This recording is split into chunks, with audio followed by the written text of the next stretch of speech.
Georgia and the Skill Shot Studio for the Summer Royale. We've got 8 players battling it out for the title of Summer Royale Champion. As we gear up for our 3rd Invitational of the year, our players are preparing themselves for the gauntlet they're about to face. Welcome inside the studio, everyone. I'm Winan, better known as White Sheepy, and I'll be your host today for the weekend, actually. And alongside me right now is Duke and Taza. Guys, how's it going? Well, it's exciting. These Royales are always a good time. It's always fun to be in a room with all these players. Of course, as we kind of alluded to last night, we got to see them play mini games and really test their skills. And honestly, a lot of them really disappointed me. Hand-eye coordination, yeah, they struggled a little bit, but you know what? That's okay, because today is all about playing the video game that we all know and love of Brawlhalla. Yes, and that's what I'm most excited to see, of course, going into this weekend. The players that we've got here they're playing phenomenally. The most exciting thing about this for me, Duke, is that we've got 3 completely new faces in North America versus like basically people who are just like used to taking like, what is this, their 3rd vacation to the States at this point for me, UNSA. Golly's been here 3 times, just kind of like, yeah, it's routine for me now. Okay, well, guys, let's talk. We got a lot of great matches, actually, that are happening today. So let's actually take a look at the format in which everyone will be competing in and kind of just talk about the matches coming up as well. So obviously mentioned that we've got 8 players ready to duke it out today in the Summer Royale singles competition. So I want to know y'all's quick initial thoughts or comments regarding some of the matches that we're actually seeing. I mean, look at this. Godly versus Java first. Oh, man. I mean, of course, when you've got such a stacked bracket, you're going to have good matches, and that's what you're seeing. Godly versus Java. This is one that actually got set up last night. Java said he was going to 3-stock Godly. Godly rebutted with saying he was going to 9-stock Java. So we'll see which one ends up being true. Also, Sandstorm versus Kyna. That's really exciting. You got the top NA versus the top South America. Like, there's just so many good matches. Yeah, that one's going to be really exciting. Curious how the Java versus Godly match is going to go. I think I'm leaning towards Godly in that regard, but that's going to be a lot of fun. That top 4, that coming through, the one that was most exciting there for me was actually Neeze versus Experience. Like, those are the 2 players that are like nobody's expecting to get into winner's side top 4 or in top 4 in general, but I think that the ones with the highest potential to beat players like Sandstorm and Godly and make that upset. So seeing them go head to head, I don't know how that's going to go. So that's the one I want to see. Well, before we get into the matches, I got some updates. I got to talk about the World Championship. In fact, that's my update, because guess what, guys? BCX, our World Championship, is just around the corner on November 3rd through 5th. It's going to happen at the Cobb Galleria Convention Center, just like we did back in the day, going home to it. We got, you know, singles, doubles competition. We got an expo experience for those who might not be competing, or maybe you just want to enjoy what's going on and just hang out with your friends and your family and things like that. Also, of course, merchandise is back in full swing with, of course, legacy items and new items, bundles, and more, so you don't want to miss that as well. And we got a new stage design, production elements, what have you. You don't want to miss it. It's the World Championship. BCX $250,000 prize pool. You can literally get your tickets now and get information about hotels and those kind of logistics live right now. BCX.live, or you can also check out brawlhalla.com/esports for more information about how to get to BCX. But you better book now, okay? Mama Sheep is looking out for you guys. You better book now. BCX, I hope to see you guys there. All right, so now, guys, we just talked about some of the matches we're about to see. Let's talk about the format of the Summer Royale and how things are going to shape out. So it's going to be a singles competition today, but our players are going to be brawling it out in a round robin first. And then the top 4 will move on to a double elimination bracket, which is where then we can crown our Summer Royale champion. And I think, Taza, you were saying that top 4... Yeah, so basically, everyone's going to be fighting each other at least once. Yes. And then we're going to get into that double elimination where the top 4 from the round robin, the top 2 are going to be on a winner's side of a double elimination bracket, and 3 and 4 are going to be on the elimination side of a double elimination bracket. But 4 players will be making it out of these pools. And they're going to be tough because it's the best players of every region. Like, I've been looking at that list, just kind of like, wow. Someone's going to experience going 07 this weekend, and that's going to be a first for them, unless you're Neeze, in which case then you've got it. You've got it under your belt already. Wow. Neeze got the experience. Hey, there's nothing wrong with experience. There's nothing wrong with getting experience shots for that. But let's talk about these players coming up here. The first EU King right now, Godly. Duke, I want to hear your thoughts about that. Yeah, I mean, he's coming high off of his win over at Valencia. There you're seeing his final hug against Impala. He is, by many accounts, kind of the favorite of today, considering, A, he's the only person here who's won a DreamHack event or a LAN this year as a whole, and B, of course, he's been the EU favorite for a really long time. This is kind of his opportunity to solidify his position. Yeah, he won Valencia. He had home turf advantage. He didn't have to deal with the jet lag debuff or anything like that, but this is probably going to be his best proving for what's going to be happening at the World Championship. Of course, all these players are looking towards that World Championship. It's going to be here in Atlanta, Georgia. So winning here in Atlanta is kind of a good proof of, like, yeah, what he did at Valencia, he can take it to North America and win on North American grounds. Yeah, and to capstone what you're saying, you're talking a lot about Valencia, but he came off of a 3-0 victory over SGrape in Grand Finals in the Summer Championship to be here, right? So, like, he's the player with the most momentum in his region going into a Royale like this where he has a LAN into online victory. Now, really strong. I know Godly's looking very strong, but we cannot forget about this next player coming up. Literally the king of Brawlhalla. Actually, I mean, he self-proclaimed that he was a monarch and he was going to take it all. We got to talk about Sandstorm for the first time here.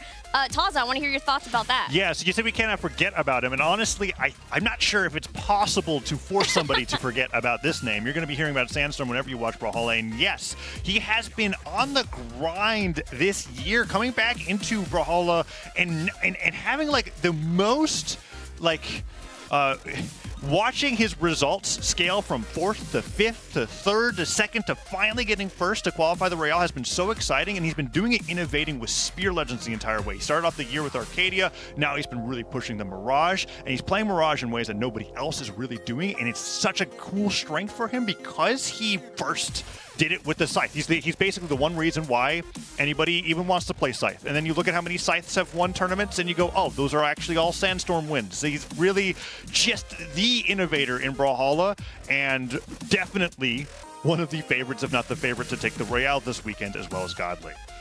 Well, I'm going to jump over now to South America, and this player literally just won Summer Championships for the 1v1 of their South American region. I'm talking about Kyna here. So, Duke, I want to know how you're feeling about Kyna. I think Kyna's flying under a lot of radars right now. Of course, he is undeniably a talent for the game and for the region. Of course, the top player coming from South America, the winner of the South American Summer Championship. But at the same time, he's not really in the conversation for a lot of people. A lot of people were kind of expecting Hughes to be in this spot. They're like, if Hughes was here, he'd be in that top 3 guaranteed. But he's kind of slipped underneath all of that. He's going to be coming in with that Teros most likely. Hits incredibly hard, but Teros has a notoriously bad matchup into Scythe. And guess what? At least 3 people have confirmed they're playing some sort of Scythe. He's going to have he's going to have a hard time today, but at the same time, I think he can do it. Of course, he's an amazing player, and obviously I'm very happy he's coming in with that Taros, but like I said, he's going into some hard matches. I mean, you got some crazy competition. I mean, we just literally talked about Sandstorm and Godly, all right? But now I'm going to jump back to EU, and I'm looking at you, Taza, because I want to hear your thoughts about SGrape, who's returning. He's been to a Royale before. Yeah, SGrape, very great player. He's been doing phenomenally in lands and on lines, and it was one of those things where when I looked at his first performance, I was wondering if he was going to be able to keep this up, and somehow he is. He still has those names, like I said, losing 0-3 to Godly, where like the reason that's stopping me from having SGrape in a top 4 at all is because I use Godly as that benchmark.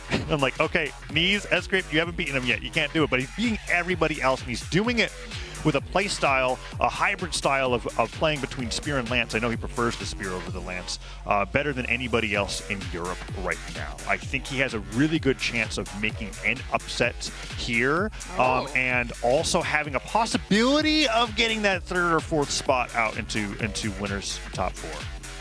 Whoa, I feel like that. I just heard a prediction here or something like that. But yeah, I cannot wait to see how SGrape does, because I feel like we keep talking about him being up and coming. No, this guy is solid, and he is here once again at the Summer Royale. Now, jumping to this next player, going back to South America, let's talk about Wess, who I feel like is the GOAT himself. Duke, tell me about him. Oh, sorry. Wait, I'm jumping the gun. Let me go back to North America, because let's talk about experience, because today is his first time here at a Royale.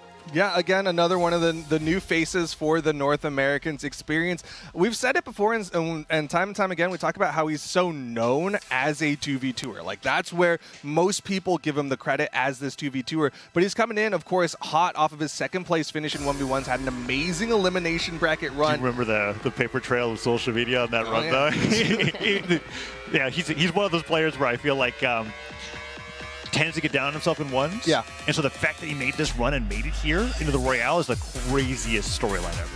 Yeah, it's awesome. He's definitely been really feeling 1v1s a lot as of late, and he's found his kind of footing with this Scythe in particular. He's been talking about how he's been playing the Mordex and the Mirage again.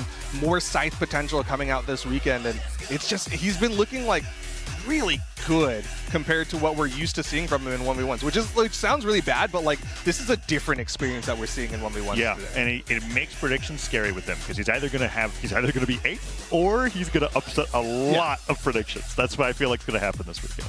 Honestly, I'm rooting for experience, because seriously, his performance at the Summer Championship was incredible. Literally one of the best things I've watched. So can't wait to see how he does. Now, sorry, I kind of jumped the gun there. Now let's go to South America, and let's talk about the GOAT, Wess. I'm going to look at you, Taza.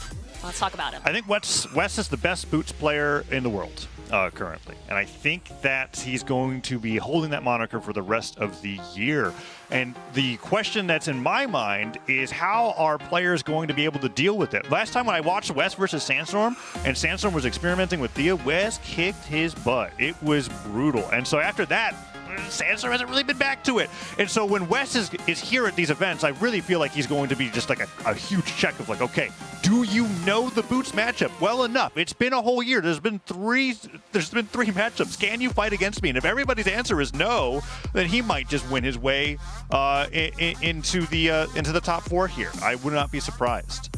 He's fantastic on Tuska. I feel like this legend was made for. Yeah, absolutely. I love Wess in particular because I was like, bro, who are you excited to fight? You got all these people from around the world. He's like, Kyna. I want to fight more this guy again. He's my favorite matchup. It's me versus Kyna.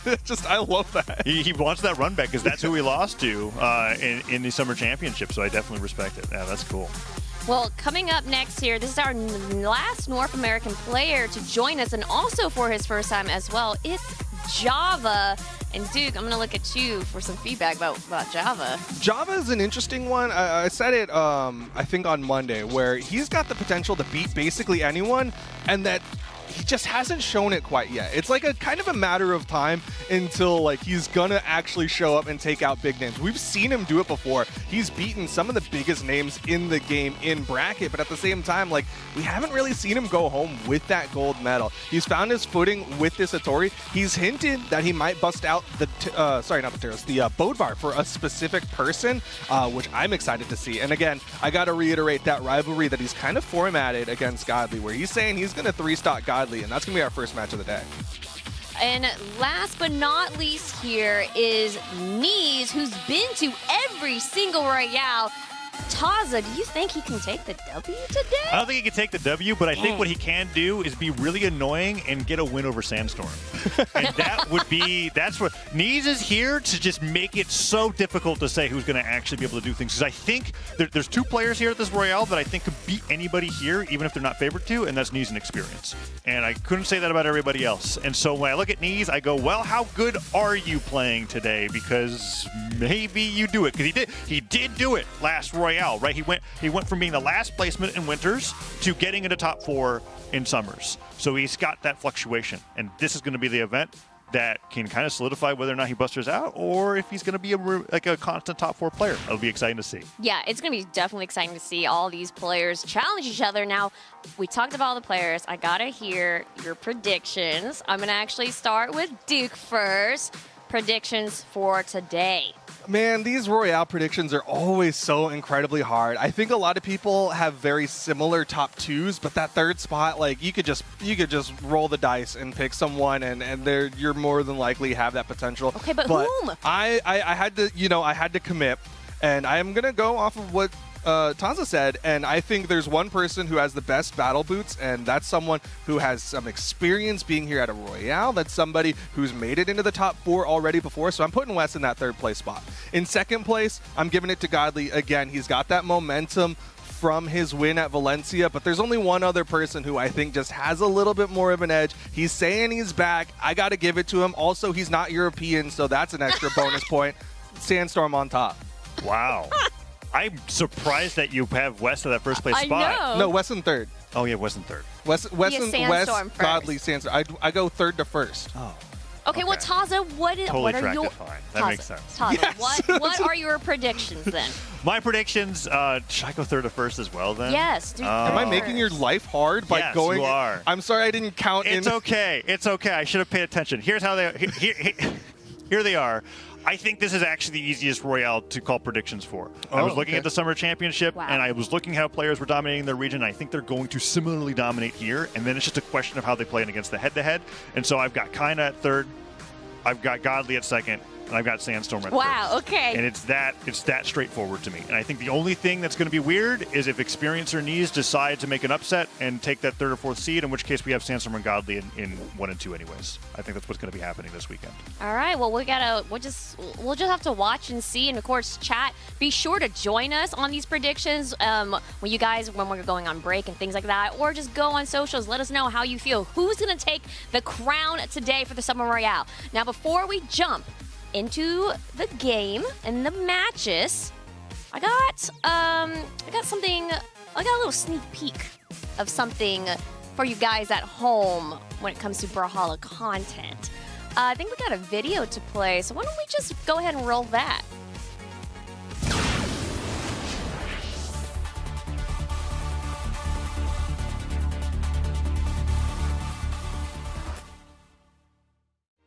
It is Brawlhalla Cross Tekken Epic Crossover Event. We are being visited right now by Panda herself. And what do I see there? Yes, that's right. That's Deviljin. And so you guys saw it right there first that we have Deviljin, Nina Williams, and Yoshimitsu coming into Brawlhalla from the Tekken series. And look, in all his glory too. I just love that we have a little figurine there. Oh, we got more. Oh, we have more. Thank we you, got Panda. more. Thank you so much, Panda, for this. Round 1. Oh, it says round 1. Thank you so much. That's so, it, right? while Panda sets us up, let me tell you that Ready. the Brawlhalla, thank you, Panda, for So much, joining Panda. us. The Brawlhalla Cross Tekken Epic Crossover Event is actually coming September 6th. That is super soon. That's actually next Wednesday, guys. That's next Wednesday. And that is actually part of patch 7.12. We actually talked about a patch preview, Photo and I, this past Tuesday. That all is coming into the same patch. So next Wednesday, September 6th, is when you guys can get your hands on this Brawlhalla Cross Tekken Epic Crossover Event. And tune in next Tuesday, too. Actually, tune in next Tuesday because we got a little bit more to reveal than just Deviljin, Nina Williams, and Yoshimitsu. So you don't want to miss that dev stream. Okay, all right, guys. It's time to duel, but before we do that, we're gonna take a short, quick break, and then when we come back, it's gonna be Godly versus Java for our first match of the Summer Royale. So stick with us, we'll be right back.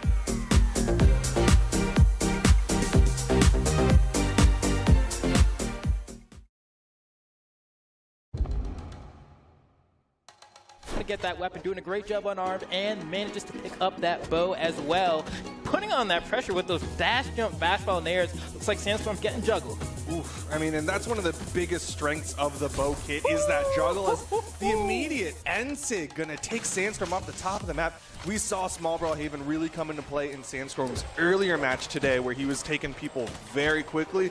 But now we're seeing Impala take advantage of the map as well, that close KO box. Oh, here we go. D-Light's here, the tried and true. I was hoping that Sire was going to lean into him after the dare whiff, but Sire fades full away, so that Cider from Himway doesn't connect. He doesn't have any resources to make it back, and now Sire. What is happening? What is going on? The Sire just knocks him out. That was insane. Okay, Himway is like, uh-oh. Silent, every single button that he had just committed to ended up connecting. Just able to get that early stock off the side of the stage, definitely helping in that. Yeah, I mean, no, that entire stock was just beautiful. That was great. Or just max side in this case with like the best possible spacing. Yes, also good. Oh, you know what else is good? Oh, what? Stop, turn around, that there? was so optimal. Kyna's so cool.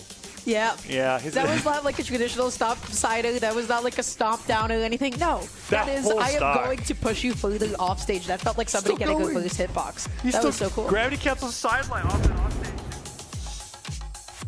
Yeah, and Stingray, he's got that mega neutral signature that got hits to so work.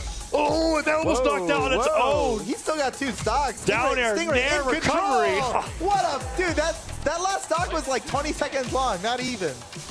I think it was 8 hits. He did silent nair down light. Then he did silent nair. And then he did down light recovery. Yeah, that was like, so silent nair. Oh, we get the replay on this. This is like the whole stock. We're watching the entire stock. He gets the.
Welcome back, everyone. We're here just getting started for the Summer Royale, and I'm actually joined by Duke and TWKs. Good to see you.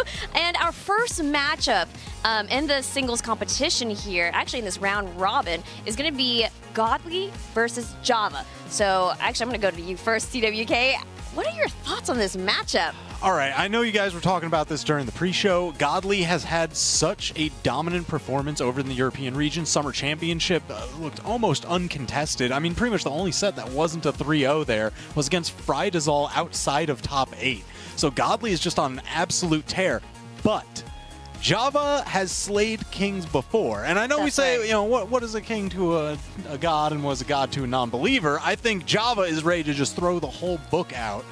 I always feel like he's one of those players that invest in Java stocks right now because he is consistently on the rise. It's one of those steady gains.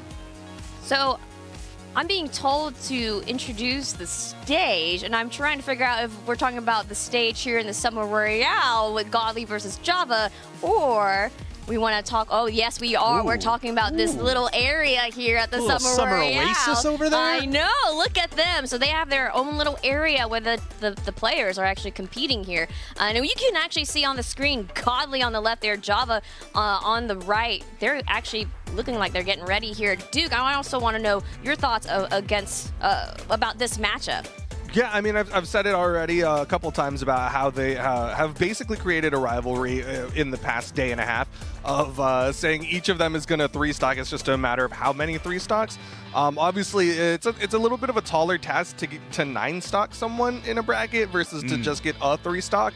But also, like, I big agree on what TWK was kind of prefacing, which is that Java, I mean, it's just a matter of time before he just takes everybody out of bracket. He's been on the come up for a hot minute now. We've seen him take out some of the biggest names in the game, and Godly's very quickly going to be on that list if he's not careful.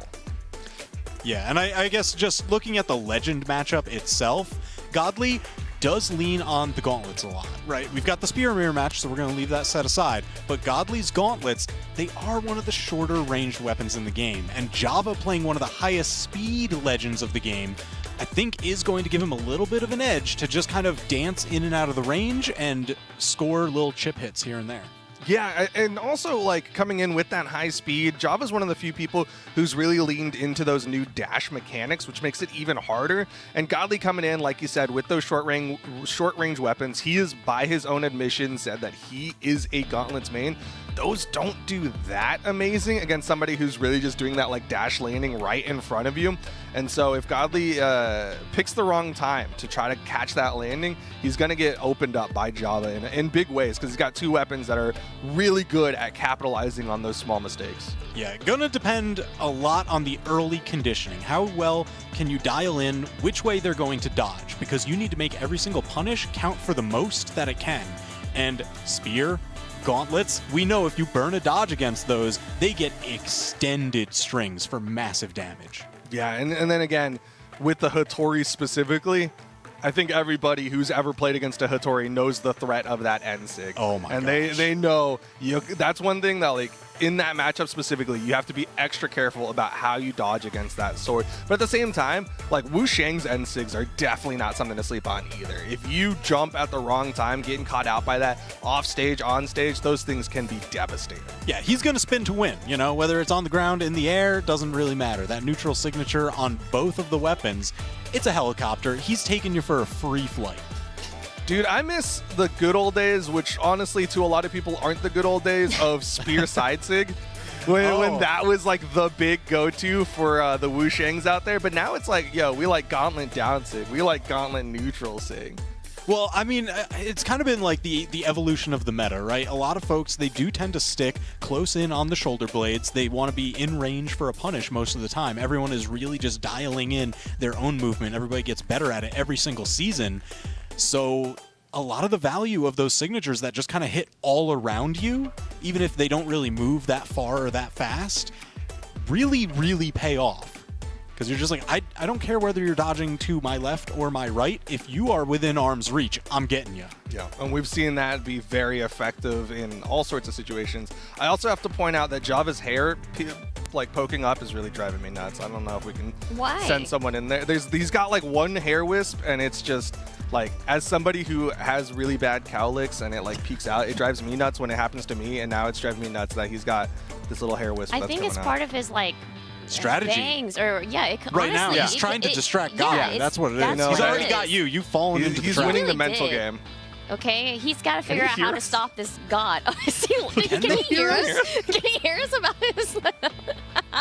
Now, I know you guys have been talking about the Legend matchup, Wushang versus Hattori, but I actually want to hear your thoughts about if map selection would be important to maybe have one of them gain the upper hand here. I think ledges play a little bit more into Java's favor. There's more things you can do with Hattori on, like, ledge canceling, downward attacks, things like that, as well as the fact that, like, he's got neutral sigs that will reach a little bit higher, whereas Godly's, they're really good neutral sigs, but they only do that, like, kind of half height. They won't always grab someone off of those higher soft platforms. So I think soft platforms might be something Java likes to lean into a little bit more. Yeah, and I'd probably say smaller maps are where Godly usually wants to bring the game. Just because, again, those neutral signatures, they carry a good distance before that final knockback. So you can really play to those short walls if you're playing on something like Small Brawlhalla. Can I point out real quick the viewer vote here on the screen? Yeah, they're a bunch of haters. Chat? Wow. 72% leading in favor of Godly. What, 20? Come on, we need more Java support here because you guys said it before. Java has the potential to take down the best of the best, and it might happen today, right now. Come on, chat. There you go. The percentage changed a little bit.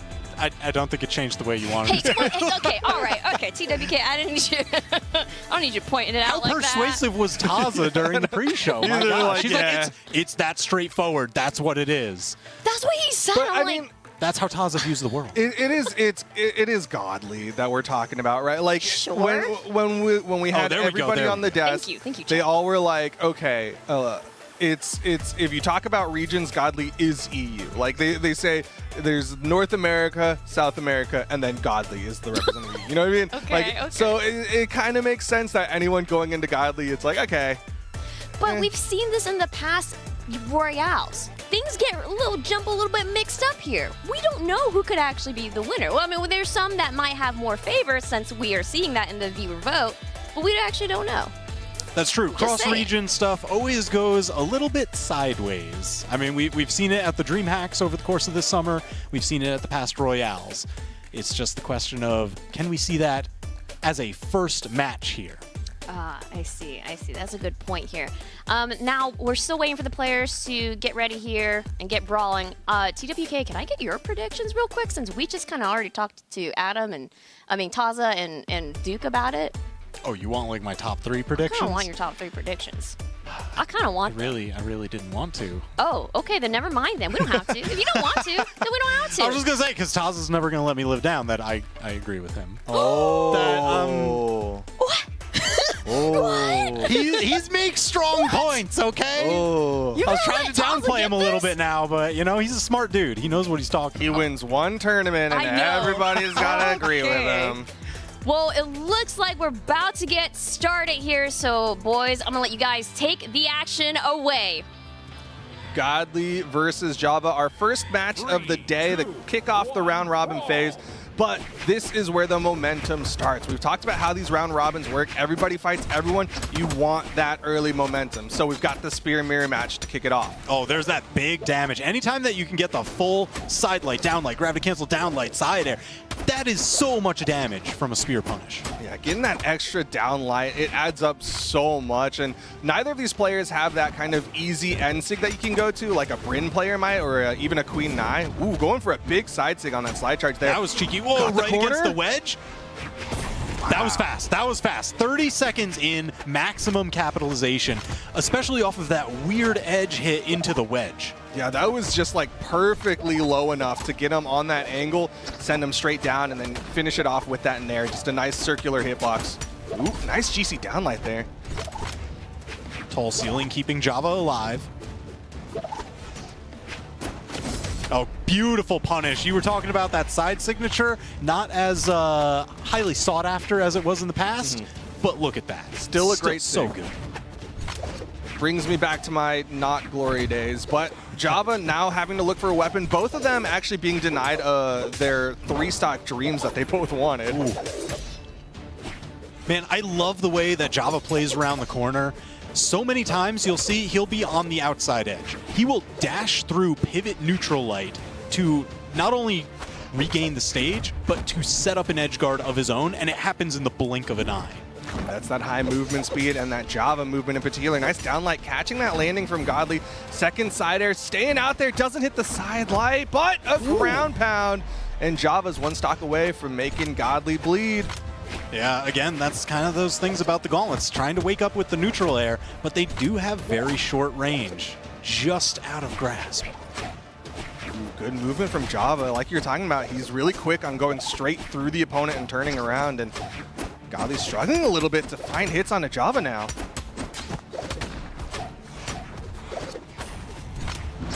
Over to the gauntlets. Now we've got range versus short range. Great punish. I love that option. The side light into chase dodge neutral air. Java gets like great value off of it. It covers so many different dodges. And even going for the gravity cancel on it as well, getting that extra little bit of height in case Godly decides to jump or stay grounded. Going for the edge guard here. Godly gets back. He's got the weapon, but Java picks up his own. Godly hunting for the finish. Oh, Java spiking him around, and there it is. Pogo to Pogo. We're out of here. Java taking game number 1 in a set that he was not predicted to win. Yeah, I mean, again, the viewer vote was heavily in favor of Godly. Everybody's expecting Godly to make it into the top 2 for the most part, but he's got to get through Java. Yeah, and this is important because, you know, every game that you can take here kind of gets you points going into the final top 4, because it's round robin right now. Top 4 are going to make it out into an actual double elimination bracket, and the better you perform here, the better your seed will be in that final top 4. Round robin is fascinating in the sense that, like, you don't necessarily have to sweat a set loss, but you should be sweating every single game, because once it gets down to the wire, those game counts can affect who is going to make it into the final 4. And we're seeing Godly, he's making the swap. He's no longer going to be on that Chun-Li. Instead, it's over to the Mordex. Okay, so keeping the gauntlet, swaps out the spear for the scythe. Any clue as to why he might have made that swap? I think it's just kind of the classics for him, right? Like, this is something that he's done in the past, and maybe he likes the scythe in particular for the slightly better vertical range against Java. Okay, yeah, I can definitely see that. A little more confident in potential edge guards as well. And we're starting to see that edge guard attempt, but let's Java get up high.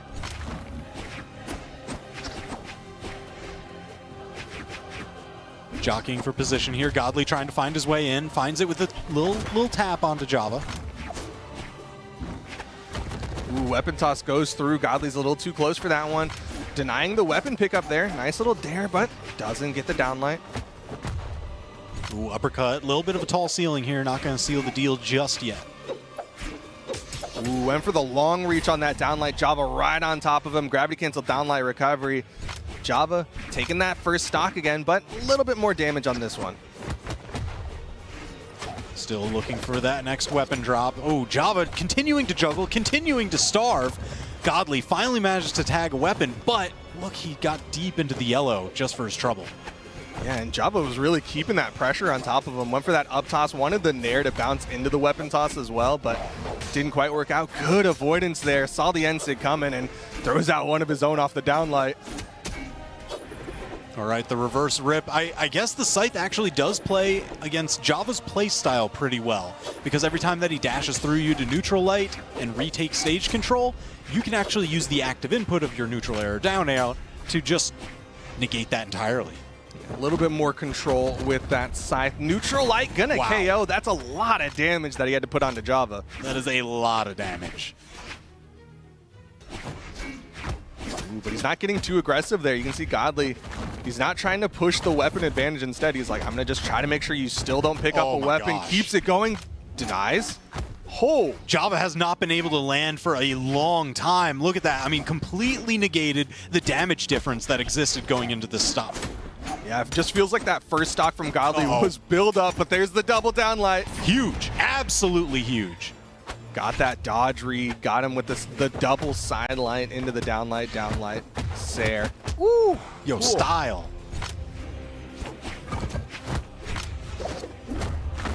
Nice, into the recovery there. Okay, Staying closer. Less of a damage deficit here. You're right, they are now closer. It's going to be a tight final stop. Okay, wants him on the corner. What's the edge guard? Downlight, try and hook him. Yep. Okay, good spacing there from Godly. Saw Java was going to come up swinging. Yeah, Java had been sneaking on last game, this game, pretty much with that same mantle over the corner. So Godly catching onto it here for the final stock could be pivotal. Ooh, recovery catches that high movement from Java. Java can't touch, and Godly going to take game number 2. Man, what a great kind of checkmate scenario. Godly going for that ground pound when he did kind of force Java's hand out. He needed the dive kick to be able to get the motion, but didn't have the right angle for it. Yeah, he was trying to use everything he could. I mean, really, like, once he caught that recovery from Java with his own recovery, that's when it was all basically curtains for Java. Man, so that ties up the set 1-1. Are you expecting any other kind of adjustments? No, I think it's all going to be in gameplay from this point on. I think Godly's found his character with this Mordex for this matchup at the very least, and Java's basically said he's going to be all about that Hattori. So any adjustments are all going to be within the gameplay, within the map picks. Java's going to be a little bit more careful on how he gets onto the stage. He knows Godly's ready for both that kind of slide up downlight as well as that high recovery. Well, you do have a couple other extra paths here onto stage. We're on Miami Dome now with those tall, soft platforms.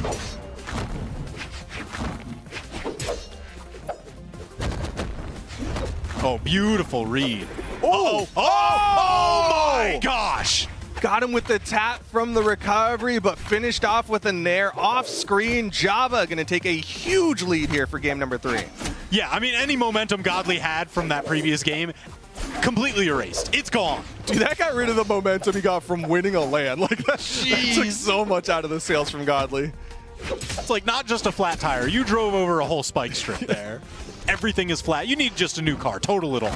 Yo, but Godly, he's shaking it off really well. Nice gravity cancel sidelight. Java doesn't have the movement and pretty much cleaned that up. Yeah, I mean, only going into yellow after going down so incredibly early, Godly just had a very dominant comeback.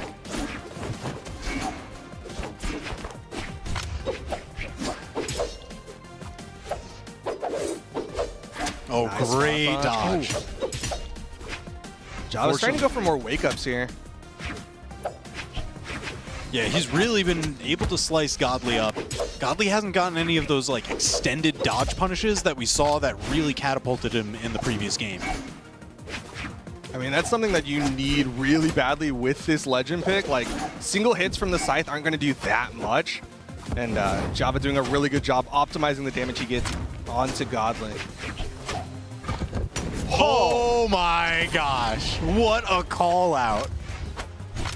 That was such a good option. Just gravity cancel right behind him, and the down sig reaches far enough, taking Godly down to his final stock here in game number 3. Oh, wow. Not quite enough, though.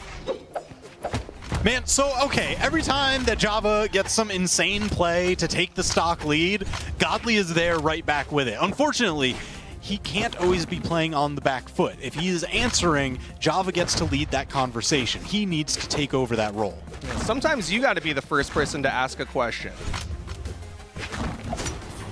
And that question is, why aren't you down here in my gauntlets, please?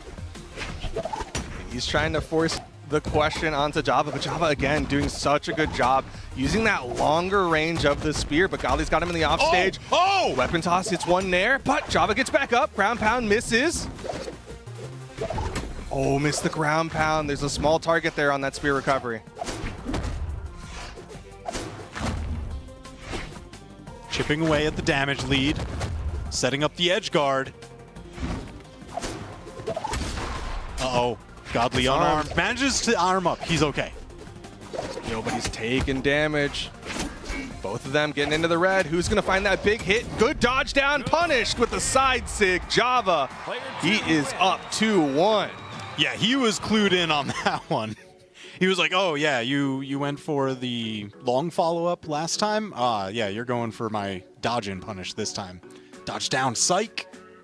He's been really good about knowing when Godly wants to go for that N-Light N-Sig. That's something that Mordexes have really relied on for finishing off stocks with Scythe, like, for years now. And so Java's just really ready for, like, okay, you're probably going to do it right now. And then he's dodged up the first time, dodged down that time with a great punish. He's just ready for it. I mean, how do you beat someone that's just kind of like one step ahead of you in the RPS? Be one extra step behind, because since it's RPS, it kind of cycles back. It'll come back around. Yeah, exactly. 2 steps behind is 1 step ahead. Exactly. But we're going into game number 4. Godly 1 game away from starting off the round robin phase with an L, which would be pretty tragic for the European favorite. Java coming in here, sticking with the Hattori, looking clean.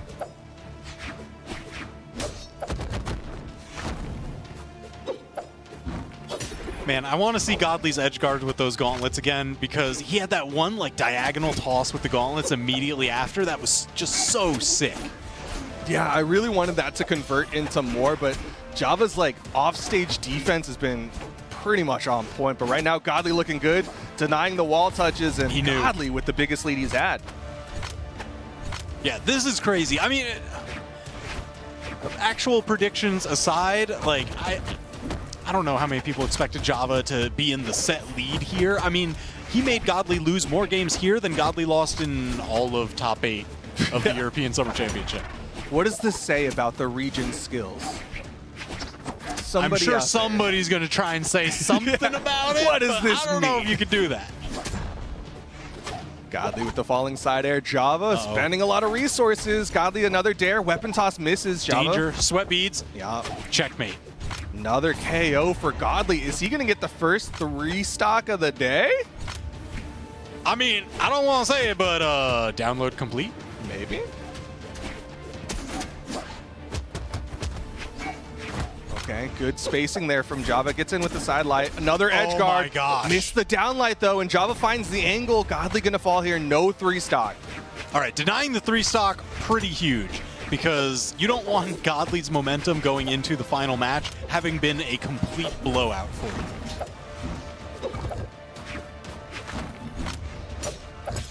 Dare Nair. Starting to find some hits here, but I mean, this is pretty unlosable for Godly right now for game number 4. Yeah, just massive lead, and he's finding every single hit. Neutral light, not going to quite KO. Offstage opportunity. Java misses the dare. Yep, corner guard, perfect. Absolutely perfect. Godly ties up the set in such short order. Yeah, that one just felt like a Godly, like he finally figured out what he needs to do. Everything looked so clean. His edge guards really just dismantled everything that Java wanted to do. Yeah, every correct escape that Java had in the previous game, Godly now, he read the source code. He's got the blueprint. He's like, okay, yeah, you're going to go this way this time. Erased. There's a superpower, and I can't think of what it is off the top of my head. Precognition? But yeah, maybe. But it's the one where like you can kind of see all the branching paths that are happening, and then he's like, "Oh, this one is the one where it's slightly like less opaque, or more the one that's clearer." Ah, yes. And that's the one he's like, "Okay, I'm gonna throw a nair along that path." All right, game number 5. Who would have expected? What a way to start off our round robin phase. We got a game 5 here. Java versus Godly. Who is going to take the first dub of the day? All right, well, we are back on Miami Dome. So a little bit of a repeat performance here. You were talking about those platforms favoring Java a little bit more. Do you still feel like that's going to play out here? I mean, that was specifically against Wushang. I don't know necessarily in against Mordex, but really, like, I think what Godly's hoping for with this map specifically is, like, you can't rotate under. Godly's been winning in the offstage. That's what he wants to do against Java, and now Java has less escape routes. Yeah, it is one of the few maps in the game that has that scaffolding pillar underneath. So you don't get to cycle back around. You are stuck on the side that you got knocked off on. Right now, it's been pretty much all on stage. So far, trades slightly in Godly's favor. Uh-oh, disarmed. Ooh, just wants to swap weapons here. Sair catches him going high, and Java's going to fall there. He knew it. That was the branching path that solidified. He's like, yes, I should go for the safer play right now. Yeah, just stay up high, and of course, Gauntlet Sair has a great angle. Ooh, Java being tricky. Yo, but he's still sweat beating there. He's playing. Oh, he is going hard for this one. Off stage. He wants this, but is Godly going to just turn this around on him? He gets up, but he gets caught by the Nair. Java can't touch. Oh! Uh-oh, he touched again. He's okay. Okay. Man, I thought somebody was going down there. I can't believe they both made it back. Both of them surviving by the skin of their teeth. Just narrowly.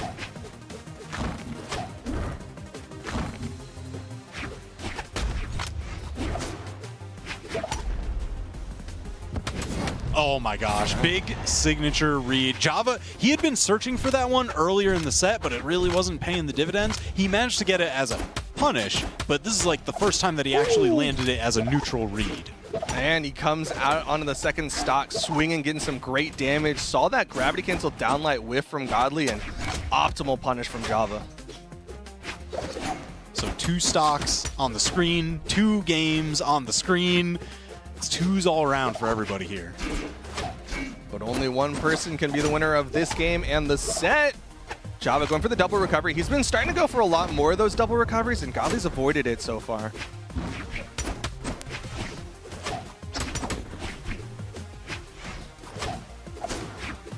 Java definitely playing to the optimal range of the spear. See him not really giving Godly any avenue in. There it is once again now. That side signature fully online, scoring both knockouts this game. That might be his big KO tool here for game number 5. He's gotten 2 of the KOs with that side sig. Godly, edge guard doesn't hit the down heavy. Beautiful rotation, really piling on that extra credit. Yeah, and denying weapon spawn even longer from Godly. Godly comes in, he's got the gauntlets. Haven't seen any gauntlet sigs come out from Godly on this Mordex. Doesn't need it. Do you need it when you have dash jump recovery like that? It does hit hard enough that you don't need it. But I like gauntlet down sig for Mordex, that's all. Same. It's just so satisfying. It looks cool. Leap over, grab their face, dunk them a little bit, you know? Well, now he's on to the scythe here for the final stocks. Who is going to be the victor for the first match of the round robin phase? Java. Uh-oh. Got him with the downlights there. Godly off stage. Gets back up, wants the gauntlets. Ooh, there it is. Java with that dash movement, man. He's so quick. Oh, almost does it. Not quite enough. High enough ceiling here for Miami Dome. Avoids the side sig.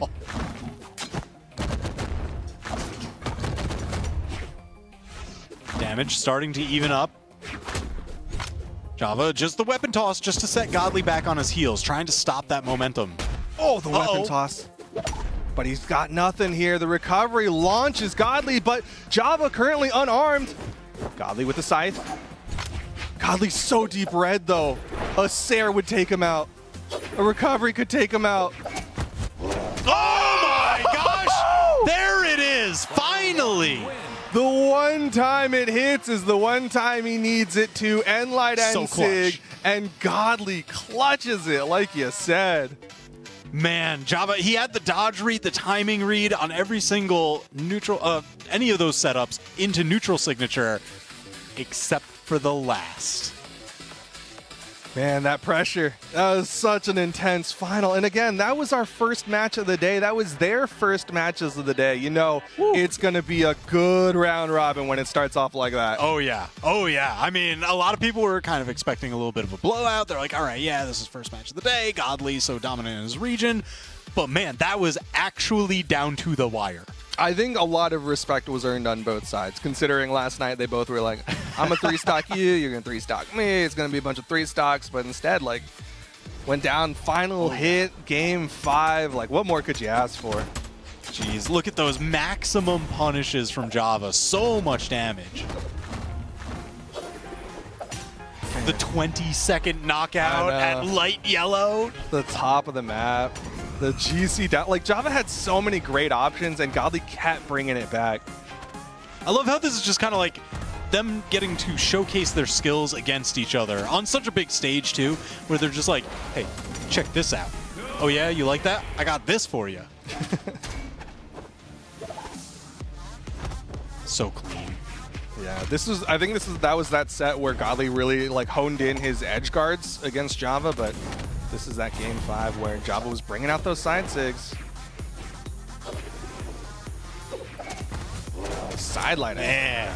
Tried to dodge through, but, you know, those claws, they'll reach for you. Reached far enough back there. Really well played on both sides. Like, I don't think anyone there can be kind of finger wag that for that one. That was a great set. Yeah. That was a great set. I'm just hoping that kind of action continues throughout the day because we got a lot to go through here. I mean, this is full round robin. Yeah, of course. I mean, we've got so many more matches. Of course, we just started off with Godly versus Java. Up next, was it Sandstorm versus Kyna? Is that right? I believe so. No. Yeah, there it is. There we go. Sandstorm versus Kyna. All right, so winner of North America versus winner of South America, multi-time VCX champion against the monster from the South American region. I'm glad you said it like that because I really thought it was going to be multi-time world champion Kyna. Kind of nice. He is kind of nice. That's He's kinda coming nice. in with the Taros. He's kind of like this. He's not an oddball per se, but he's coming in with a different meta. And this is something that Taza likes to talk about with South America. He's like, Kyna is 5 steps ahead. He's coming in, pushing in his own meta, and everyone's going to catch up to it eventually. But right here, right now, is that meta ready? That's the big question. And I kind of said on the pre-show that I don't think it's going to work that great. Taros, again, struggles into these Scythe matchups, and he's starting off his day against the most known Scythe in the game. I mean, this is the thing, right? You're talking about these matchups, and you're just looking at these numbers, and you're like, wow, this matchup, I don't know how this is going to go. It's because Sandstorm had been at the top for so incredibly long. I mean, it was like the most dominant performance that we had seen in the game then and since. And I don't know, Kyna is kind of starting to establish a dynasty like that for themselves down in South America. Yeah, I think one thing that's really nice for Kyna, specifically here today, this weekend, is this isn't his first time at a Royale, right? He went to the Winter Royale. He's got some experience under his belt doing this kind of stuff. Yeah, Sandstorm has a lot of competitive experience as a whole, but not everybody is used to being in that backstage, playing with all of your friends, watching in that specific audience where, like, right after you're done, they can clown you if you did something really silly. So you brought up Taza. I was talking with him backstage earlier today, and he was talking about, yeah, I think Kyna's definitely onto something, and Axe Hammer might be where the meta is in like 6 months' time. You can quote Taza on that. Please do, just at him, at TazaLol. Especially if he's wrong. Actually, Oh, only yeah, do it absolutely. if he's wrong. So, you know, already playing that, it does just kind of remind you that is somewhere that we used to be, and that was kind of a little bit during the heyday of Sandstorm. So do you think that kind of experience being at the top there is really going to play into this matchup where you said a little bit of an oddball pick in current meta, but Sandstorm has the experience from the past? I mean, Sandstorm's got some of the most experience in the game as a whole. I don't know how much Sandstorm is looking at this matchup and thinking like, okay, I need to be ready for Kyna's Taros. As much as Sandstorm's, like, with the confidence that he had yesterday, I think he's just kind of like, yeah, it's just another Taros. This is just a ranked game for him. Like, he's like, this is fine. I'm already, like, where's my title? Just give me that. That's the kind of energy that he's bringing right now. All right. So what do you think he's going to open with? Sticking with the Mirage for now? Yeah, the Mirage is interesting. I think the Mordex, like, so I got to talk to Sandstorm yesterday, which was great, and he did basically say, like, it's all about the Mirage right now. His Mordex has had its time in the sun, and anyone who picks it up at this point is like, they're just biting his stuff, and that's fine because he's on the Mirage train right now, and he's having a lot of fun with it.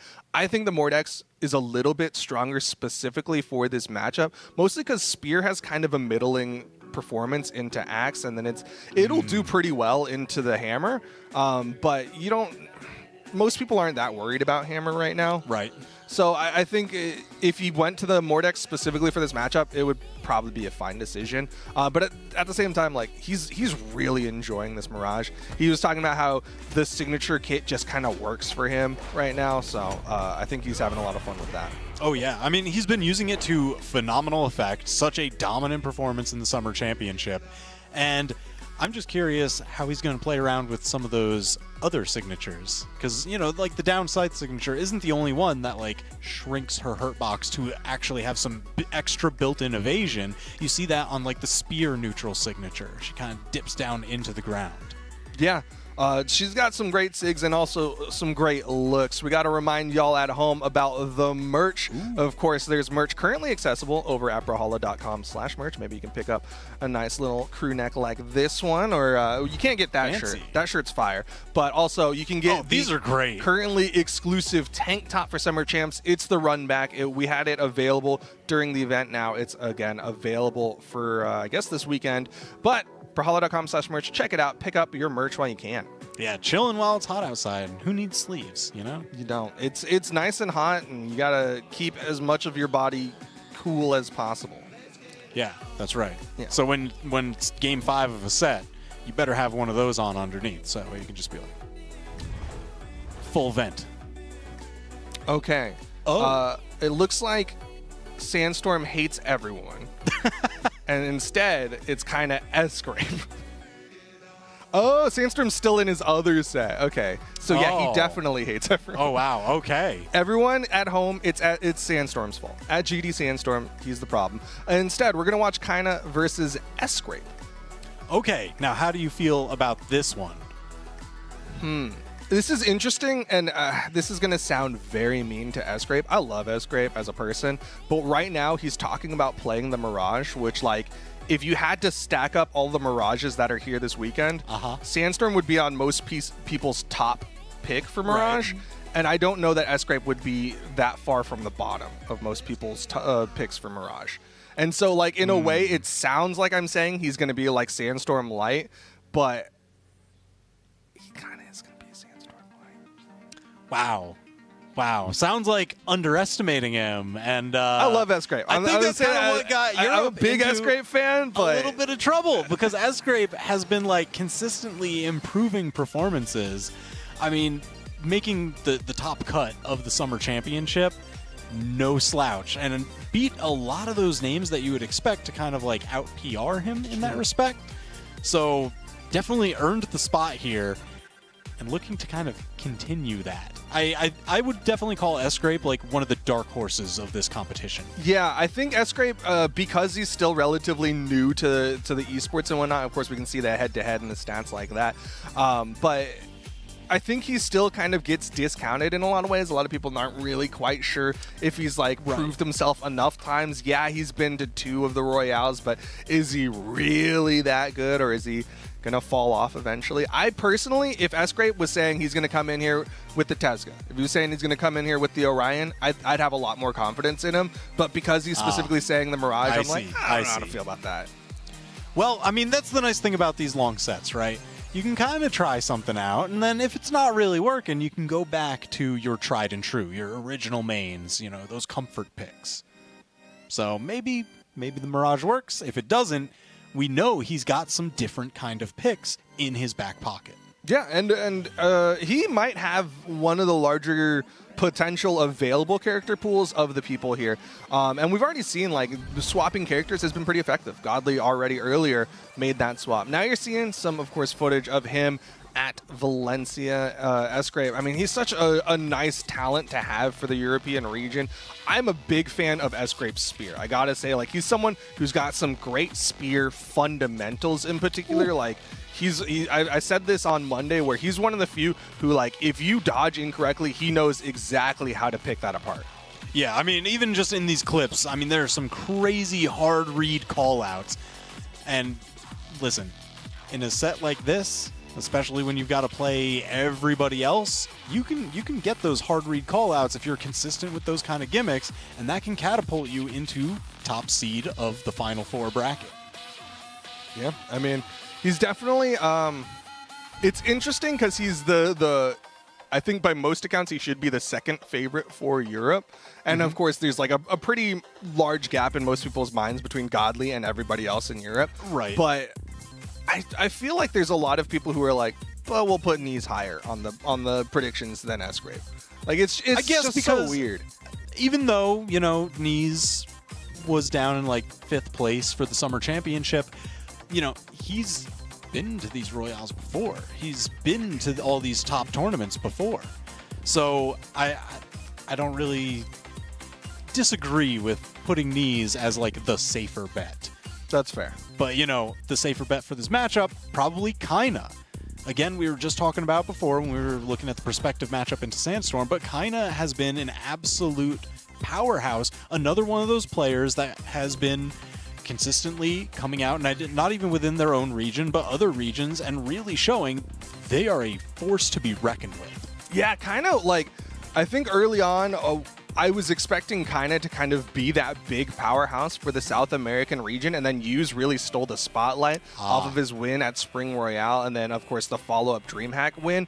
Whereas Kyna, like, he's been a pretty big name in the South American region for a hot minute, but he hasn't really been able to prove it in the international competition. Of course, he's had that international opportunities. We've seen him, of course, he's playing against Boomy, a North American, so he's definitely had a lot of combat against North Americans and Europeans, but he hasn't really gotten to go home with that gold medal and kind of show, you know what, there's more than just use for the South American region.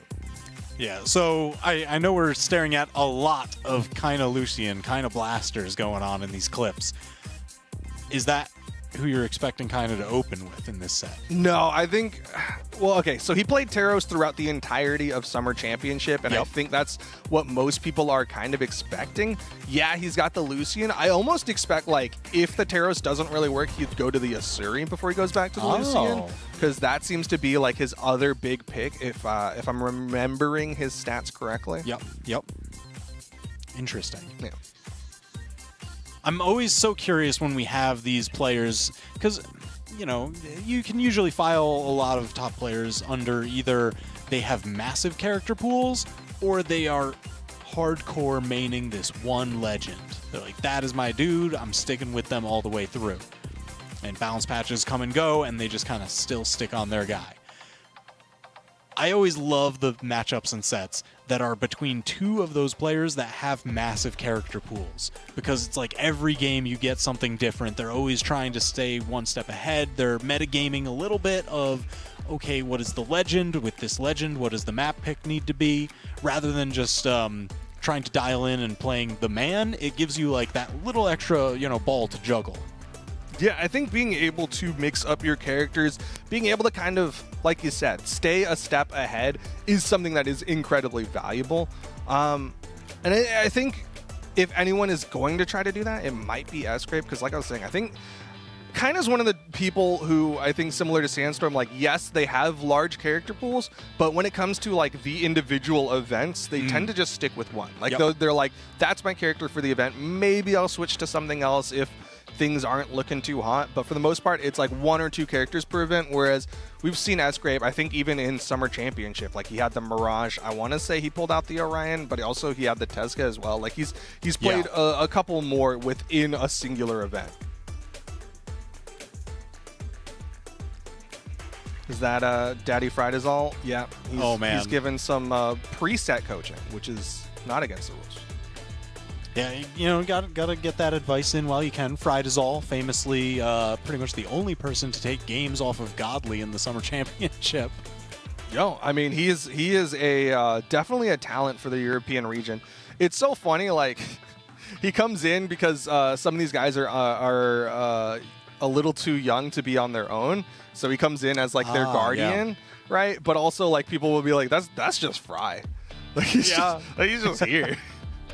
Streams all the time, commentates, you know, he does it all. Yeah. He's definitely a very great guy. Make sure you check out his Twitch streams, because he's got some very entertaining Twitch streams. You can see his silhouette. That's him right in the front. He decided to stand right in front of the camera. That we camera need guy's not happy. Like a Hitchcock-style intro for him now. Just step into his silhouette. Yo, if he goes across the screen, great transition tool. There you're seeing on your screen, SGrape. You're seeing the Tezca behind him. I think that's just like his most recent character. Yeah. Not necessarily. Oh, but he did. Like, did I see that podium? Ooh, ooh, here we go. It's a fake I see out. the flexing. It is interesting because, like, the only person in this entire bracket who I think has the most experience against Tezca is going to be Kyna, because he plays against Wess. And so going in and being like, well, I know Wess plays Tezca against you, but I'm going to do it against you, is a little bit of an odd decision. But also, like, again, yesterday we got to have them on the couches and talking, and like Kyna was like, boots are ridiculous. I don't like playing against them. So maybe SGrape was paying attention during that entire interview and was like, maybe I'll pull this out.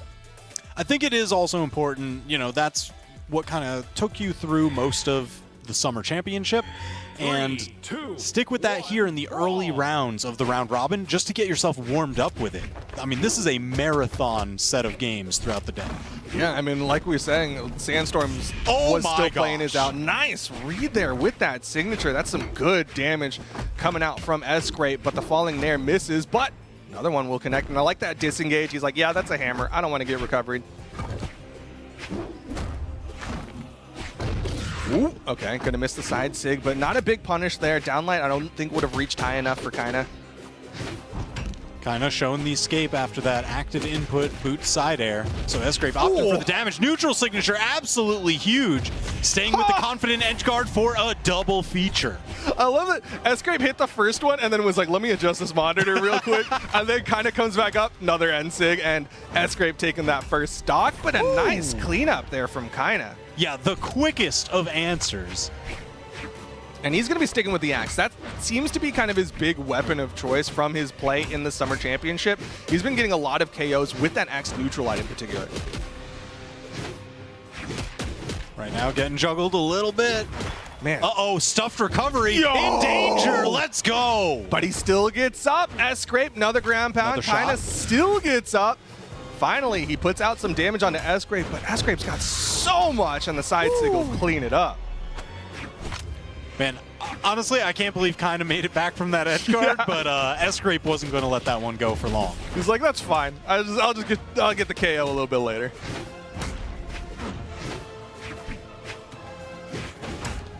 Good spacing there from Kyna, just the raw end light right in the face of SGrape. Needs to clean up the stock again, though.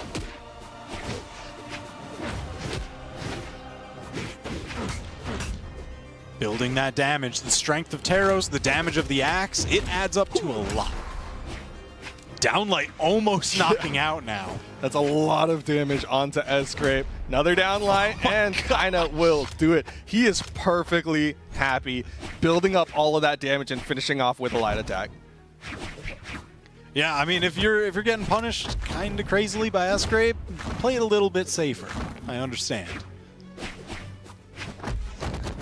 SGrape. Okay, Oh. didn't get the read there. I do love that SGrape goes for these crazy reads early on, and they pay off more often than not. I mean, it's almost like he's going for like a meta read to just be like, hey, are you going to go for like the obvious option against me, True. or are you going to go for something a little bit different off the bat? Yeah, I guess where a lot of people would go for like, here's the setup hit, I'm going to wait and do nothing just to get that information gathering of which way you dodge. He's like, well, if I'm going to gather information, I may as well bet on it. Might as well throw something out. I'm still getting the same information whether or not this attack hits. Okay, two-piece coming out from Kyna, both of them in the red. Who's going to get game number one? Weapon toss, and SGrape disarms himself. Kyna not able to get the neutral light or the down light. He is deep red, though. He's going to launch. Setting up the edge guard, going off deep for it. Ooh. Man, they are just dancing right around each other. Oh, but SGrape catching him, gravity cancel downlight into the recovery as, again, he kind of really wanted to stay low. He was trying to dash to each side of SGrape, and SGrape was like, okay, well, you're going to dash to that side now. Man, just the sigh of relief that we saw on SGrape as soon as that wrapped up. It was like the full exhale, all the tension. I mean, that tension was definitely building. That was a game where he started off with that big double end sig to finish it to finish off the first stock, and then it was down to the wire. Like one more correct end light from Kyna, and that would have been game one in Kyna's boots. And there's the Asuri swap. You were talking about it. So now this is going to be a very different game. We've got a lot quicker weapons, quicker legend, less force and damage as the trade-off. It's a bit of going from a bruiser to a pixie character. Yeah, it is interesting. Like, it's pretty much like the opposite end of what Teros kind of brings to the table. Like, this is definitely a lot more stay close, get those couple of light attacks, and let it add up, get those neutral wins. Or, sorry, versus Teros, who goes for the neutral wins. I mean, hey, the switch is paying off so far. Kyna slapping around with the guitars. Uh-oh, hold on. Beautiful, dipped under that weapon toss. Yeah, keeping that first stock going. SGrape not able to open up with that side light. Kyna, he's now got the sword, maybe a more consistent KO tool. Goes for the down light dare, wanted the recovery as well. Yeah, I can go with that just because ceiling can be a little bit tall here. Downlight recovery might not have actually knocked out. Dude, it was so sick how he started it too, because he did a dash jump, so he got a little high, because he was like, I'm not going to get the clean punish. Ooh, can't get the wall touch there. Heartbreaking. But went for that gravity cancel downlight to kick off that first string on the sword. Ooh, snuck over with a dash jump on the weapon grab pickup. Dair Nair coming out from SGrape. Nice dodging coming out from Kyna there as he's starting to recognize the way SGrape wants to approach. Yeah, and he's outspacing it a lot. Oh yeah, oh yeah. I mean, it's just punish after punish. The range of the sword really paying dividends. Uh-oh, neutral signature. Man, SGrape has landed that like a half dozen times already, I swear. Yo, ground pound GC downlight recovery from Kyna. SGrape does cool things and Kyna's like, no, I don't care. I'm going to kill you now. Whoa, okay. A lot of early damage. All right, pays for it finally. SGrape with that side signature. Give him the mitts. Get him out of here. Yeah, that side sig is so good. You got the active input option, but man, that thing can throw. All right, final stocks here. Side light doesn't get the nair read. Keeping him on the corner here. Oh, nice weapon toss there. You saw Kyna was trying to space back, wanting to catch the landing with the downlight. Oh, the weapon toss. Dude, SGrape's weapon tosses are keeping him active. Uh-oh. Danger off the side. Every time that SGrape has been approaching, Kyna plays like kind of like an MMA counterpuncher, you know? Back up just a little bit. I've got the longer reach, you know? You've got these short, stubby little arms. I've got the sword in mine. So I'm going to tag you time and again. Yo, but SGrape starting to get just inside of the range to catch Kyna. Nice weapon toss down again. Just trying to make his landings a little bit more safe. Side air. Disarms Kyna. Now he doesn't have that longer reach. And the N-Sig from SGrape. His N-Sigs. What is his accuracy on those?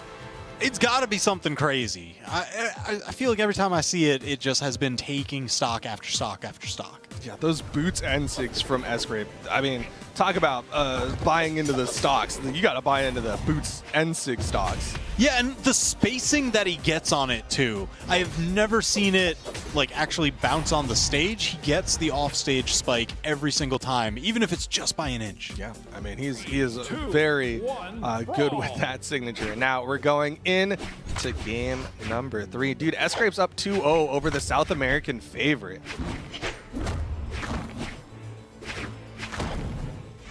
So kind of sticking with the Asuri, looking to make all the adjustments in just gameplay. We're same map, just run it right back. Yeah, did not like that Taros at all. Even though it went down to the final stocks with both characters, he was like, I had a little bit more potential here with this Asuri. Nice read there for the double downlight. Oh my god. All right, so if we were looking for a dominant stock turnaround, we just saw it. Thank you, Kyna. Great performance. Dude, where did any of that come out of either? Because, oh wait, SGrape is not done. Side air. Oh my gosh. Immediately cleaned up. He's going to be sticking with those boots for sure. Oh but, yeah, oh yeah. Dude, like game 2 kind of was like, okay, I'm going to play the sword spacing game. Game 3 kicks off with kind of like Katars that we had not seen at all in game 2. Yeah, so it's just a question of, is that what he's going to be going off of? He's like, all right, I gave SGrape a taste of the sword. He kind of adapted to it. He was still able to clutch out the game. So now, oh my gosh. Couldn't quite get the punish. SGrape gets the punish on the punish. 2 steps ahead is 1 step behind. Somehow that maths out to 3. Yeah. Okay. It's RPS. Yeah, RPS. Side air again from SGrape. Another weapon toss. Another side air, dude. SGrape. And it's crazy because Kyna's definitely adjusting to the NSIG, right? Like he's like, I'm gonna stay more horizontal, I'm gonna stay a little bit lower here so you can't go in for that gravity cancel NSIG. And SGrape's like, okay, I got side air. Yeah, I mean, he just full send, drifted down with it. He's like, I already did the math, I calculated the angle, you know, here's your slope, there's the angle of incidence, okay, I'm done. Y equals MX plus B. Sidelight down air coming out. Goes for the ground pound, but kind of staying to the outside. Nice nair coming out from SGrape, just keeping that damage going. Oh my gosh! Dude, SGrape was just in the head of Kyna. That final stock felt like Kyna just saying to himself, man, boots are dull. What a brutal finish. I think it may have been sticking in Kyna's mind, kind of like it was sticking in ours of, that was a kind of sick drift down into side air because you were afraid of the signature up top. Well, what about the signature up top just further out? That's what happened.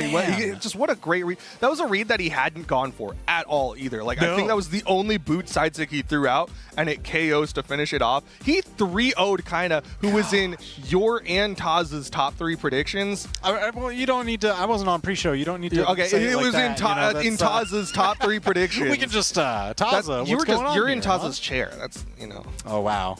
Okay. That's what happened. I understand. Yeah. I understand. Oh. But man, all right, so that bodes incredibly well for SGrape for the rest of this round robin. I mean, taking a 3-0 clean sweep there. Woo!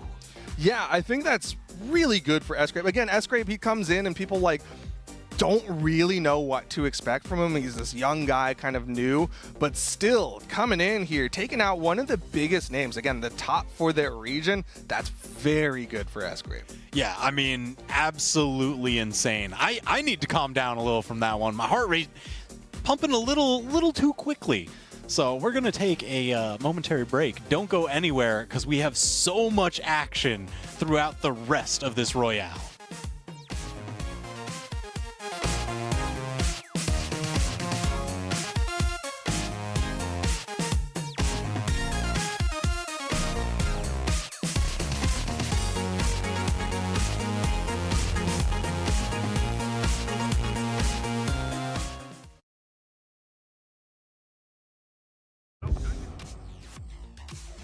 Lost the weapon, dash landed like crazy, and then sidelighted him in the face. I felt like Swedish had a dodge. I don't know where it went, but it does not matter. You being stuffed out. Oh my God, Sandstorm! That KO'd. Okay, it's a stage. I don't know why so many players are just not dodging. Like so, Sandstorm has been going for this double Sair read after his D-Light Cider, where he like fades back and then jumps. A little bit, waiting for his opportunity to pick up that weapon spawn, ends up getting it. All right, we're going off stage. SGrape with the turnaround, double pogo, no dodge, gets him, and we get 4. Baby, SGrape. Still not enough. God, it's like, please, can you stop? Give me a clip. Immaculate edge guard sequence coming out from SGrape right there, churning the butter right on top of Bamya, and we're just gonna keep it pushing. Getting some good damage on the second stock already as well. Nice kind of fadeaway nair. Sidelight goes forward, it misses. Jakey approach with that sidelight, gets the sider, goes with the chase dodge down. Okay, gets the Sair as well. That's what I want to see with the boost. And that's one of those situations where, like, at low damage, using side air, active input travels forward, you're going to get more distance and travel with your opponent. You time that correctly with your chase dodge, and the distance that boots can go off stage is incredible. He didn't get over the corner. That's a J1 classic as well. Ooh. Back. He did burn some movement Burn there. the dodge. That's a free Sair, and he goes high and gets red to Phil Pavelski. What? Yeah. With the nairs and Sairs, usually that's just damage, but going off stage, chasing high into the corner and taking out Coco. Pavelski gonna go up 2-1. To his level, where they can kind of, they're like, yeah, I can hit a blaster there. But really, like Snowy, the way he's playing with this, oh, what? Oh, shout outs to Cross! That was 5 seconds! Shout outs to Cross! Oh, snap! we going back Another to one. back! Wait, we got time while dogs are respawning. Don't get caught, Zen. Oh my goodness, I thought we were about to see 3. I was ready to just start counting, bro. Oh man, I just got so hyped. Yes, this is what I'm talking about. Meanwhile, on the other side of it, we're like, Chronix is eviscerating us. Help, help, where's the Chronix vaccine?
What is up, y'all? We are back for more action here at the Summer Royale. And man, some of the sets that haven't happened on stream have also been incredibly exciting to hear about. Looking at the bracket updates, of course, you can catch some of those sets, if not all of them, on Command Center if you subscribe to twitch.tv/Brawlhalla.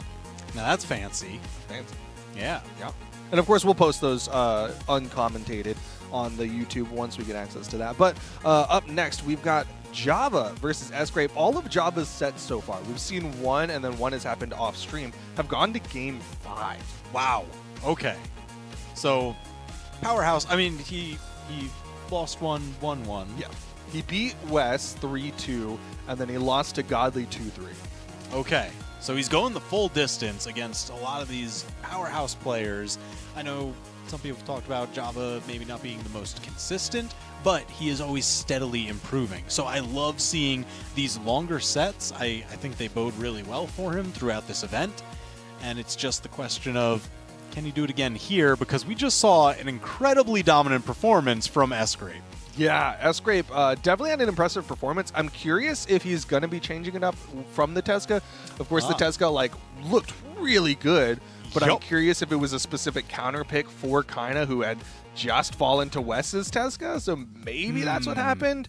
I am a little bit curious about how that is ultimately going to shake out. I do like, though, for Java that he's gone to game 5. If he can keep that up, that's a huge test of endurance, but it also bodes really well for his chances of getting in, because like we've talked about with these round robin phases, those game counts matter. Getting slightly more game wins could be the thing that decides whether or not you get into that top 4 double limb. Yeah, so it looks like he's looking to maximize his points even on losses. And on his wins, I mean, let's just kind of take a look. Oh, these are some wins from not even specifically this weekend, but this was, I believe, Summer Championship where he went up against Zen. But still, like, he's been on this Hattori for a hot minute. He's been looking really good. One of the biggest things he brings to the table with this Hattori is that movement, but man, that was an optimal punish as well. Yeah, his movement is crazy. He uses the dashes extremely well. He uses the base move speed insanely well. We saw him with those dash throughs, pivot, neutral light to just take the corner in situations where you thought he was going to get edge guarded. And I mean, even beyond that, he's just so consistent with optimal punishes. Every single time that, oh, you burned your dodge, I'm not going to do just a down light side air. No, I'm going to milk it for all it's worth. Yeah, and one thing that worked really well for him specifically in the Godly set we got to see just a little while ago was like, I'm trying to think of how to phrase this correctly. I can't think of how to phrase it correctly. He just played really well. I'll just say it like that. He just played really well. Yeah, I mean, just the way that he kind of sets up the movement is really something else. He's definitely one of those players that, I don't know, you were talking about him pushing a lot of these dash changes more so than the others, and I'm really curious to see how that continues to evolve as we head towards the World Championship, and then even after the World Championship when we have some of those experimental features going live.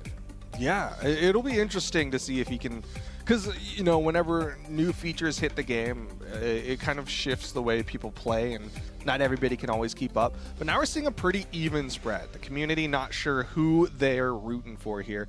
Java, again, he went to Game 5 against Godly, something that I don't think a lot of people really expected. Again, they had him as the 30% on the previous bracket, but now SGrape is the one who's kind of on the back foot. I think there's probably a lot of people there, you know, playing the numbers on this one. They're just like, okay, well, you know, if I beat A and B beats C and A beats B, then I'm better, right? Mm-hmm. Is that how that works? I guess, but I guess, like, it's not, I think it's not quite raw as, like, A beats B and B beats C, so A is better than C or whatnot, as much as, like, Java went to Game 5 against Godly, which I guess people are favoring more than SGrape 3-0ing Kyna.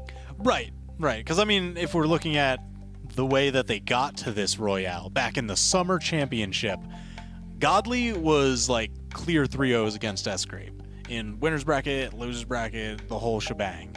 So Java being able to push that 3-2 where SGrape wasn't able to just a short number of weeks ago, maybe Java's got the stuff to go the distance here. Maybe. And push that poll up to 60%. Oh, maybe. It's been fluctuating. Some heavy hitters definitely came in rooting for Java, but on the other side, like, SGrape's Tezca has been looking so good. Like, one thing that I think Java struggled with against Godly was the edge guards. One thing SGrape did really well against Kyna was the edge guards. Those N-SIGs were so effective for his boots, and I'm curious if Java was paying attention. Is he going to be ready for that?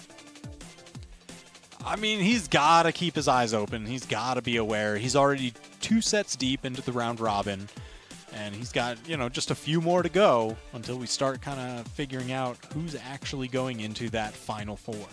Yeah, it is going to be curious. Again, like, it starts off a little bit slow sometimes with these round robins where you're like, okay, yeah, this specific set, maybe it's not a deal breaker for anyone quite yet. But then as things start to progress in the day, we're starting to get to see, like, okay, who's starting to trickle out? Right now, everybody except for Neeze have won at least a game, which is pretty impressive. Neeze has not necessarily, like, he's only played 1 game, so he hasn't had as many opportunities. I'm not trying to I mean, Neeze, that was the set against Sandstorm. Yeah, and that one went to Game 5. Game 5 against Sandstorm, man. Neeze, he came to play. Yeah, and he's currently 1-1 against Godly, so he's definitely not, like, done for the day or anything like that. Like, he's looking pretty solid. It's just, like we've been saying, here at this Invitational, at this Royale, everybody's a heavy hitter. Yeah, I mean, you grab the 8 best players from around the world, you're going to have a real show. Yeah, for sure. And of course, we've had a fantastic show so far. Up next, we've got SGrape versus Java, just waiting for them to get locked in and ready to go. It's funny, like, there's really not that many places they can go. Like, they're kind of just, like, locked into this room to play Brawlhalla, and yet somehow they're taking their time between games like it's a tournament, and it's like Remy needs to go to the bathroom right before his set. Hey man, everything is so incredibly high stakes. You know, I mean, there are no early pools matches where it's like, yeah, that'll be an easy one. I can use that as warm up. This is all the hardest match you've ever played is your current one. That's just how it's going to work out. And you know, I guess it is nice that we've got SGrape right back on the setup because maybe he needs a little less setup. Yeah, he doesn't have to do button checks. He's like, yeah, he's like, all right, I warmed up right here. This is my seat. You know, or did they trade chairs? I didn't check. I don't know. He was walking around when they showed the room, so I don't know. His name is on the left side now, so maybe maybe that impacts something. Although, does he get? Do they get like priority if they're like? I don't know. Do you think it's like halftime? It's like, oh, you were on this side here. Now you got to swap because now the sun's in my eyes. And now you got to deal with the sun and the wind and everything.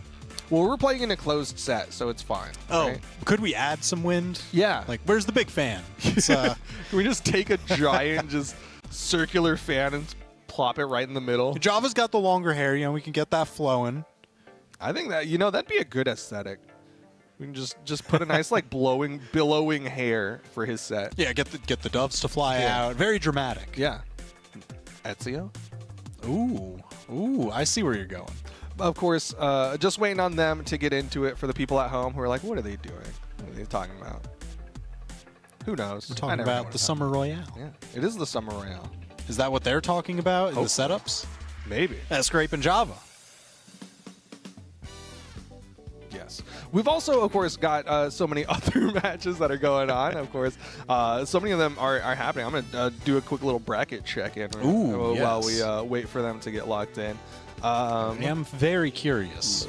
Loading. Okay, we're still waiting for them, so a quick bracket check-in. Dude, Sandstorm also currently 2-2 against Experience, so he's another person who's going to be potentially going to Game 5. There's a lot of these people who potentially are going to have a lot of like game count deciders, but we're going to take a short little break as we wait for Java and SGrape to figure out where their chairs are at the front of the room, but we will be right back.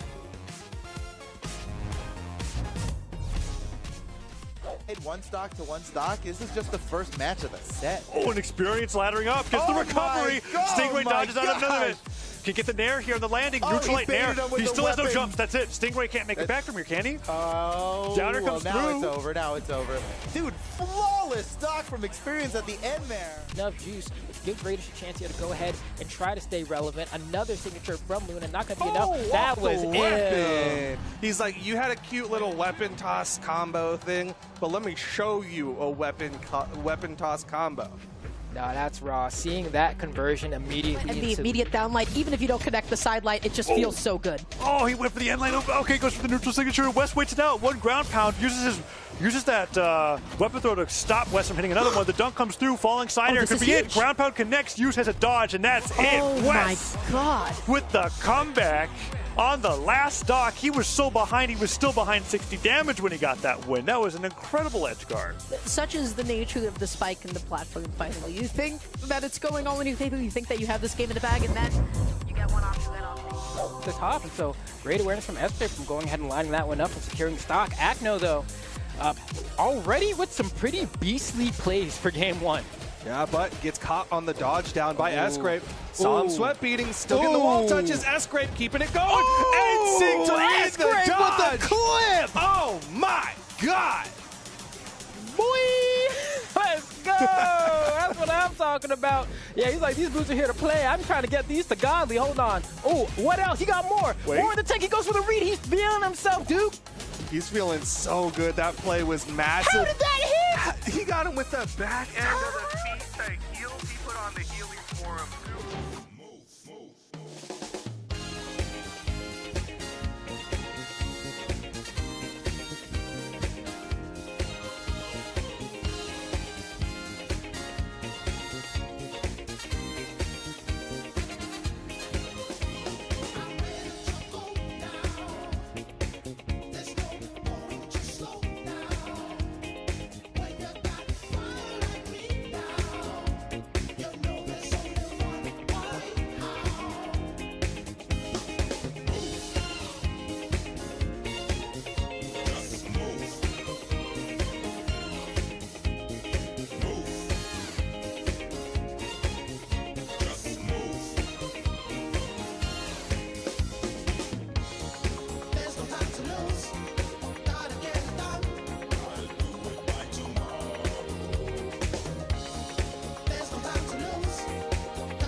That song was a banger. They I looked know. for a groovy song, and that was a groovy song. We were dancing over here.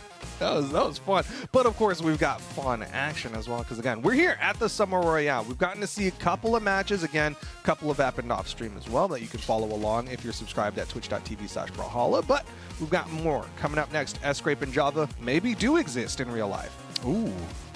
Yeah? Yeah, Yeah? hopefully. You think Java God's Java, he's wide awake now? He's ready? Maybe. I don't know. I've never seen him with caffeine in hand. So I don't know if like he just exists in a caffeinated state or like if he needs like it's brain. built in. Yeah, like is he like the Tin Man who needs oil, or is he just like made of it?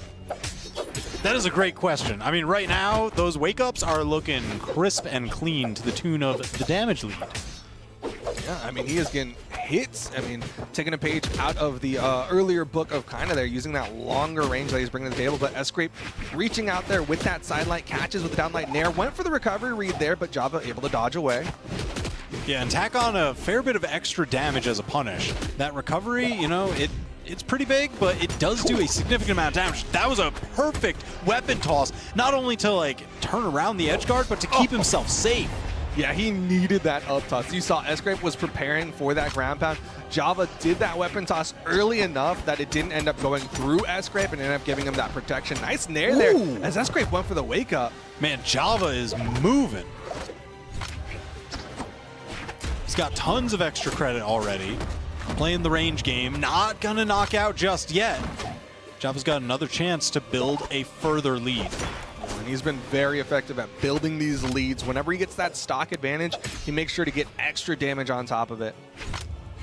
Slice and dice, the whiff. punish, down light, neutral sig. He knew you sprint that dodge, you burned it on the gravity cancel. I'm gonna get this one for extra damage. Yeah, now SGrape will have that stock advantage, that weapon advantage, but can he get some damage built up onto Java here? Because he is already hurting on the second stock.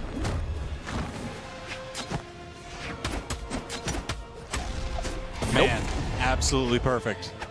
The full three-piece there. Didn't go for the extra 4 or 5 because the dodge wasn't burned. You know, you got to keep it consistent, keep it clean. Yeah, he's just like, all right, well, downlight hit, just easy side light, or side air afterwards. Downlight recovery there, nice nair afterwards. Java getting so much damage on the SGrape. Man, Java, all right, every time that he's been in kind of like that wake-up situation, wait a minute, going for the spike. Okay. No, SGrape fighting his way back onto stage. Yo, but SGrape's SIGs are just not hitting against Java. Downlight into the gravity cancel, side light as well, just finding hits onto SGrape. Man, they are scrapping right now. SGrape fighting for his life in this game. Dude, Java went for his style there. Up toss into downlight gravity cancel bouncing. Is that he's crazy. I understand what Java just went for, that pivot neutral air. It would have sealed the game had it landed. He's like, all right, I got the extra stock. I could end it right here, so I'll take that gamble. Yeah, I mean, he's got such a big lead that sword neutralite is going to take out game number 1. Of course, the community vote did lean towards Java, but man, considering SGrape just 3-0'd Kyna, I didn't think it was going to be like this. No. I mean, what was even the game time on that one? That seemed to happen so quickly. Yeah, that just felt like constant gas pedaling from Java. Like, there was no breathing room for SGrape. Okay, so Java was getting a knockout like every 40 seconds. Yeah, just about. Just about. Less than a minute per stock. He's chilling. He definitely felt a lot more intensity in his matchup against Godly. Like, you saw the size of reliefs in his earlier matchup against SGrape. He's like, yep, sword stuff. And Java definitely aware of the threat of that neutral signature on the boots. In a lot of those edge guard setups, even just the continued strings, where SGrape was looking for neutral signatures, Java was always fading away before going up, just so that way he gets out of the column of that attack. Yeah, it's wild because SGrape, like, he was so signature effective in his earlier match, and now, like, Java's avoided basically all of them. SGrape goes for kind of those meta reads like we talked about, and Java's like, well, I know the meta. I know how to avoid it. I just got to make sure I time correctly and, like you said, drift in the right spots. Java really mixing up his movement options. just dances right around every edge guard attempt. Spaces out the side sig as well there. Doesn't hit the dare. Java with the turnaround. Doesn't hit the nair though. Weapon toss keeping him alive. Man, that weapon toss was still active. Yeah, I mean, he did it with like an extra upwards jump, so that way it went even higher. Just such long-lasting umbrella coverage. SGrape struggling to find the hit again. Misses Every the time. gravity cancel. That downlight gravity cancel neutral signature. If they burn the dodge, Java will spend that on you every single time. Yeah, and he's so quick for it too. Goes in for that N-Sig, and now again, opportunity here for Java to add up more damage, give him a bigger lead here against SGrape as SGrape misses the weapon toss. I even just kind of like that when getting knocked away, Java waking up with the cider. Whoa, okay. SGrape saying, all right, you fade to the outside to avoid my neutral signature, but what if I'm on the outside? Taking away options from Java here. He actually managed to keep this one relatively even where Java was doing such a good job of building leads. SGrape with that falling Sair though, but nice turnaround opportunity. That was a burn dodge, but Java staying high against SGrape, and SGrape, a little bit of a disengage.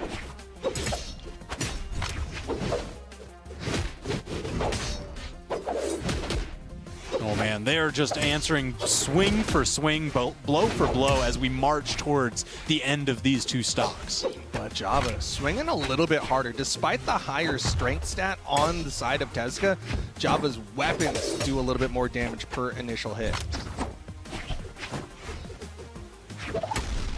Just a recovery, man. Catches SGrape just as his air options were dwindling. He was looking to land, and Java covered the landing pad. And now Java again looking solid here. Goes for the N-Sig read. Java with the spot dodge. The Sair gets through the weapon toss this time. Java staying low with a perfect dodge. Wait a minute. Bounced. Dare. He's a pinball wizard. Bro, what was that sequence? That was so sick.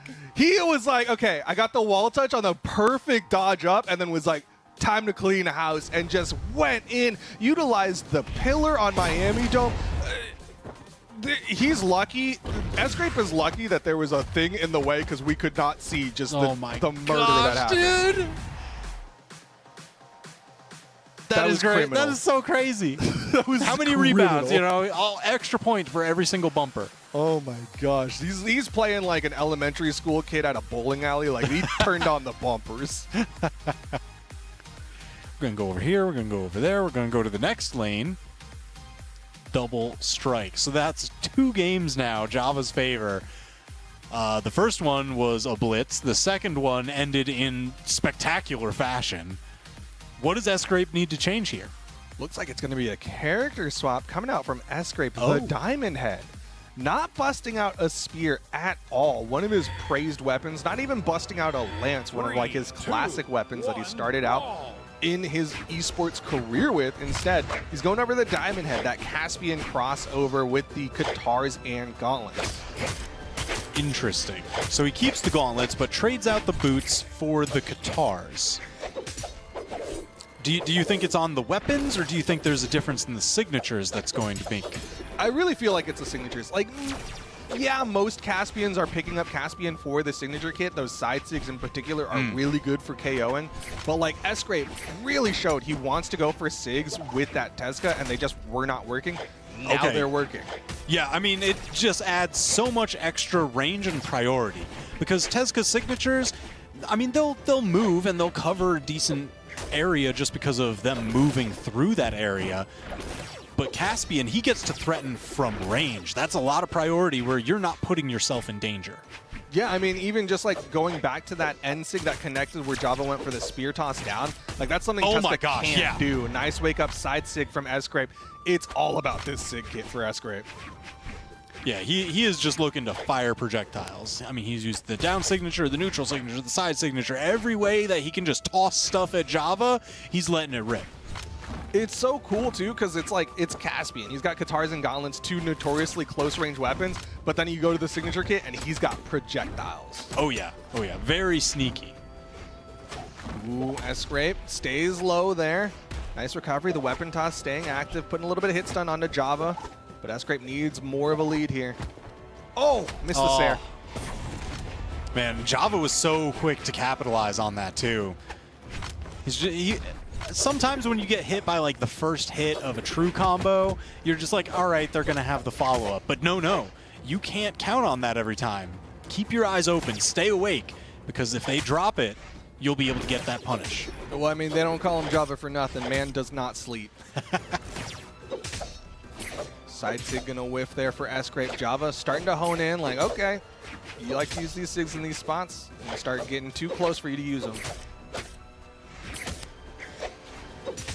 Nice turnaround here. Turnaround. Oh, deep ground pound attempted, but SGrape did not have enough movement there. Went for the recovery. Was hoping for the hit onto Java so that he could chase dodge and get some more movement there, but Java really good on that edge guard.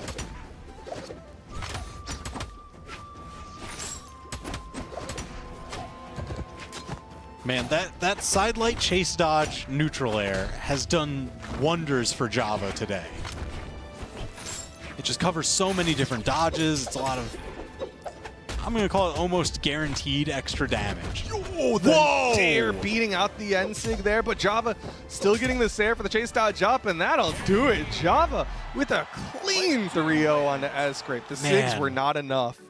Saw SGrape taking off the headset as soon as the hit landed. He was like, all right, we go next. We go next. Just man, Java, what a set. Yeah, dude, Java playing so incredibly well there. So he's had 3 2s against like the largest contenders of the day.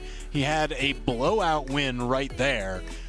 Java's looking real strong. He's looking very good. We did say again that Java has had that potential to be on the top 4 for this weekend, but I don't know if people necessarily expected it this clean. Yeah, man. Just the perfect intercept. SGrape was able to tag him there, but oh, here we go. This is the full bounce around. Jeez. Dude, that was brutal. Such a good highlight. That was a real. That's like, that is, you know, like in the back, defensive's like, okay, I need that clip so I can post it on Twitter. Yeah. Just make that the pin tweet. Java's gonna make that his pin tweet. You know, keep it as like your phone screensaver. Everything. SGrape kept trying to go for aggressive options there, and Java was just like... I mean, you know, he was behind. He was looking for something to work, so I don't blame him at all for going for those. It's one of those, like, you know, if it works, he's a genius. If it doesn't, it's like, come on, what are you doing? But he didn't really have too many options left. He had to swing for the fences. Yeah, I mean, down a stock, unarmed against Java, like, he's just looking for something in the dark right there, and unfortunately just didn't quite work out for him. He's definitely not done yet. Again, round robin phase. He's got more matches.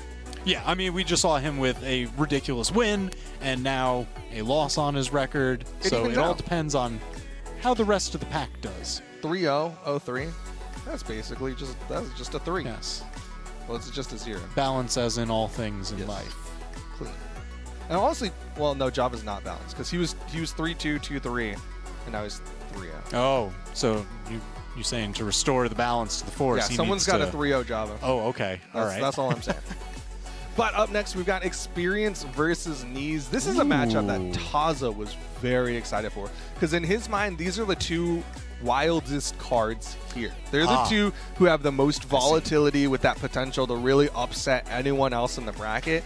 And so seeing them go head to head kind of decides like who is the ultimate volatility. Yeah, Experience, he is one of those players you never really know what to expect. It's either going to be these flashes of brilliance where you're just like, how does anyone ever win anything in these games? Why isn't it just Experience all the time, every time? And then, you know, he's still a young player. There's not the consistency built there just yet. I will say, kind of in the single space, he has definitely proved himself consistent in the doubles space.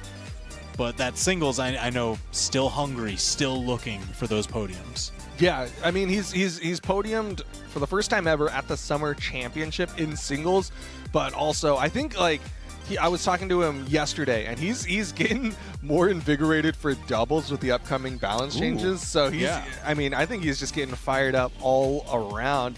It will be interesting to see. He's saying basically Mordex and Mirage are going to be the picks. On the other side, Neeze has a pretty large character pool. I think you were talking about like how he played Teros into his matchup against Sandstorm as well earlier. So he's been kind of playing he played like 3 different characters in that match. That's right, yeah. So he's got a very deep character pool he can pull out, and I think a lot of people don't really know what to expect from him. You know, little bit different of a situation just because some of the folks that were in the top 3 from the European region weren't able to travel, so it had to pass down and then had to play in for it because of the way that, you know, you tie for 5th in a tournament.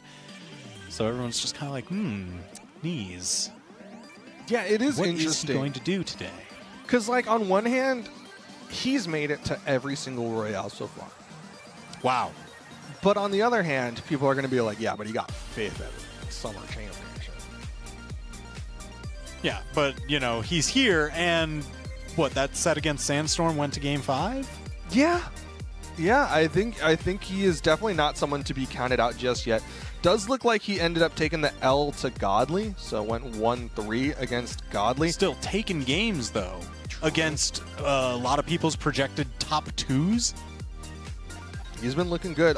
It looks like he was playing Teros and then Mirage in his matchup against Godly. He played Wushang and Mordex as well against Sandstorm. So he's really he's playing everything today. So I see the Lucian up there on the graphic, but, you know, it might be a fake out. We might drop the curtain and surprise, there's a Minotaur. Maybe. But again, we got to talk about Experience here, who's, again, he played out of his mind in Summer Championship.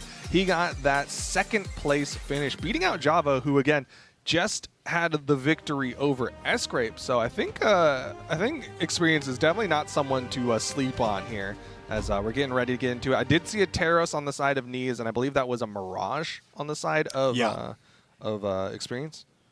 So we got pretty high strength in the matchup going out here.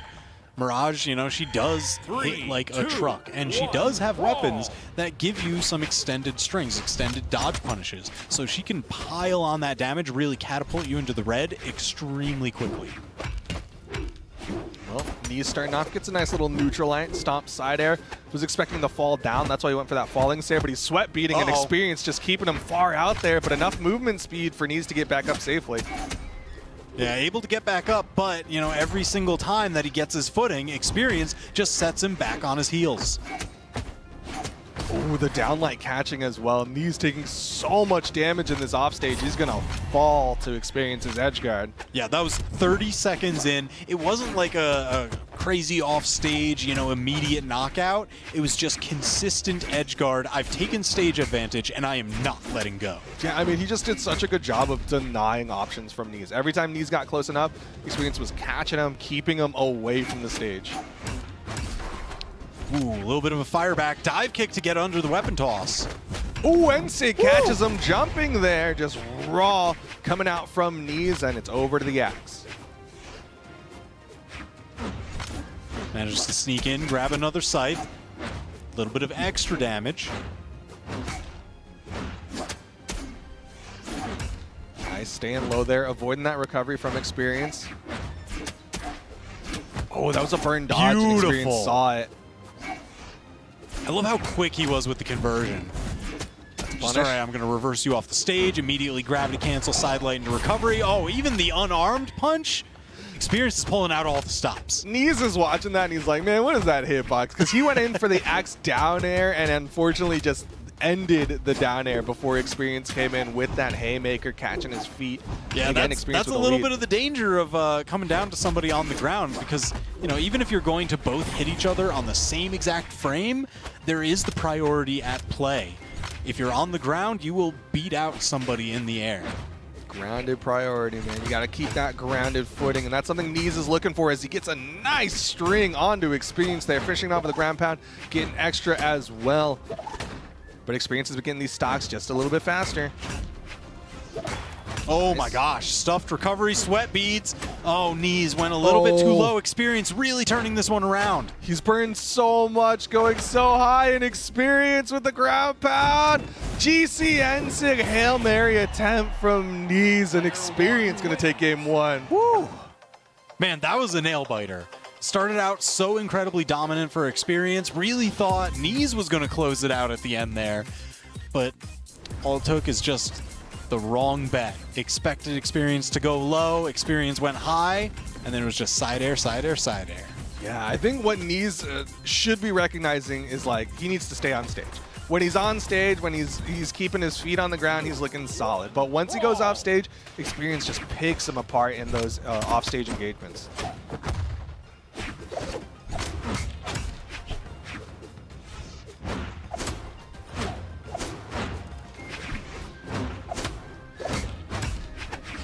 Ooh, the down toss fake out there. Experience didn't get caught by anything though. Swapping over to the scythe, but still getting boxed around by Neeze's axe. That neutral light catching his landing every single time. Ooh, sidelight side air coming out from Neeze. No longer true, but he goes deep for the side sig. Nice side air, punishing the whiff from Experience. That was sneaky. I think if he turned the other direction, that down sig could have hit. Yeah. Ooh, good dare. Weapon toss gonna whiff. Experience eats the dare, but a recovery wake up, and he takes it again. Neeze keeps getting so close to taking it, and Experience is just like, I'm going to win this edge guard. Actual heartbreak. Actual heartbreak. I mean, luckily, Neeze answered right back very quickly. Didn't take any extra credit damage. But, man, he really should have the stock lead here. Yeah. Experience just so good at turning seemingly lost situations into his own victory. And Neeze keeps giving him those opportunities too. Like he keeps trying to get a little extra aggressive there. Like he wants to go for a big play and not always working out. Experience picking him apart, but nice dare at the top of the map. Neeze with some great damage onto Experience right now. Goes for the recovery, and Experience just reaction spot dodge. Uh-oh. Caught him going high. Neeze sweat dropping Can't out. touch. Tried to box him so he could get the hit for the chase dodge back to stage, but no purchase. GC sidelight not going to connect. Goes for the stomp of the weapon toss from Experience, actually stopping it in its tracks.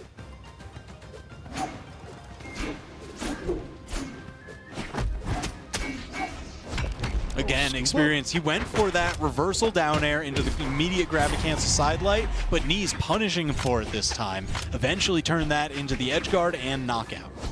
And now it looks like Neeze really wanted the hammer there. You saw him pick up an axe, throw it away, keeping the hammer for the final stock here in game number 2.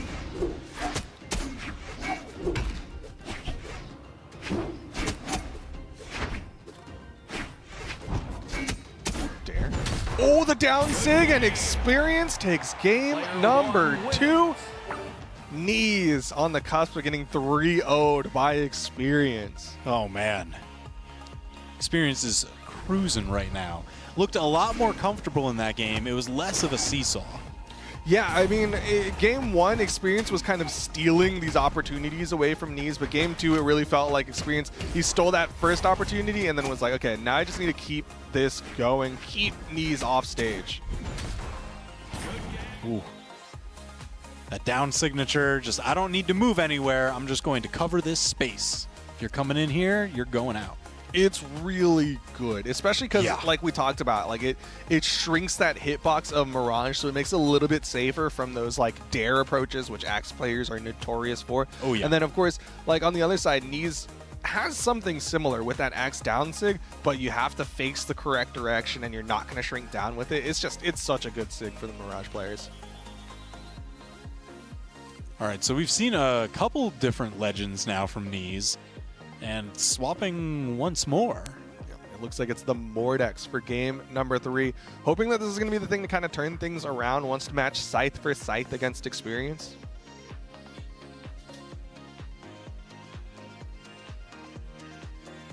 Getting set up, the Scythe mirror match, and on Demon Island. 3, 2, man, 1, brawl. This is going to be tricky. All Demon Island. Well, okay. The first 2 games, Neeze lost in those offstage engagements. Now he's got a character who kind of thrives in those offstage engagements. Yep. Apparently thrives on stage as well. gosh. Why didn't he start with this? This is his final form. It's been unleashed. Apparently. He found the power of friendship, which apparently is actually just the power of werewolves. Werewolves, friends, same thing. Nice side air coming out from Neeze. Doesn't quite get experience off stage. He's built up a nice amount of damage here, but he needs to make sure he finishes off this stock from experience. Sidelight didn't get the recovery read. Nice. Oh, beautiful follow. You're going to spend those options? Well, I'm going with you. We'll spend them together. Yeah, I recognize the first time his recovery didn't hit when he threw it out immediately. Ooh. Oh my gosh. I love the decision to go for dares there because he's like, I need to kind of go back towards the stage, so I'll just string you as I do. Yeah, I mean, that was absolutely beautiful. So Neeze has quite a bit of momentum here in game number 3, despite being down 2-0. Just like the pacing change coming out from Neeze is working so well for him as well.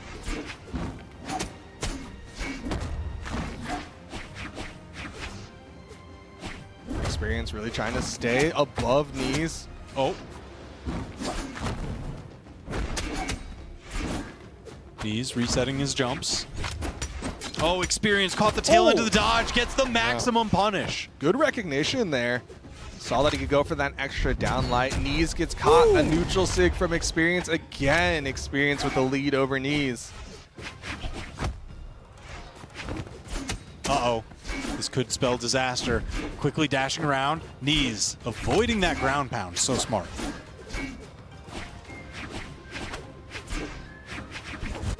Nice. Just raw end sig. A lot of people, Neeze definitely recognized, a lot of people like to do a whiff and then immediately jump to try to give himself some protection. Neeze was like, okay, I'll just end sig. Oh, yeah.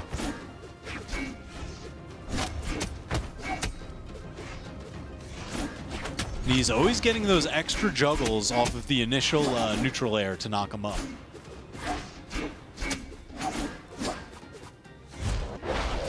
Missed the down sig there. Uh-oh, stuffed recovery, Neeze and sweat beads. Manages to reset. He's okay, but he's not out of the woods just yet. Experience keeping him thrown around. Wait a minute, shoes on the other foot. Oh, but he misses that last dare. The recovery just going to bounce. Experience should be able to come back up, and he gets past the downlight there from Neeze. Neeze just outside that side sig range. Pick up neutral light. Neeze fighting to stay alive in the set. He's got experience into the knockout range. He just needs to find the hit. Light, not able to get that recovery there. Weapon toss, just a fake out. Now he's over to the gauntlets, looking for a recovery setup. Caught the landing, caught the dodge. Neutral light is enough. Neeze lives to see another game. Neeze nodding his head. He's like, okay, Mordex. That might be the pick. Maybe his hand's feeling some sort of way. Shake him out. You gotta loosen it up. Stay limber. It is a little bit cold in there. I know some of the players have said like it can get kind of chilly within the studio. So maybe that's what he's shaking out a little bit. He's like, I need to keep these hands warm. I mean, just judging from the gauntlet strings that started out last game, the scythe string we saw immediately after that, like, dude is gaming. So I wouldn't be surprised if he's just like, my fingers are on fire. Here we go. Game number 4. Neeze sticking with that Mordex. It's been looking solid, but experience has been able to fight back against it. Oh my god. That was so slick. Downlight moves over to pick up his scythe again and keep that pressure going. Went for the triple side air, but Neeze got over the top of it this time, threading the needle back to stage. Good movement there from experience. Throws out the end, or Neeze threw out the end light, and experience was able to punish with the side air. Oh, side light recovery, not yet enough. Tall ceiling here. Went for the down light, but it puts him over the stage edge, and experience dash landing to the other side. He's okay. He's not okay. But great on experience, recognizing, hey, he got the wall touch. I need to finish this. Even that down air isn't enough. Let's seal the deal. I know Taz is very excited about that engagement there from experience, because those dash landings were critical for experience to get to the other side fast enough.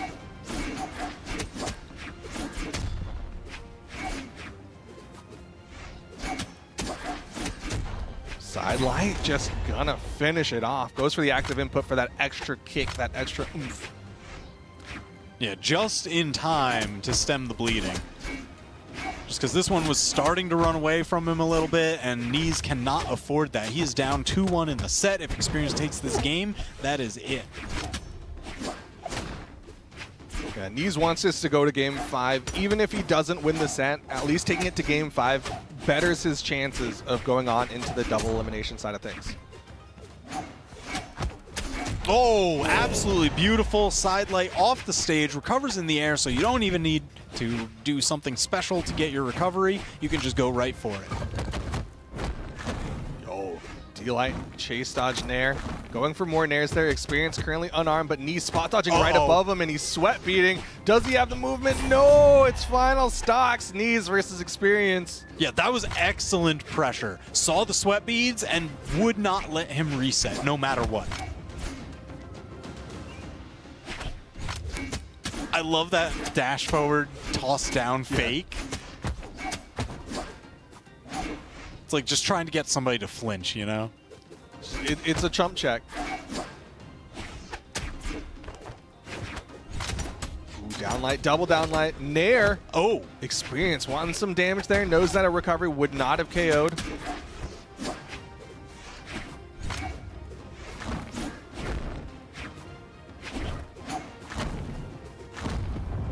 Recovery, not quite enough. Good dodge through from Experience, but the side air puts him off stage. Neeze going deep. oh And he gets my gosh. just enough with that down air. Yeah, and that was a great, such a smart disengage. Saw the sweat beads, was like, okay, I've got the knockout. He can't make it back to stage. Now, I just need to get far enough away from him so he doesn't get a hit and a chase dodge. I mean, considering the number of times where he went for that and then did give them a hit and a chase dodge, it's like good recognition, good opportunity, and good commitment there from Neeze. Now we're going into game 5. He did it. He managed to bring this one back from the brink, and he's sticking with the Mordex for game 5. You love to see it. Figured out what works, just kind of keep pressing that advantage.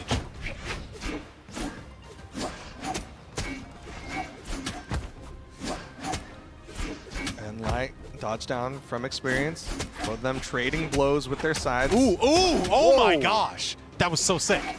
Love that The weapon hard toss. reads, yeah. Just lock him down onto the ground so I can pick it up right back in his face. Nice. Got the wall touch, Neeze. No, not enough. Yeah, that weapon toss from Experience did just enough work there. And that dare as well, trying to keep Neeze away from the wall. And now Neeze playing from the back foot here in game number 5.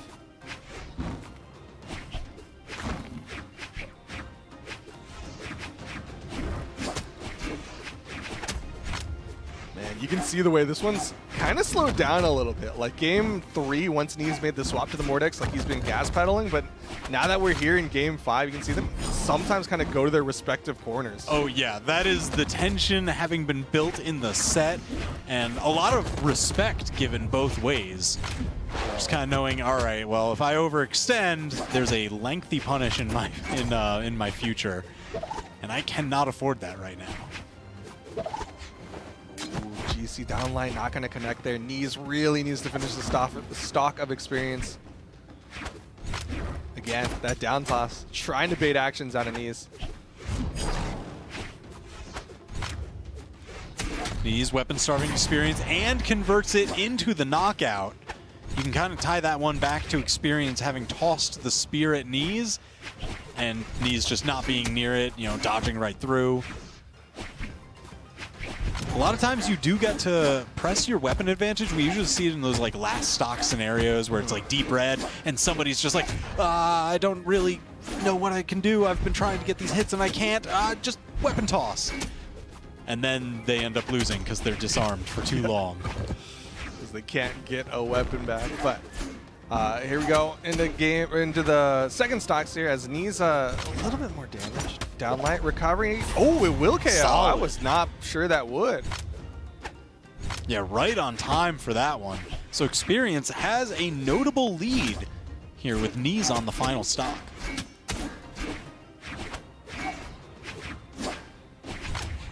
Man, look at all these dash jumps, jockeying for position, hopping around the stage.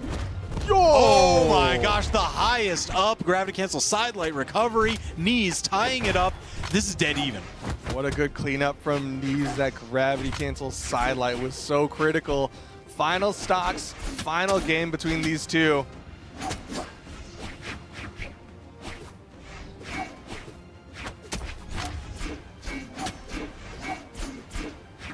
They're both Oh my gosh. going for similar options in like similar situations and being just outside of the hitbox of either. All right, nice dare into the end light. Ooh, that was a dodge down.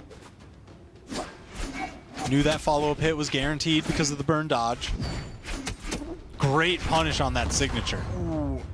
The weapon toss helping to set up for the gauntlets for Neeze.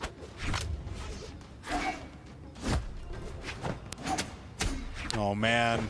Experience having spent so much time unarmed. Neeze just taking stage control.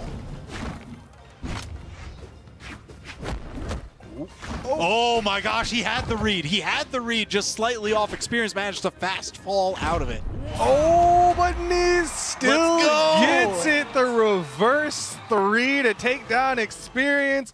Neeze gonna win it out in game 5. Man, absolute intense set. Neeze, you know that one's got to feel so good. Just figuring out the answer, managing to push it from being all the way back in the set to just burning your way through into a clutch finish.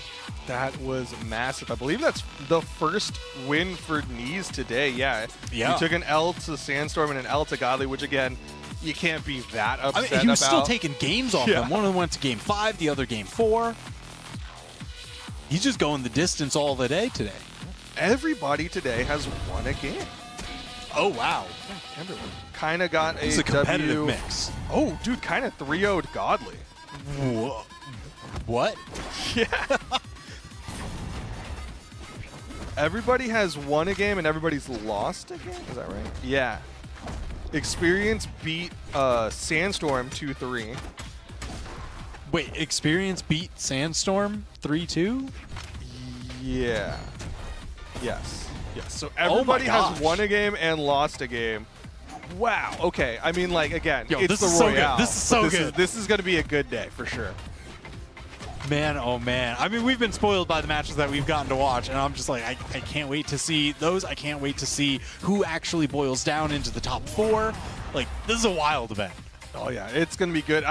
I do not envy the people in the back who are having to do all the math to be like, okay, wait, he won this many games and lost this many, but he won to this person and that. When you're just like, everybody's won a game, it's like, oh no, everything, this is getting complicated. This is going to be a challenge, but it's not a challenge for me because I don't have to do it. But of course, we've still got more action. The round robin phase, like, I don't even know if we could consider it halfway over because, yeah. Oh man.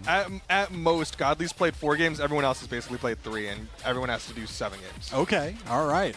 Well, I mean, they're definitely going to be looking and trying to study their upcoming matches now that it's like starting to boil down. You say just about halfway through.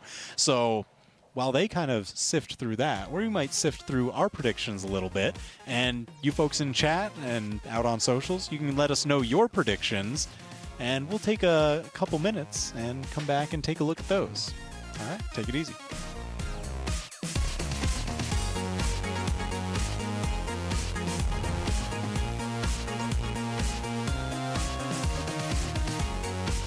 期待を裏切られた仲間よ。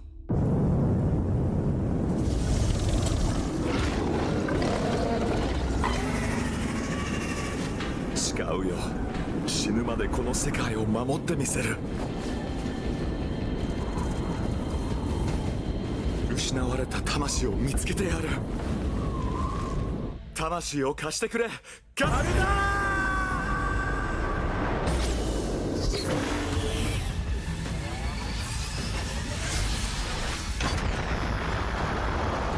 仲間が倒れたが俺は負けない。手を貸そうか。かなわない相手なんていない。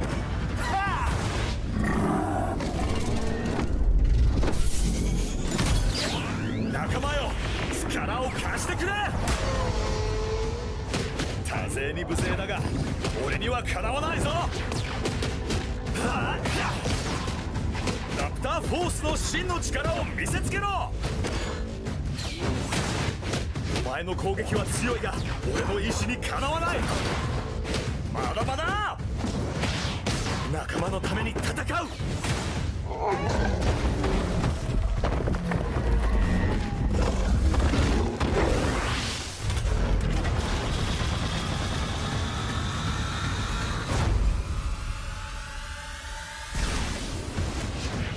残ってるのは俺だけだ。最後の防衛。ブラルハラへようこそ。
What is up, y'all? Of course, we are here at the Summer Royale. The sets have been electric, or as some might say, they have been fire because it is so hot. And of course, all of this is building up to our World Championship. So should we remind y'all about the fantastic trailer for BCX? Maybe. Why don't we show y'all instead of just saying it?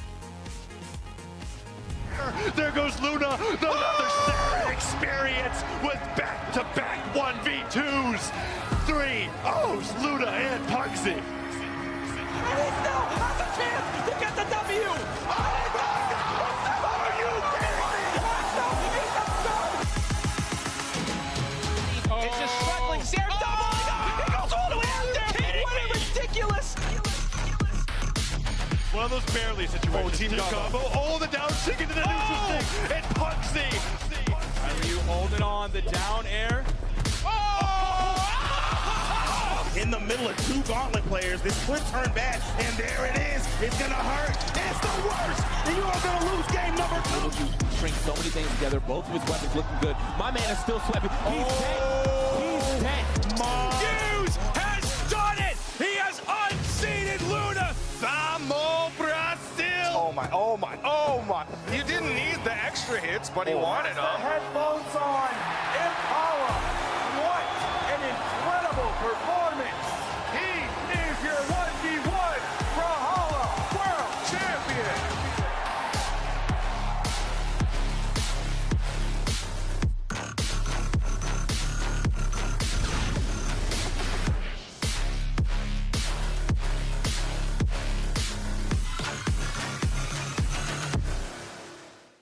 That's right, y'all. Sign up for BCX. Go over to bcx.live. Sign up for the World Championship. The prize pool pays out pretty far down, so if you think you have a chance, highly recommend you go. If you like the game Brawlhalla or like people in the community of this game called Brawlhalla, maybe you would like to also meet them in person at the World Championship. Yeah, I mean, it is absolutely always a wild time. Last year's was fully electric. Everybody was going crazy. You saw the crowds cheering. I mean, the matches were the most insane that they've ever been. And this year, if this Royale is anything to go by, it's going to be even crazier. Yeah, we've been building to an exciting World Championship, and like part of me is like, we could wait a little while for the World Championship just because I have a lot of work I have to get done.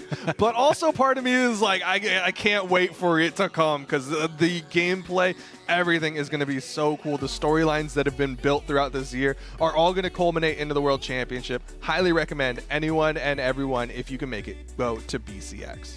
Yeah, that is the coolest thing about, you know, now being back with doing a lot of these international LAN events. We get a lot more of that international intermingling of the play, these Royales, so we get to see how do the regions actually stack up against each other before cascading into the World Championship, where they're all going to be playing for that massive prize pool. And, you know, speaking of cross-region play, what do you think about the next set that we've got coming up? I'm talking about Sandstorm and Kyna. This is an interesting one. Okay, Sandstorm currently one of the favorites in a lot of people's hearts, of course, but also one of the favorites today. He's currently only lost one set throughout the entirety of today, and I believe it was to Experience, of all people, which was a little bit of a surprise considering he won against Experience at the Summer Championship. But on the other side, Kyna's been having a really rough day. He's currently gone 1-2, but his one victory was a 3-0 against none other than Godly. So, yeah, on one hand, it's like Kyna really needs this win, but on the other hand, like, he could very well get this win, considering, again, it was Godly that he 3-0'd, who is currently sitting at the top, currently with 3 victories and 1 loss. Again, that loss to Kyna. Yeah, and, you know, for a lot of people's predictions, you know, Taza was saying earlier, he was thinking Kyna, Godly, Sandstorm, top 3 in that ascending order, and Kyna's already taken the predicted spot above, taking down Godly, looking to probably take down Sandstorm.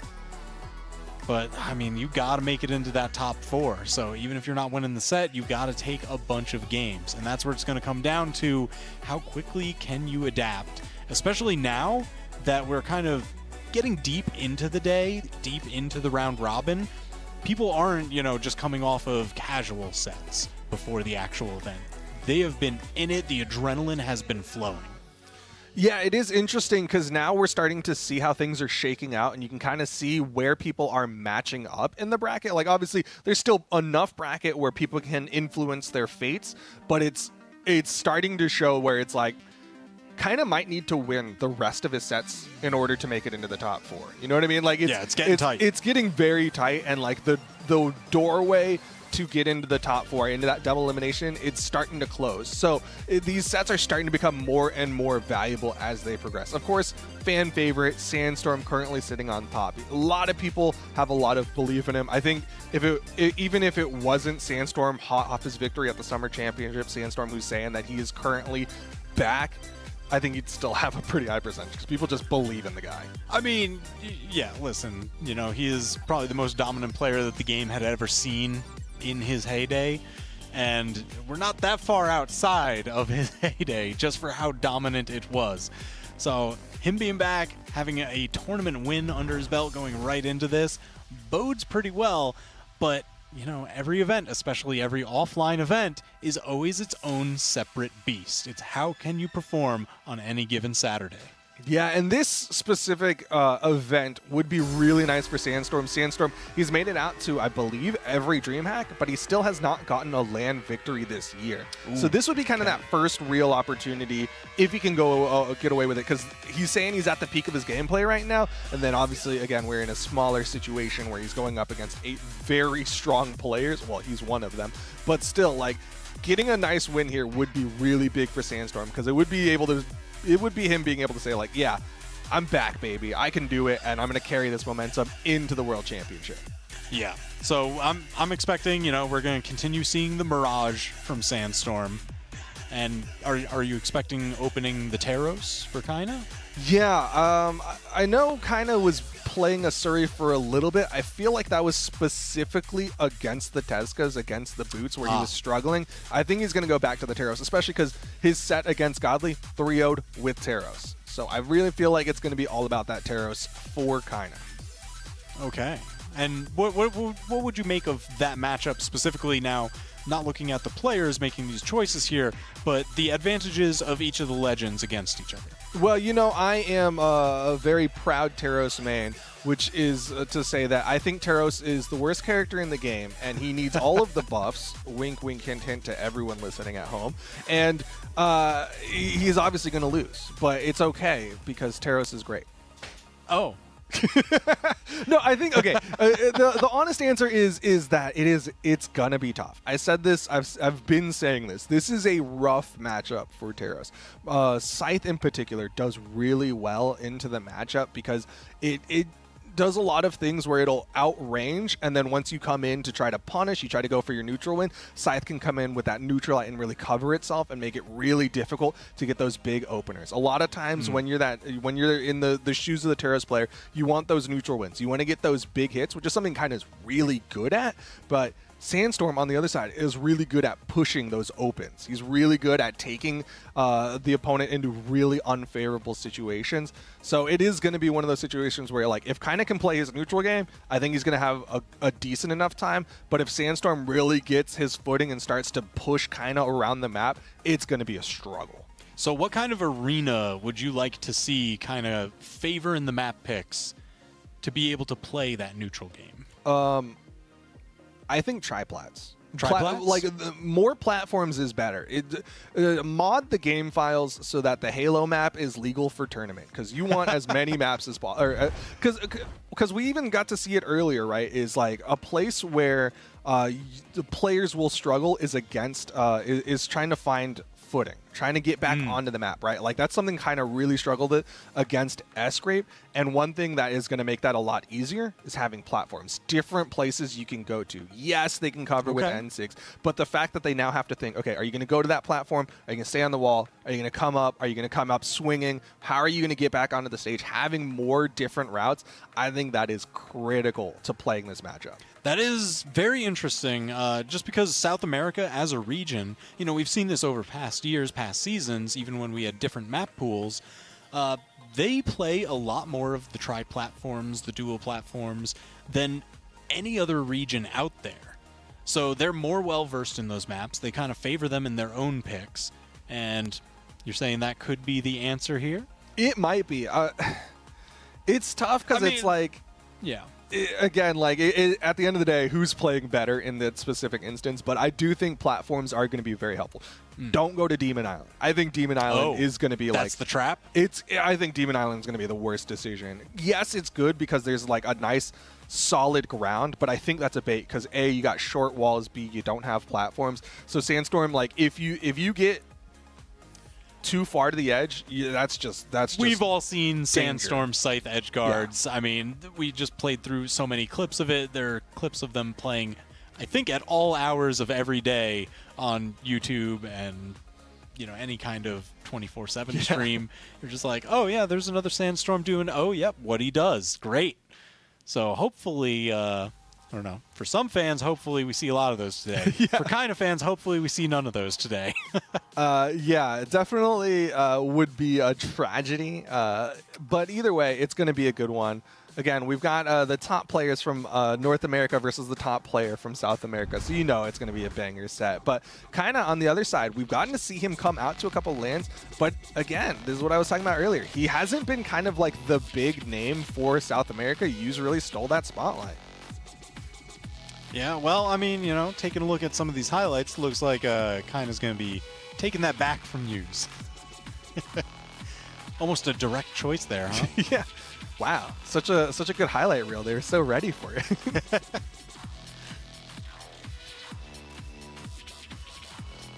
I believe these are from earlier this year as well. Yeah, that's why you're seeing a lot of the Lucian, the previous pick for him. But, we did see the Asuri earlier today. So the Katars did make an appearance. It's available in the back pocket. But, yeah, I agree with you that we're probably going to be leading in with the legend that they've been playing for the long time, Summer Championships, into now, that Taros. Okay, well, again, Sandstorm dodging our streams, so we'll have to find him. As we, again, go to another break, we will be right back. Stick around, y'all.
We're here at the Brawlhalla Summer Royale, and man, we've got the 8 best players in the world playing in round robin right now to decide who moves on into a bracket of the Final 4.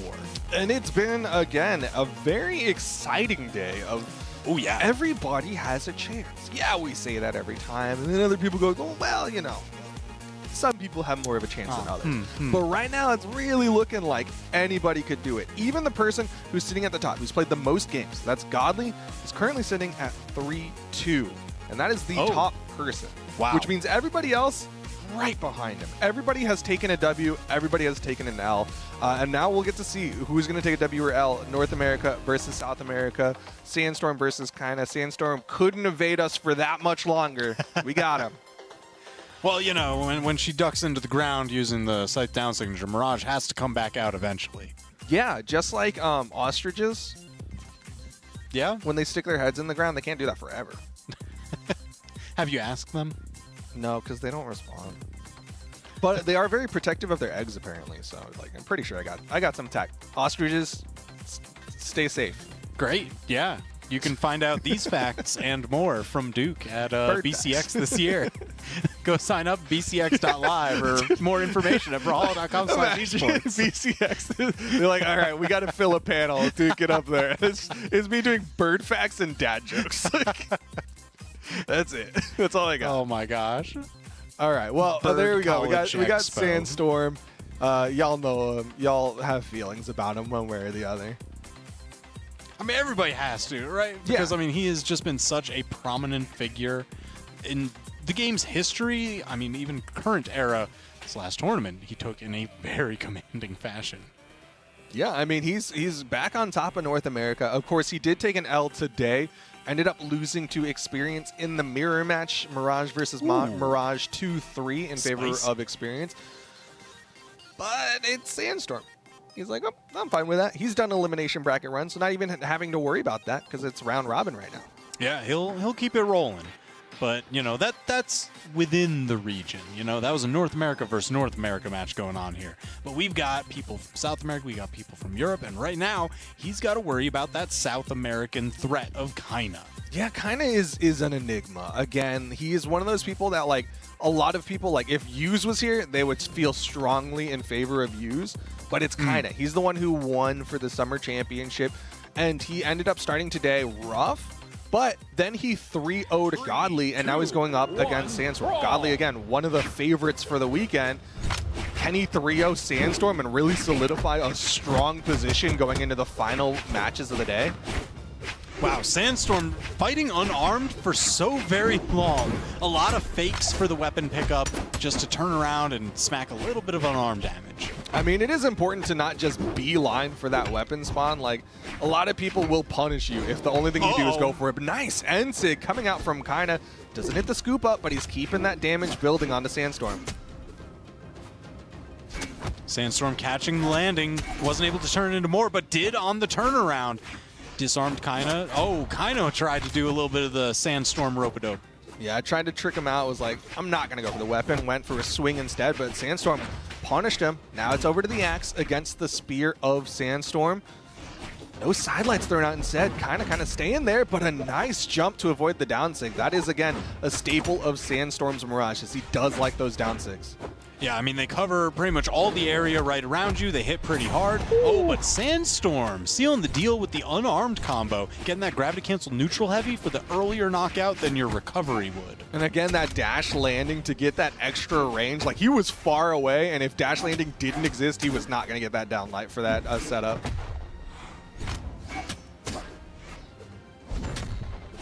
Ooh, now you were talking about these like Demon Island, the short walls really paying dividends for Sandstorm, being one of the main things for Kyna to really worry about.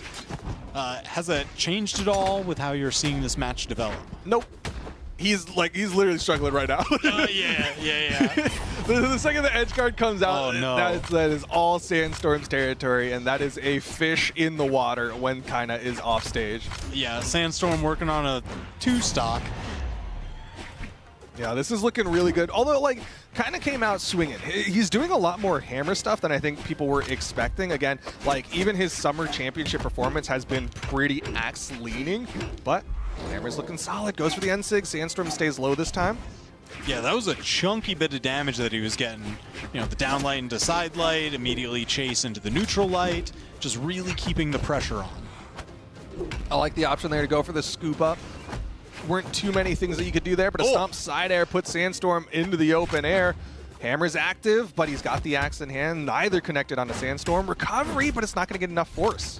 Yeah, caught him with the very tail end. You know, the strongest part of that is the initial swing, and then it just gets weaker the more you wind around.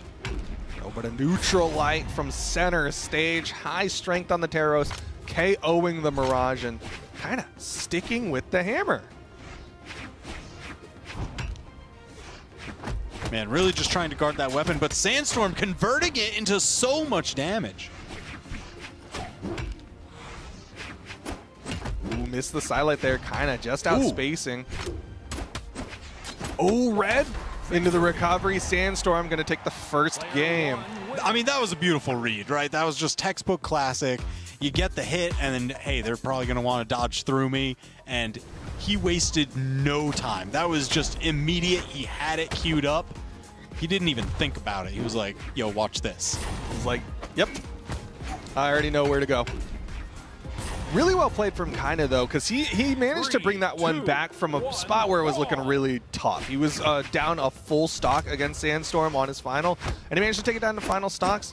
Here we're going into game number 2, sticking on Demon Island. Kyna's got to be playing for that center stage, that neutral. Oh, yeah. I mean, we see him playing a really grounded game here, just taking space with that side light, being able to contest with the down light for a little bit of extra range, and it's paying off. Every time that Sandstorm takes to the air, that's where Kyna gets to now use the umbrella of that neutral air. And, I mean, look, he's got such a damage lead. Oh, but now he's on the corner. He gets a stomp side air. Going to launch Sandstorm and actually disarm him. Down light, going to launch him so high in the sky. Wants the axe for the KO.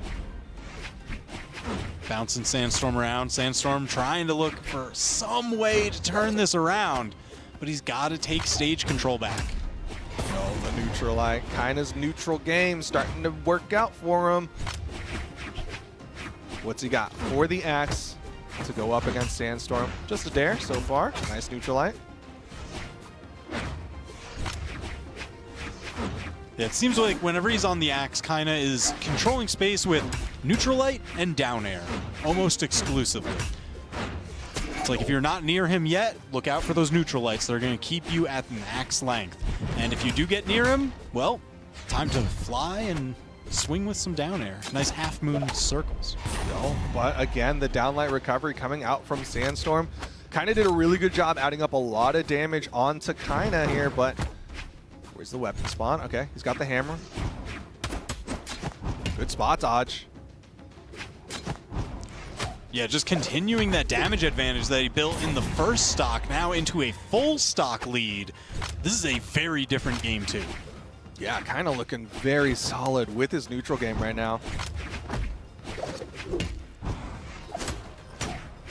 Two-piece, went for the weapon toss, but he was stacked up on Kyna, so that was inactive.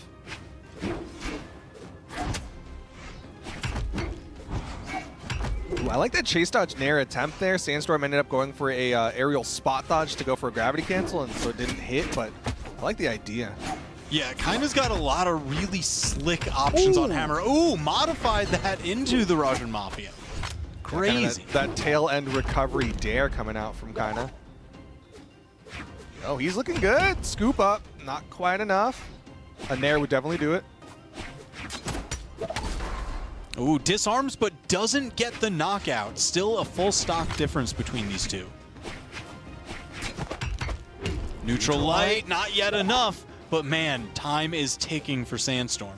He is running out of health to play with. Beautiful punish. Yeah, good spacing coming out from Kyna. Backdash, then dash in and light to punish. Reaches high enough to catch him on that gravity cancel. And Kyna evens it up 1-1. Looks like Kyna's been able to punish those down signatures really well. He had a big axe neutral light on one. He hit the neutral light after this one. It's a lot of that shimmy, you know? He'll back out of the way, let it whiff, and then just dash in with the button. Yeah, I mean, that's one thing that he's really good at is, again, that neutral game, that footsies in particular. He'll stay very grounded and just utilize kind of dash dancing to make sure he can open up his opponents. And Sandstorm starts swinging on it. and kind of starts to get those punishes. And again, we saw that kind of jump, chase, dodge forward into the neutral air and actually found purchase on the back end. And that's a lot of damage. Oh, but Sandstorm starting off game number 3 here with a pretty solid spear string, but again, high damage on this Teros means that it gets negated. Yeah, he is oh my. Really? 28-second knockout. That KO Nair into Sayer. Sandstorm was not ready for that amount of damage to come out. Teros. Swings hard. Now kind of trying to just figure out how can I turn this into the most extra credit possible. Can't let Sandstorm tie it up too soon. Oh yeah, oh my gosh. Ooh, Enlight went for the recovery there. Another recovery. Kind of in danger. We see the sweat drops. Couldn't make it back. That weapon toss froze him in the air too much. He might have been able to make it if he just drifted, but that would have been so easy for Sandstorm to snipe, so he had to try something. Yeah, I'm not sure if he could have dared in time either, but either way, that's going to be Sandstorm keeping the stock count even. Good dodge down and then immediate jump there to punish. Oh, what a chase! That was the back dodge, but doesn't get extra. Another one. Yep. Oh my gosh, trying to go for the triple down light. Oh, back edge of the break dance. Stays active as he goes down, Kyna keeping that stock lead.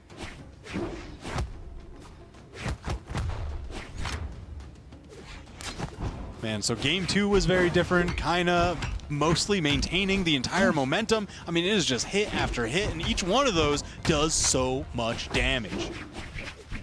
Sandstorm dash or ledge dashing. Oh my! I don't even. He's okay.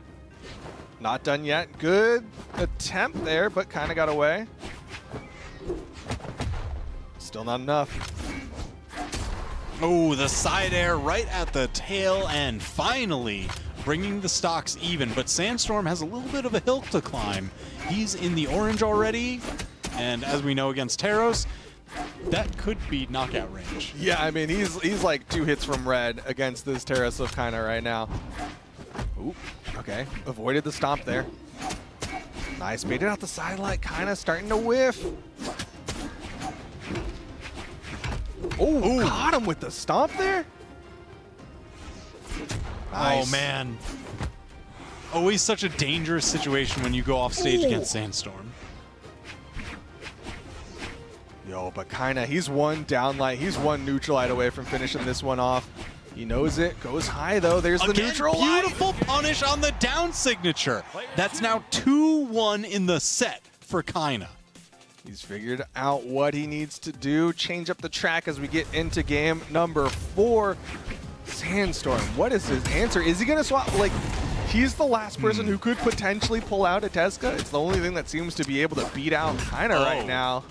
But will he do it? That, I mean,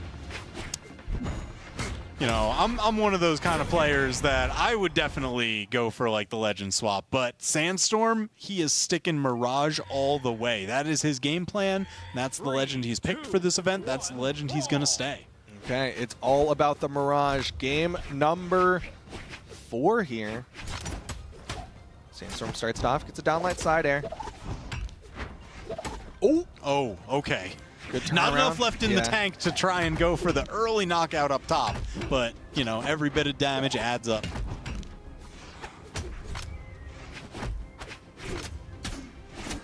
Oh my, all right, that was slick. That was slick. Yeah, I like that, throwing him near the spear there, because he's just got to keep part of his mental on it and wasn't ready for that dare as well, but still kind of getting so many big hits on the Sandstorm. Ooh, disarmed, damage tied up, stage advantage Sandstorm, not letting him in. All right, now we're swinging. It's going to launch him. Still gets the wall touch here. Oh, the downlight. Oh my gosh, caught him just as he peeked over the corner. He didn't touch. Kyna has been so good at dodging a lot of these last-ditch effort attempts from Sandstorm, whether it be the down signature or the down light, other gravity cancel attacks. Kyna seems really clued in to those panic moments. Yo, but Sandstorm will clean it up with that down light. Juggling for a little bit, gonna delay that next weapon spawn, but can he get some good damage here? Doesn't get a follow-up.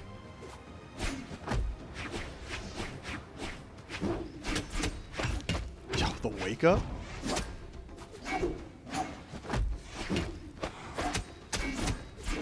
Ooh, ooh. That's a dodge. Oh, but he didn't get extra. Thought he was gonna jump there. Yeah, that could have turned into so much that probably would have just spelled disaster for this entire stock. So good on Kyna for mixing up the dodge escapes, because didn't want to give that one away when you have so much momentum going for you right now. Ooh, Sandstorm not able to get that weapon pickup. Kyna just playing that neutral. Nice falling side air from Sandstorm. Keeps him off stage. No dodge thrown out. I don't think either of them expected that second tail end to hit. Wow!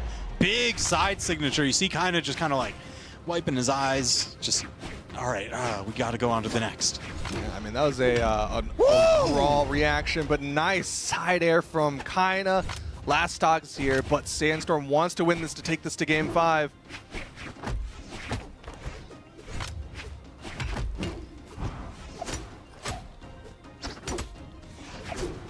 Ooh, just gets up over the corner, but man, they're just happy to fight around those edges. There it is again, chasing, knowing that Kyna likes to backdash away after getting hit there.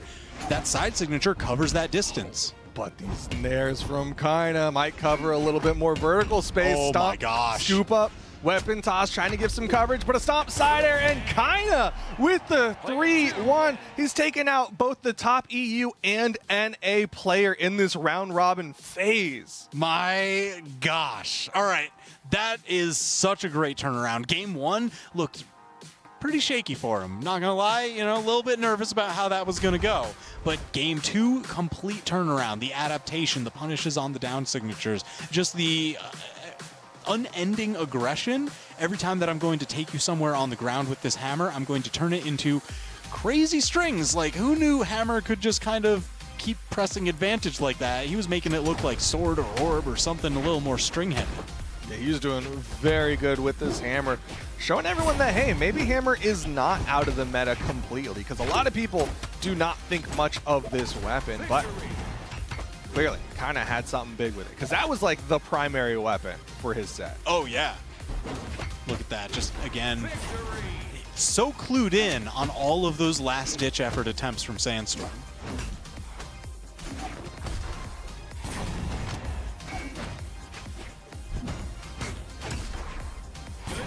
I love the decision making, just how quickly it's, okay, yeah, I'm gonna dodge here, but then we'll fast fall and just pivot the neutral light. You know, don't go right for anything too crazy, get the guaranteed hit. We know we've got the damage built, it's gonna score the knockout.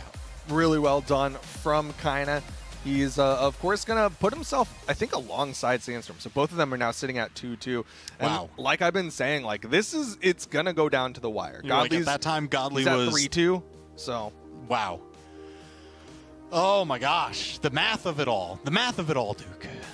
This is going to be crazy. It's going to be wild. And, of course, we've still got a lot more round-robin phase. I'm going to check in with the bracket because, of course, we still got more matches that are currently underway. Let's see how things are going as things update. What's happening? Because a lot of those are still playing. You know, we'll play one of them on stream here that we get to commentate and kind of enjoy. But there's so many other matches happening all simultaneously. Okay, so we've got Godly sitting at 3-2, Experience sitting at 3-2, Wess at 2-2, Sandstorm at 2-2, Java at 2-2, Neeze at 2-2, Kyna at 2-2, and then SGrape at 1-3. SGrape's the only one who has not broken into the 2-2, but he did 3-0 Kyna. So jeez, it's who knows, man. There's still enough in here that anyone could end up in that top 4. That is crazy. Oh, all right. All right. So we were saying, you know, Neeze had a little bit of a rough start to the day, but manages to push that back to even for him. And here now we've got Neeze versus Wess coming up as our next match. This is another good one because it's two people who like aren't often in the huge conversation. Like a lot of people don't really know where to put the two of them, right? Neeze coming in with that, of course, he snuck in after coming in with that 5th place finish at the Summer Championship, ended up beating XJ Cool J to earn the spot here. And then on the other side, Wess, like, I love Wess, but I don't think has enough gold medals to make people go like, yeah, that guy's like, he's the guy for South America. The conversation tends to lean more towards Neeze and Kyna, even though Wess is like right there with them. Man, I'm a huge Wess fan. Like, you know, over the past couple years that he's been such a dominant force in the scene down there, I just love watching his play every time that he gets the chance on screen.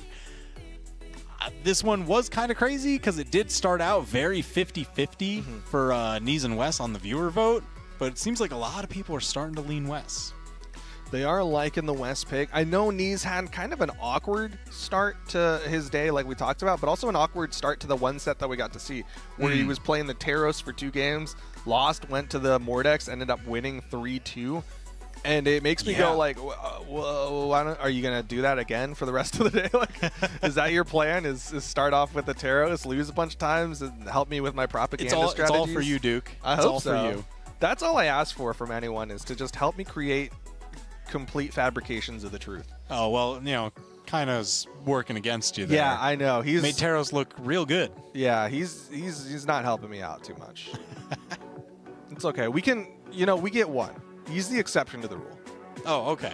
Yeah. Yeah. Just be like, it's just that Taros. Yeah. All these other ones, he's that good. It's just Kyna. Yeah, exactly.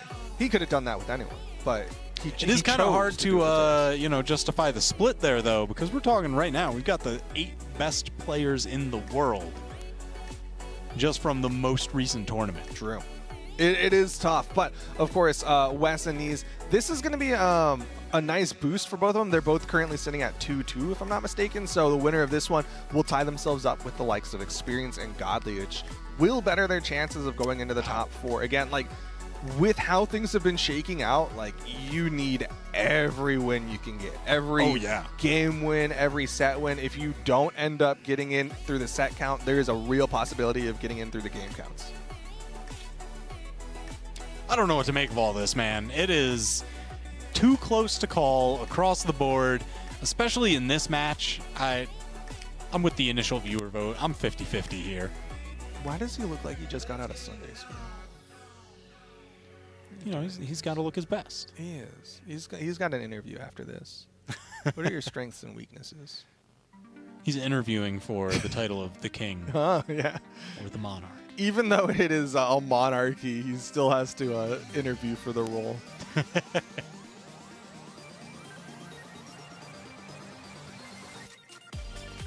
What do you think he's saying? Is he asking it's like light related? A certain light and glare? Are we going to get some shades? He's definitely like pointing at stuff. That's very astute, dude. Well, I mean, he's like, there's a thing over here. Like, it's not like in his brain where he's like, oh, my brain don't work or whatever. Like, he's like, there's something over here that is causing me issues, and that is the problem, not me. Maybe they did put the fan. They were like, you know, the billowing hair in the wind. That was a good idea. So Neeze does have a fair amount of hair. He's just like, that fan has to go. Get it out of here. Yeah, it's too much. This is causing issues. We should get him esports horse blinders. Like, sure. You know how like because you can brand them because racetrack horses on the they have the blinders so that they don't get distracted on the sides. Oh, and so our players they need full focus. We should get them esports. That's the next market. Hit me up. Is that it, or do you just always play on a VR headset? Ooh. Well, you don't have lighting issues with that, but also like what's the what's the refresh rate on a VR headset? Getting better all the time. Okay.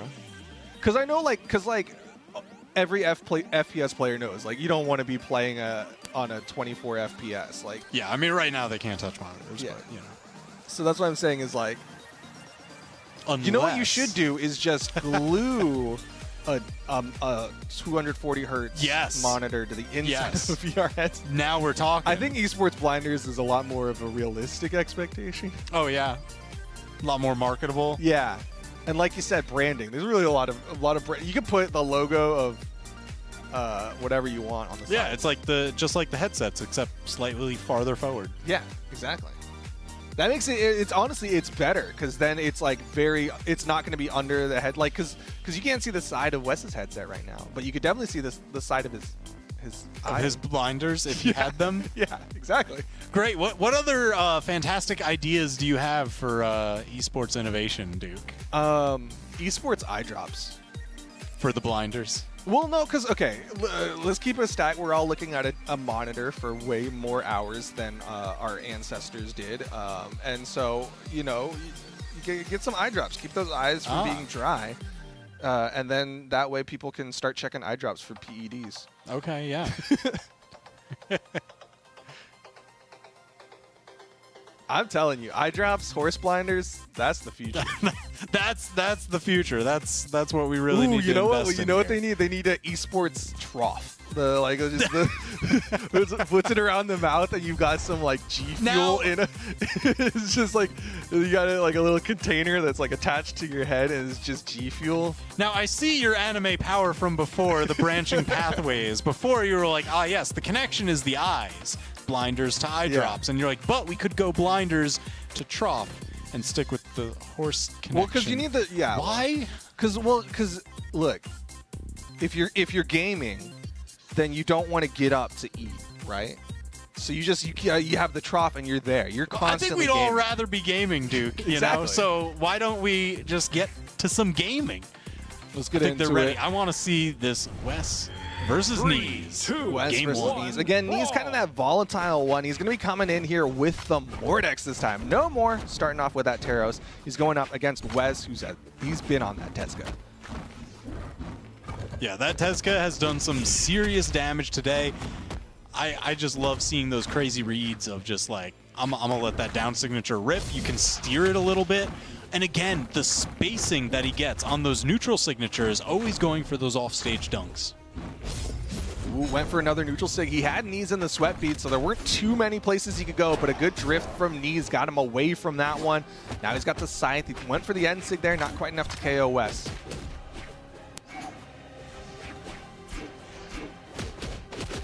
Ooh, going for the ground combo on that one. You do get to choose active input on the down light, whether you want to take to the skies or return to the ground for what your combo follow-up is. I know a lot of people will go for the standard, like, down light Zair, down light Nair, down light recovery, but I think throwing in that kind of mix, keeping your opponent on their toes is a good idea, especially, again, these best of fives, the situations where you want to kind of mess with their brains a little bit. Ooh, that was slick. Dropping down with the weapon toss immediately into the neutral air. Unfortunately, didn't pay off too much as Neeze was able to tie up the stocks. Yeah, I mean, he got some damage. It's not the end of the world. It was better than nothing, but now he's back to the boots. But a good chase from Neeze there, catching Wess, trying to get away from it.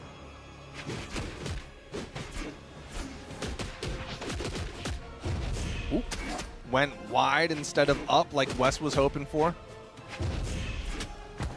Yeah, I think a lot of people just from earlier today saw the strength of that neutral signature just because so many games were won off of the back of that, just spiking right over the edge. So I think everybody's a little hyper aware of it now. But at the same, wow. Neeze again with that GC sidelight recovery. He is the only person I've seen do that today. So incredibly high up. I mean, you don't need to be that damaged for it to knock out from there. Yeah, that is just gonna KO. Wess needs to even it up. You're seeing him throw out those side sigs again. Those swing really hard, but you also got to connect with them. Nice. GC sidelight recovery gives it back to Neeze. Just beautiful. Absolutely beautiful. Oh, and he's sticking with the Goblins here for the final stocks of game number 1.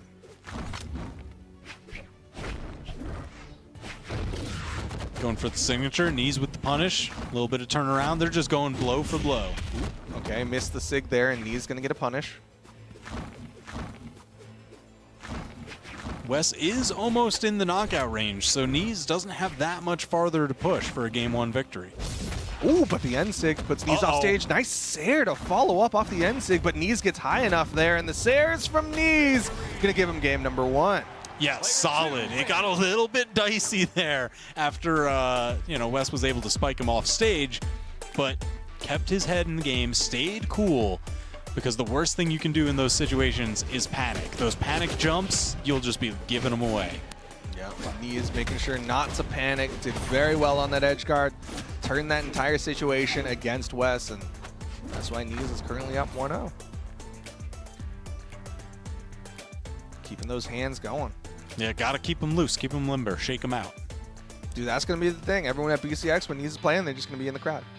They're doing it. It's important, you know, do those hand stretches. Yeah. 10 seconds. Keep them wide. You got to do the oh yeah, the wrist down, the wrist flex. down. There's Point the videos on fingers YouTube. up, flex. Yeah. Those, honestly, those do help, I will say. Oh, yeah. Wrist problems. I mean, I find myself doing that just from typing so much. Character swap. It's going to be the Dawson from Wess. Doesn't like the boots at all into Neeze's Mordex. Interesting from Wess. I mean, the gauntlets did do a great amount of work, but, you know, bolstering it with the strength of the axe on the other side, I can see it. He is going to, again, the down stick connects as Neeze dodged down to avoid it. Maybe a little bit of a matchup inexperience there as he was not expecting that angle. Yeah, I mean, and that was the last of the fireballs that caught. He was covering that corner for a very long time, just saying, hey, if you're trying to come back up on stage and sneak through underneath me, not gonna happen. Yo, but good spot dodge keeps him right next to Wess, keeping him off stage. Wess gets back, throws out the end sig. That's going to be punished.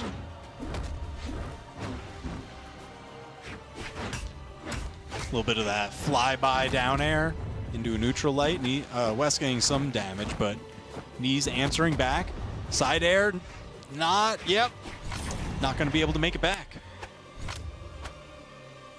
All right, Opting for the scythe. Okay. He's got his pick of weapons, opted for the scythe, like you said. Still denying from Wess here, and he had that one primed, so he's got double scythe. There's another weapon spawn, gonna chase high, keeping that pressure onto Wess, and now he's over to the gauntlets. Wess still not able to pick up a weapon. Oh man, Neeze is just finding escape after escape. Everywhere Wess wants to be, Neeze is there waiting with an attack. And he's doing such a good job of keeping Wess away from these weapon spawns. Like, he sends him high, and he's like, all right, my weapon spawn again. Sends him over to the outside, again, weapon spawns. Neeze has denied a weapon from Wess for so long. Oh again. my gosh! It's like, even there, just in the quick flyby, he's going to drop his current weapon and steal it. Wess finally arming up, but the damage has been done. Yeah, I mean, Neeze got what he needed to out of that one. Unfortunately, didn't find the positioning for the GC sidelight there. You saw Wess trying to stay close to Neeze, but couldn't get that GC sidelight for the recovery. Sidelight, ooh, not enough to do it as a punish on the signature. Neeze, good movement, turns it around. He's still sweat beating, but the nair from there? That was clutch. That was clutch. That was so beautiful. Notice that he didn't quite get the wall touch. He still had the sweat beads, so a pivot neutral air would be the fastest option to try and get him off. And it worked. Neeze now currently with that stock advantage alongside his game advantage. Wess dodging away, avoids that sidelight. Side sig thrown out, no punish. Man, all this extra credit, it's building into so much damage. Neeze ready to score the knockout and potentially go up 2-0. Yo, but Wess gonna get a nice neutral light there. Taking a page out of Kyna's book, the other South American. Oh, now it's Wess. Again, these weapon starves, man. Everybody's just happy to weapon starve for so long. You really do. Wait a minute. Wait a minute. Neeze letting rip with the down signature to get that reversal. What a gamble from Wess there. He tried to fake out by going through the soft platform instead of landing on top of it, but Neeze was so ready for the reaction pick up down sig that steps back and then punishes. Neeze currently up 2-0 over Wess. Jeez. We were talking about Neeze having a little bit of a rough start to the day, but it seems like that momentum has just been building, getting warmed up, and now it is all paying off. Yeah, Neeze has definitely found his momentum as he's currently up 2-0. He is one game away from joining the likes of Experience and Godly in the 3-2 club, favorites to go into the top 4. 3, 2, 1, brawl! Oh, he's back to the Tesca. Interesting. I guess it was a lot of the gauntlet reads that just kind of paid off there. So he's like, you know, yeah, I just want those signatures back. I think we'll be all right. Yeah, it might just be all about these gauntlets for Wess here. But can he get those signatures onto Neeze? Currently, Neeze looking solid here. Doesn't get the GC sidelight. Oh, gets around yeah. that weapon toss with that N-Sig. Nice. Falling dare, throws out the down sig, but Neeze just avoids it. Side air from Wess. Gonna give him that initial stock. Again, opting for that ground combo. He likes the frame advantage of the neutral light there. Oh, dunk right off onto stage. Continuing. Dodge still down for Neeze for a hot minute. And there's the sig from Wess to clean it up. Can he 3-stock Neeze to give him some momentum into the final parts of this set? I mean, that was just such a crazy read. Perfect punish on the dodges. Great timing for the sweat beads. Oh, wow. Okay. Wait a minute. What a punish there from Neeze at the very bottom end of it. GC down heavy. Yeah, I mean, one of the gutsiest moves I've ever seen. Still touching. Weapon toss. Wess staying out there. Another N-Sig. Dodge for dodge. Still but mine touching. comes with the signature. Just blow for blow. Doesn't hit the recovery. Down sig thrown out. Neeze gonna punish. No 3-stock. But man, this is going to be a rough comeback. Just because we've got 2 stocks for Wess, completely untouched. Neeze nearing the red. He's got to play absolutely flawlessly. Right now, he's got the edge guard continuing. Good evasion coming out from Wess. He is getting back onto the wall, but he keeps throwing out those SIGs onto the ground, and Neeze is getting punishes. Sarah gonna miss, goes for the turnaround. Neeze, does he have the movement? No, Wess gonna put himself on the board here. Man, what a great turnaround from Wess. I really thought Neeze was just turning on the gas, turning it around. I thought he was gonna take that second stock completely untouched. Yeah, I figured that was a disengaged situation at that final moment. I figured he was going to just be like, all right, go to the wall. I still got stocks. I don't need to go for anything too crazy here. He's already been playing out of his mind in that game, but to go in for that side air and just try to guarantee it, that was big. Oh, they are going right back in it, but we're going over to Apocalypse this time. Here we go, game number 4. Wess, he's figured out what he needs to do with the Tezca. All about these gauntlets here. Little to no boots play coming out from this Tezca. Ooh, good went dodge for the up. down air into ground pound off the wall, but couldn't quite find purchase. Not enough damage for that one to actually end up true. Again, those down sigs trying to reach up and catch Neeze, and Neeze is just punishing him. He's looking for his way to land and reset the jumps. Manages to get it. Wess dodging away from the follow-up. Side sig thrown out. Side light off the soft platform. Wess takes the stock.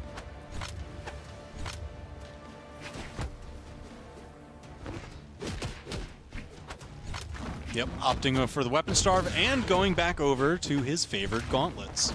Yeah, just going for something that'll launch with that side air. And then, like you said, over to the gauntlets as much as he can. Ooh, throwing him away though. Neeze gonna clean up the stock. Next weapon will be boots for Wess, but Neeze did such a good job weapon denying in game 2. He might do it again here. Yep.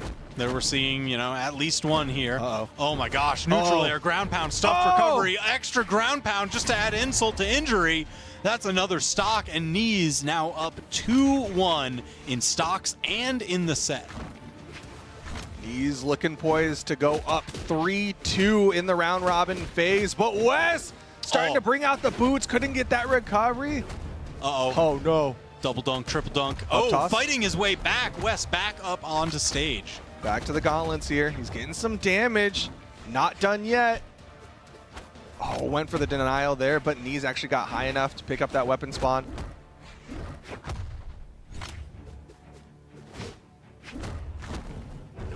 Ooh, good avoidance and the turnaround. Final stocks here, game number 4. Can Wess take this to game 5? He wants the gauntlets for it. It's very doable. We've seen some crazy gauntlet reads from him before. If not for the knockout, at least for a ton of damage, and that's what he needs right now. Uh-oh, the side air, almost enough to do it. I don't know how many more chances Wess has. And Neeze knows it, man. He's kind of just waiting for his time. One more side air, and Neeze has basically got this in the bag. Ooh, missed the recovery, though. Doesn't hit the end sig. Giving opportunities to Wess here. Deep red, though. Looking for the weapon. There it is, dropping. Arming up over to the boots. Oh, Das boot, the kick from Neeze, sending him out. Neeze taking it 3-1. Yeah, Neeze might have started today not so great, but he might end today very great as he's currently up 3-2 in the round robin phase after beating Wess 3-1 in that set. Geez, so you said that now catapults him into the same ranks as Godly and Experience? I believe so. I'm gonna do another double check on this bracket here. Man. As this is such like a tight grouping for this round robin.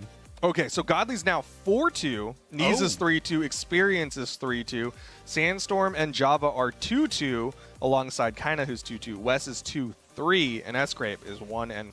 SGrape having a rough day today. Ooh. Okay, well, man, but the whole spread of everybody involved is just so much tighter on the grouping than I think anyone would have predicted. Yeah, absolutely. I think we're used to seeing these round robins happen and, you know, somebody has a worse day than everybody else, but we don't usually see everybody having a pretty good day. Everybody's been looking really good today. Yeah, I mean, I've been loving these matches. I've been loving just seeing everybody compete, getting to see the matchups between the regions, and also just speculating who's our top 4 going to be. Who knows? Of course, that'll do it for our portion of the round robin phase. We've still got more round robin action and more, of course, Summer Royale action going to be happening in just a little bit. But before that, we're going to be taking a short little break. When we come back, it'll be more Summer Royale. We'll see y'all there.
Welcome back, everyone. We're now at like the halfway point of our round robin at the Summer Royale.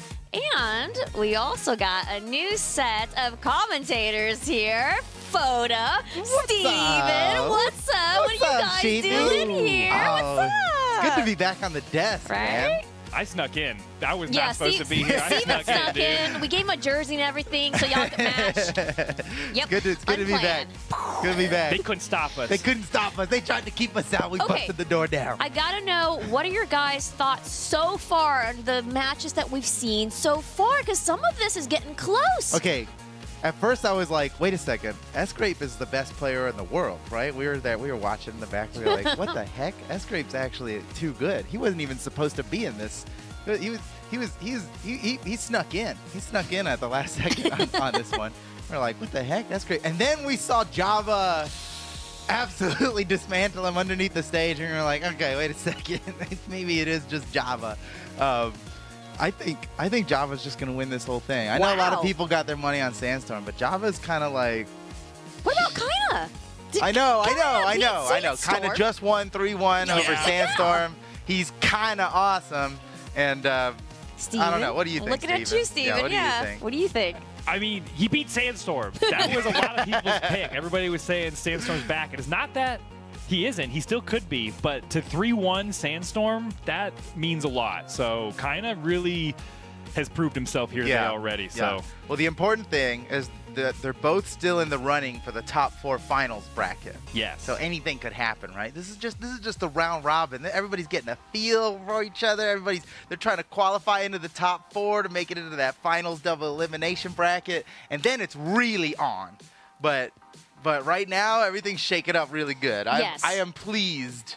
You're pleased. Foda is pleased, everyone. He's pleased. The action is excellent. Thank you. Thank you. I think this Royale has been kind of crazy at just like the back and forth. And this is what I mean. You don't know what to expect out of Royale, folks. I keep saying that. Okay, but let's talk about the next couple matches. Let's look at the schedule for that. Okay, so up next is going to be Java versus Kyna, and we just kind of talked about them. Okay, this is my team versus Steven's team, right? this is my guy. Huge. My guy versus Steven's guy. I think Java's going to win. Wow. I mean, okay, all right, hold on. But okay, all right. First of all, Viva Brazil. I mean, let's go. Vamos. Nope. You can't do that now. No. I'm on Brazil.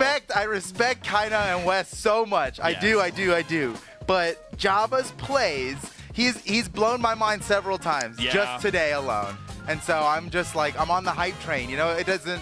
Maybe I'm a fickle viewer. You know, my opinions change quickly. Yeah. And right now, he's stolen my heart. In Brawlhalla, it's a lot about attacking people and hitting people, okay? You but the thing that is constant, no matter what weapon you're using or what legend you have, is movement. And Java's movement has maybe been the crispest we've ever seen. I know. And we're on a land. This is like... I said this at the beginning, too, okay? I said this at the very beginning, right after pre-show with TWK and Duke. I was like, nah, you should look out for Java. They're like, nah, Godly's got this. I'm sure maybe Godly did win that match, but Java's he's still got it going on. When you watch the highlight reel from that match, it looked like Java won. Java had so many spectacular plays. Godly won it out in consistency, but Java really put it together. Yeah, what a surprise the results of that match was. Because we were watching that, and when it was Game 5 last stock, and I was like, I didn't realize it was even close. I thought Java was dominating. Maybe I'm just seeing what I want to see, but... Maybe. It was a surprise that Java did not win that game, that whole set against Godly. But I do want to talk a little bit. I want to hear you guys talk about Kyna a little bit too, because Kyna did beat out Sandstorm, Godly, Experience here, and Experience has been playing very well too. So, first South American land victory too, right? Right, yes. Yeah. Oh, and we have the viewer vote as well here. And it looks like chat is leaning over to Steven's side. In favor of Kyna. Oh That's my God, just because they like stronger. Steven. Let's go. That's not real. Those aren't real votes. If Kyna... Those are bots. Everybody's got it's just, look, with all the people, there's a lot of viewers in the chat, right? Okay, so 41%, that's still a lot of people, okay? You gotta, don't don't fret too much. This is pretty 59 close. to 41. This is pretty close. This is pretty close. That's true. What is for sure is that we're in for one of the most epic matches that we've seen in Brawlhalla in a long time. And something to remember, Sheepy. Yes. This is very important, okay? Yes. This is the best that Brawlhalla's ever been, okay? Every tournament we play, the players just keep getting better at this game, and it surprises us constantly how good. Look, where is the ceiling on this?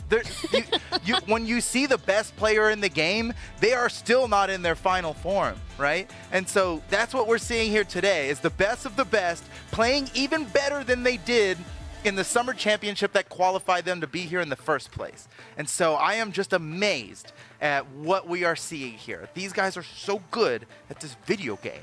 I can agree to it. Yeah, they're really good at this video game. So, we're in for a treat one way or the other. Oh, you know, wait a second. did they bring out the popcorn? Dude, Kyna just Where's pushed. our popcorn He did the anime, pushed his glasses up. I saw the shine go on did it. Did his glasses shine? I was about to say, whoever pushes their glasses up first is sure to win. I heard the twinkle sound effect. And it was Kyna.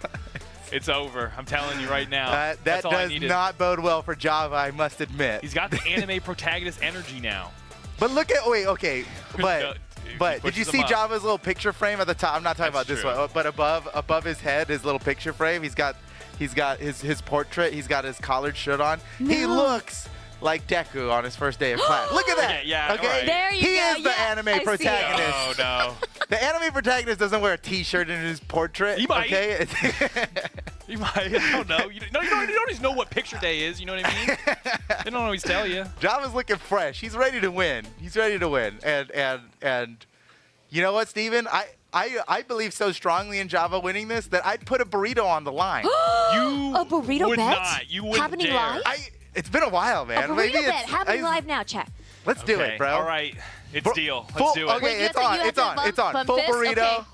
We bumped fists. You didn't see it on I'm your witness but now. I saw it. Yeah. I'm Okay, your witness. it's on. This is a burrito It's bet, on. official burrito bet happening right now, live at the Summer Royale, as we are getting ready to see Java versus Kyna. Now, as they are getting ready to set up here, can you guys tell me a little bit about their legend picks? Do we expect Kyna on the Terros?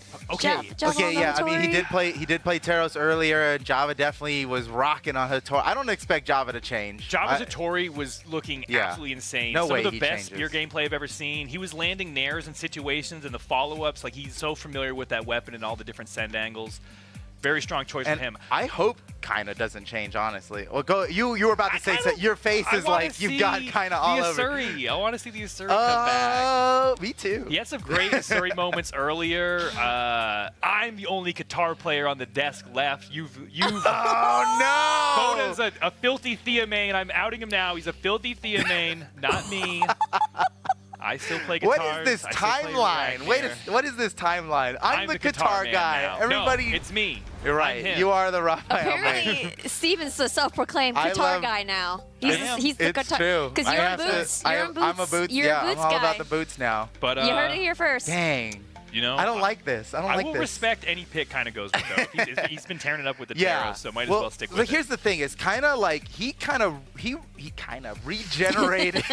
He regenerated the hammer meta. Like he is like just completely pioneered this resurgence of hammer, and that's why I'm excited for him to play Terros or whoever. Just play a hammer, bro. Like he alone will bring hammer to its former glory. That's true. Um, Hammer got nerfed, and everybody's like, bottom Yeah, of the tier, everybody let's like forget it about barely got nerfed, and everyone's like, "No, dead weapon, we're off of it," and everybody in the esports scene followed suit. Okay, forget what we were saying. The battle's on, Kyna versus Java, and look Tons how of hammers. swifty Java is right off the bat. That's what I'm talking about.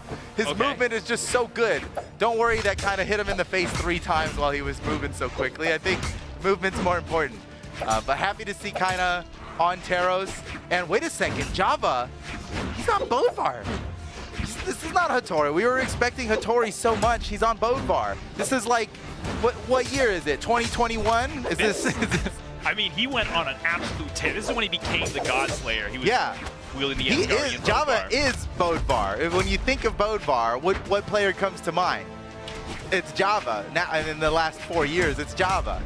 Okay, chance for an edge guard here. Can kind of close this out. Gonna guard the corner. Weapon throw to get back to the stage. Java stays alive. Java's so great at getting back to the stage in tough situations. He was looking for the Russian Mafia combo there, and he couldn't find the last hit. Both players one hit away. Java could just close it out right now. How's he gonna get it? Yes, with the recovery. Nice. How could Hammer ever be bad if it's got that option? I mean, I know, yeah. obviously... No matter what happens to Hammer, it'll always have a vertical reversal on its recovery, and that makes it good forever. I can't believe he's weapon throws. Dude. Weapon throws Oh my, crazy. he's Java is absolutely insane. Gets back to the weapon spawn, finds another hammer. Dude, Dueling okay. hammers now. Who is going to come out on top here? The thing with these weapon throws is that they do like 2 damage, right? Like it just, it doesn't matter. The damage is not why he does it. Right. It's that little bit of extra hit stun that he gets from it. He links it into more combos. And you know what? There is a bit of a tilt factor that it's important. No one likes getting hit by a weapon throw. It changes your game a lot. Ooh, the downlight into ground. You're talking about earlier in the green Yeah, room. we were talking about that. That's big. The sword downline has a lot of options out of it, right? There's 4 different true combo options out of it. Ground pound is the least often used one, but the highest damage option out of all of them, right? Even down air, right, which sends in the same direction basically, does less damage, but the ground pound is just a little harder to land. No. But oh no, I was just talking about how Java was like so good. Well, that's, kind of has the pressure on the corner. Sometimes that's all it takes. Just Presence putting your matters. Yeah, just putting your face out there, making like a scary mug at him. Nice. Okay, so here we are, down to the last stock. It's totally even. This is as tied as a set can be. Kyna. Oh man. Okay, good run with the axe. The big 3-piece. The 3-piece chicken selects combo right there. I don't think they make those anymore. they don't, but Hammer's out they of did fashion, come in a Chicken Select's 3-piece. out of fashion, but Kyna's bringing them both back. Oh, he could have just finished it with that ground pound there. Nice dodge by Kyna. Kyna's got him off stage. Java burns his dodge early, but Kyna's not taking advantage of it. Just chills out. He'd rather fight on the stage than go off stage against Java's hammer, which perhaps is wise. Don't fight Java's hammer off stage. That's what Kyna says. Oh my gosh. All right, he's 1 hit away, man. This was Teros we're talking about. We're talking about 1 million strength Teros. Is that his stats? I think it's 1 million. That's enough for the neutral light. Neutral light from Whoa. center stage, bro. He's the beef. He is the beef. Wow, and he actually, if you saw on the damage stats at the end there, he was almost 100 damage up on Java, which is kind of hard to believe because Yeah, it really felt like it was closer Java's than game that, right? for most of it. What is up with this where like Java looks like he's winning the entire time and then loses? It's because he steals your heart. No matter how much you don't want him to win, he steals your heart. Dashes? I feel like his dashes per second are higher than most other players. All right, so we're just rolling right. We're running it. We're running it back. Same stage, same legends, same everything. In game 2 of this best-of-5 set, and what a water! No way! No, Finish him! Finish him! Oh no, he was so close. That is a shame. Wow, that was incredible. I'm not over that neutral sig call out from like 10 minutes before there's even an edge guard happening. That's pretty nutty. All right, well, somehow Kyna holds on to this stock against all odds. Yeah, good thing he was 1 hit away from just being down so much. Oh, goes for the final piece of that Russian Mafia. That'll do it. That'll do it. All right, Java ahead by a pretty good margin. He's still in orange on his first stock here. Just look at, okay, I know maybe it's not that important, right? But the way that Java dash jump, dash lands, and dash jumps, and does that full combo, he's doing that in the most optimal way, right? And it involves letting go of forward and re-engaging on forward, like at the perfect rhythm. He's so good at it. And I think that just ties into a lot of his movement in general. His dash lands are just absolutely on point. He went for a risky ground pound there, which is totally worth doing when he's a stock ahead and so deep in the red. And that, okay, survives the neutral light. Okay, what a wild crazy option. Yeah, it's a wild option for Kyna to go for. It comes out pretty fast. It hits hard, but I was not expecting that. What is Java going to do? He's looking for a weapon. There's one, kind of protecting the weapon. Java is like acting like he doesn't really want it. Kyna has done such a good job in the second stock, just controlling the stage. He's always pulling down the stage. And he hasn't taken too much damage, right? Yeah. Okay, because the whole time he was 1 neutral light away. from taking the stock from Java, and he managed not to get hit too much. Now, Java did build up a little bit of a damage lead. It'll probably turn out to be negligible here, especially considering that He's one hit away from being tied. when you're against this beefy of a Teros, you know, he deals the damage. And here we go. The damage has basically, it's been tied up. It's been exactly tied up. Java gets rid of his weapon here. I'm sure he wanted to collide with Kyna on that one, but it didn't hurt him. He grabbed a new weapon just in time. Here we go. Neutral won by Kyna. He's got him off stage, and Kyna is just not willing to fight Java off stage, it seems Dude, like. you saw what he did under Miami Dome. We'll never forget. To SGrape, yeah. No, everybody saw that. Rest in peace, SGrape. We'll never forget, dude. Well, and it's working for Kyna. He's doing really great in neutral, so there's no need to go off stage and face off against Java's very intimidating off-stage play. Kyna's dodges have also been on point. He's avoided a lot of hits. Oh, here we go. Off stage, Java getting so risky with it. Oh, what a madman. Even unarmed, he fights without fear. And he takes the stock, evening it up down to the last stock here. Java's got to win this, man. You don't want to go down 2-0 in a best of 5. That's scary. That's scary. All right. Look at the swiftness. He's insanely fast. Yeah, it didn't. Oh, double it stomp. really didn't matter though. Oh no! All that swifty movement just to get absolutely dominated. Oh no! Oh, you could be fast, but you could also be precise, and that's what kind of was. Yeah. Finish off. Did he land a double stomp?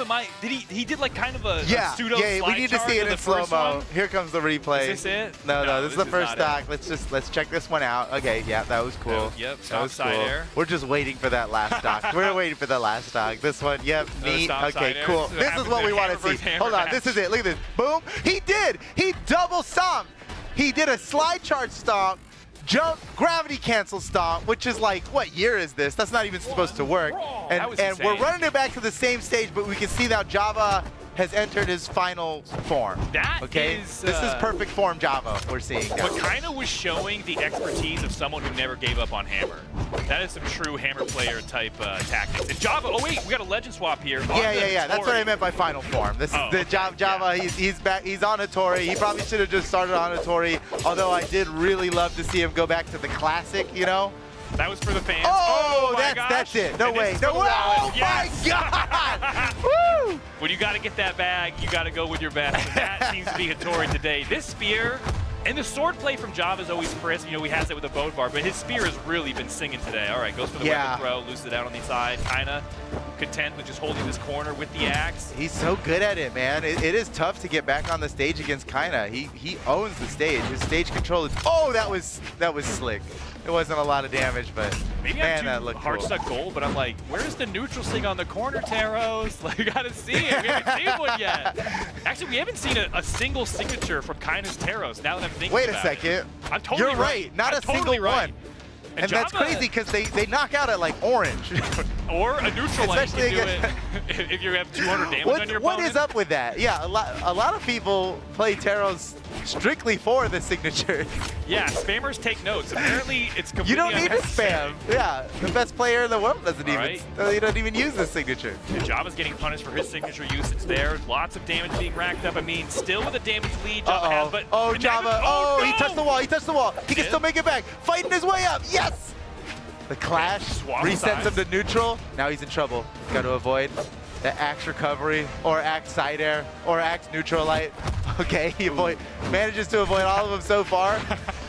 He can't get hit. Don't get hit, Java.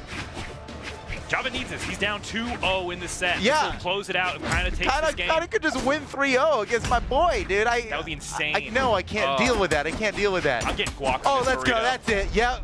Oh, I forgot there's a burrito on the line. There's a burrito on the line. Oh, no. Yeah. Wait, I that know. makes... Wait, double? the- Dude, oh my gosh. the stakes he of this- choked him. It's official. I think he hit him with both weapon throws. I know there are Check the many replay. thousands of dollars on the line in this tournament, but I need this burrito, you know? Let's go Java. Well, Java with these crazy. Oh! Off the platform. Let's see Oh, it. dude, he's got This is this. it? He's got this. Downer. Oh, Wait, he's what are gonna you doing? get him Don't with the clip him. wombo. Don't Come on. clip him. Yes! Yes! Java, what a play! What even happened? What a play! Did he? Wait, did he gravity cancel down, light him into the? What did he do? He removed all his options. That was insane. Yeah, let's check it out in the replay. That was awesome. Let's go, Java. Was he on his last he stock really when he held did that? on. No, he had 2 stocks remaining by the end of it. Okay, look at this. Look at this. Okay. Look at this. Look at this. He's a madman. That weapon throw up, it really. That did a lot. No, we're not gonna. well, They're it's too okay. fast. They're We're way back in too the fast. We action. gotta slow them down on land. I am certain we are about to see some cool plays, regardless Whoa. if it's a replay or not. This is some fresh new play from Java here. First stock going incredibly for him. Swaps out for the spear now. It's funny how we've played on the same stage every round of this set. I mean, Did they agree smallish beforehand? walls. Were they like, bro, Apocalypse? And he's One like, side yeah, I platform. agree. I got you, Apocalypse. It's fair enough, you know? It's a good stage. It's a good stage. Nice neutral light to cover himself. Kyna was about to come down there with the falling axe side air, which certainly could knock him out at this amount of damage. With little Tori, with that baby defense against the beef. Oh, are you looking for that neutral sig? I know you are, Dude, but or a Kyna's not down gonna give it to signature. you. Give me one tarot signature this set, Kyna. I mean, if you win with no signatures, that's like That that's is kind of a wild. flex. That's like an achievement. Because Java's used a bunch. He's using the whole kit. Every button he's got available, he's making use of. Yeah, there's a whole moveset to use. Kyna's like picking the pepperonis off his pizza. Such a like, who is perfect this kid? analogy. Who is this kid? I don't want the most delicious part. I'll just leave it on the side. Give me those pepperonis, Kyna. Let's see it. Maybe right here. And Java's taking Kyna's Okay, pepperonis. exclamation point, that's Okay, okay. How many times have you fumbled that corner guard and ranked when you know they're about to hit the 3 exclamation points? You got the checkmate right in front of you. Kyna seals the deal, ties up the game. Here in, this is game 4. Game 4, Game but 4. you know, once again, Kyna just needs to win this game to take the entire set, while Java, he still needs to win 2 in a row. Man, I appreciate how Java is not afraid to fight unarmed, but go get that weapon, dude. No. Oh my God, get the weapon.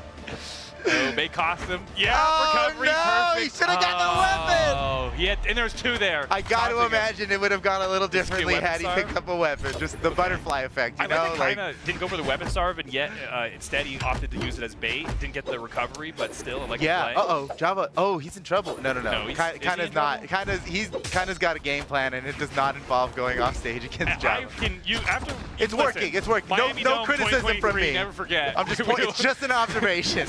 it's a winning part of the game. It's. Oh my gosh! The goal is come. Yes! Toss again. You deserve it. Oh my God! Yes! Oh my gosh! Kyna just. What a fantastic victory that was. Even if you blinked, you would have caught part of it because that combo went forever and it was crazy. Yeah, that was not a blink and you'll miss it situation. That's the Brazilian Mafia. What was that, dude? I've never even. He caught him with a stop back into recovery and then off the ground. And Okay, we can finally watch Yeah. the entire replay Okay, because maybe we they're can. not going into another game Settle this down. set. Boy, what the burrito? All right, look at this. Look at double, dude. The Dude, thing yeah, is, whatever you want, man. You deserve this. You deserve this burrito. extra. I want for it sure. all walk. I don't even want anything else in it. Let's No see rice. that. Let me. I gotta see that the Brazilian Mafia combo. That was so gnarly. We'll watch after this tournament. Hammer jumps up the whatever tier chart. all the pro tier lists. Holy cow! Okay, what a set! Look, though. everybody's talking about Spear. Oh, Spear's the best weapon. They Boom, forgot stomp, about. Oh, they recovery, forgot about Kyna care. on the hammer. He's like, he Bro, doesn't even know what to do. And he taunted. Taunted? True Default combo? woohoo taunt. The Oh. most BM of all the taunts, just True. like everybody knows. Yeah, Everybody knows. It goes woohoo, standing still, left and right as fast as possible, salt. That's the That taunt, is the that's tier taunt list. tier No, list. you forgot about stutter stepping in one direction. That might be number 2 Yeah. in this whole. Oh, but man, what a flashy finish for Kyna. That was incredible. Insane. You deserve that burrito win. I concede. Dude, I'm extra looking, guac, whatever I'm looking way past the burrito. This is bigger. This is bigger than me. This is bigger than us. Kyna is after doing that to Java, after 3-1 against Sandstorm, who can stop him? No, Seriously, who can stop him? You're right. Yeah, Kyna is poised to win this entire event. I mean, in my mind, I was like, Java's the guy. The only person standing in his way is Kyna. And then Kyna comes and, like, shuts it down so hard that I'm like, okay. I guess Kyna's gonna win this, dude. Dude, so Who else? swifty. Who else can defeat Kyna? Who haven't we seen Kyna fight today? Has he fought? Godly yet? sure. We're gonna have to find Hopefully out. we We're gonna will have to see. find out when the brackets come up on the stage. That was such a well-fought match, and Kyna 3-0'd Godly. Okay, well, who can stop him? I guess Kyna wins. I don't, the round robin only sets up the Right. top four, Yeah. top four double elimination finals bracket. Okay, and Kyna, he's looking like he's gonna be on the winner's side of that, right? First and second place of the round robin are in the winner's side, and third and fourth place are on the loser's side. And okay, we're receiving word, ladies and gentlemen, that Kyna has lost to only SGrape and Wess. SGrape, Young blood, dude. the young blood, yeah, he's out here. That is impressive. Okay, good job. I love watching SGrape play. Even, Me too. Yeah, SGrape, he's like, and it's not just because he's playing boots, okay? I swear. He's just No. He's just impressive. It only takes one set to make me a fan of a player for life, and for me, with SGrape, it was that BCX under the last year. stage. He was like 3 feet shorter. Dude, he's sprouted up so much this last year. That's It's crazy true. to see Okay, these kids that's grow, true. but We really are seeing the players grow up in front of But our he- eyes.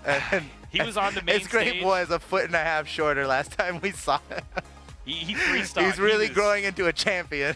He had the most nasty Orion I've ever seen in my entire life on the main stage last year at BCX. Oh, you're talking about that set versus Brain Slime that we shout out to casted Brain on Slime. BCX? We love you, Brain We talked to Slime. them after. Brain Slime was really cool about it, but they got absolutely That it was was a decimation. a if you've ever seen massacre. one.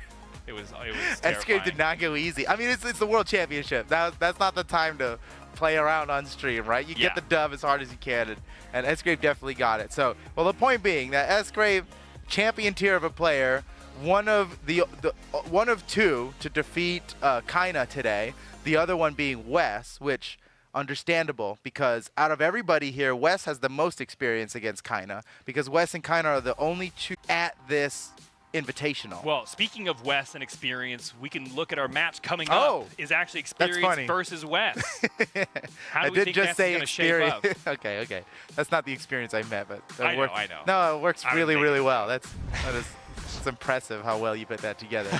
Okay, so Wess versus experience. What are you thinking about this setup?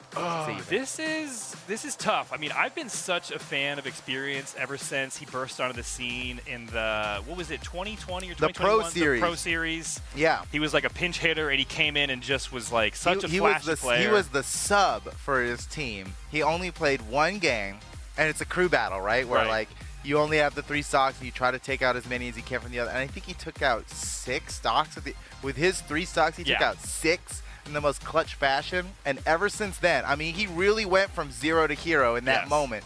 Nobody knew experience, and then everybody sang his praises. Yeah. And since then, he's only gotten better. And now it's no surprise to see him here at the Summer Royale, being invited, getting flown out, VIP accommodations. He's got cars bringing him to and fro in this city. He's got all his meals are paid for, all because he's so freaking good at Brawlhalla. And it's no surprise to anybody because he deserves it. But I think Wess can take him down, man. Wess is really, really good at this game. He basically plays it for a living, right? Yes. Oh, whoa. 3, Here we go. 2, 1, brawl. Okay. All right, Experience Wess. on Mirage. That is new. Not Well, surprising, not though. new for today, but just surprising in general. I don't know. When I see experience, I think, well, that's the best cannon player in the world. He should be playing cannon. That's more of a twos pick for him though. His ones has been a lot of Mordex actually. So the scythe has been polished up. Yeah. His scythe is nasty. A lot of players believing in Spear at high level play right now, and so no surprise that he is trying to take advantage of that. And the reality is, experience. He can probably play any legend and whoop us both in a 1v2. So Yeah, no, for sure. and probably anybody watching this stream. Whoa, okay, Wess. As we're talking of experience, Wess makes quick work of that first stock. Wess's Tesca is so impressive. And the drip, I mean, both of them are actually. Yeah, Oh, please believe in yourself. No way! Oh my! Okay. No, Okay. Nobody got knocked out for that one. But I told him to believe in himself, but at the end if there, experience was just, he was at like the purest white someone's damage could be. Yeah. If he was damaged at all, that would have been such an insane early knockout. yeah, Experience, I know he's counting his lucky stars after that one, man. He should have been knocked out for that. But he's regained his composure. He's doing some good work on this Yeah, second it's all stock of good. West. It's an even game here in game one. All right, both of them seem pretty game to take this fight off stage. I like that. Yeah, that signature he just whiffed has a horizontal reversal built into it. So it's no surprise to see him pivot it like that, because he knows he can fling him back. Oh, nice. Okay, so that's a pretty slick move Wess did on Boots there, because Downlight has two forms, right? It's got the active input version and the non-active input version, and they both have true combos off of them, but they're different follow-ups, right? The active input version you can do a neutral light off of, like Wess just did there. Usually you see the non-active input version being followed up by a side air or maybe a neutral air, but the active input version with the neutral light, harder to land and a higher damage. So no surprise to see Wess pick the most optimal, despite it being, it's very marginally optimal, but Crazy. Okay. Wess is the optimal player. So here we given go. the choice, he opts into the boots, which is interesting. It might be this matchup because we've seen Wess earlier today play basically only gauntlets on this legend, but now he's playing mostly only boots this set. Yeah, I wonder why that is. I suppose you're probably right. Oh, okay. Whew. Everybody calm down. Wess made it back up onto the stage. Okay, one stock apiece. Experience. This is the first game of the set, so you're setting the tone here, creating the momentum for the rest of the match. I love these down throws from Experience. I was just about to talk about that. He's totally doing it to force a dodge out of Wess. He's trying to psych him out, like, here I am, I'm about nice to weapon coverage. throw. Then he just re-grabs it. Okay, Oh, no Experience. touch. He's got such much a does he big have leg up on Wess here. He could just finish him off right now. Weapon throw misses, but Wess had to burn his dodge for it. Here he comes with the side sig. Barely avoids it. Wess coming back. Oh. You know he wants that down signature finish. That would be the end of Wess's stock for sure. Oh, Side that air will could do it. Nice. Okay. Man, from way downtown, he still got that knockout. Experience. Unamused. I mean, a very, most of our players are very stoic. It's interesting to see. You gotta be, man. It's a lot of pressure. I know what it's like to be up on a stage like that, and just all you can do is just breathe. Try not to get too excited. It can mess you up. I don't know. Then again, there's some players that live off the hype. But yeah, Experience, staying calm. He's probably tweeting about like, man, I'm awesome. Oh, yeah, You guys didn't believe in me. He said, what did he say? He tweeted in his last set. He's like, are you guys surprised? Is anyone surprised? Let's go, Wess! So he is liking the boots in this matchup, but now swapping the gauntlets for a lance. We'll see how that works out for him. No. Every Thea knows you just throw the lance It's a away. nice throwable. You're going to have a throwable. You're right. It is. Whoa, what? that? Really? That was enough? Okay, that's surprising. He gravity cancel side lighted to his demise there, and it looks very intentional. But dude, whoa, Thea is 9 speed. Like, you can make it back. You can always make it back. Okay. I'm wondering if that. I mean, it looked very intentional, but okay, I don't understand why. Gets a touch, ground pound. Okay, Would have caught him either way. All right, Wess, he got practically 0 to death. Okay, but then what? he came right back and 0 to death. The one point where you were wrong is that Wess is actually one of the premier Lance players on the entire planet. As soon as he picked up the Lance and I saw the tag above the Lance, I remembered. Yeah, you remembered. And I'm like, okay, wait a second. This is different. Wess is one of the best Lance players in the world. Certainly the best in South America, arguably the best in the world.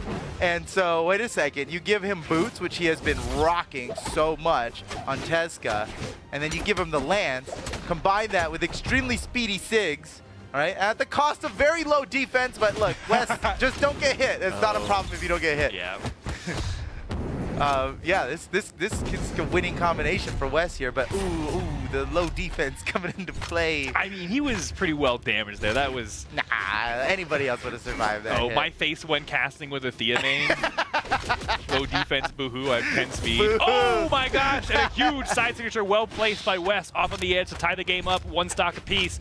I love a Favors good the Lance. slide charge Thea Sig. That's, Dude, that is the way to be, man. That is the way there's to be. people who love it, and there's people who hate it, and I'm one of them.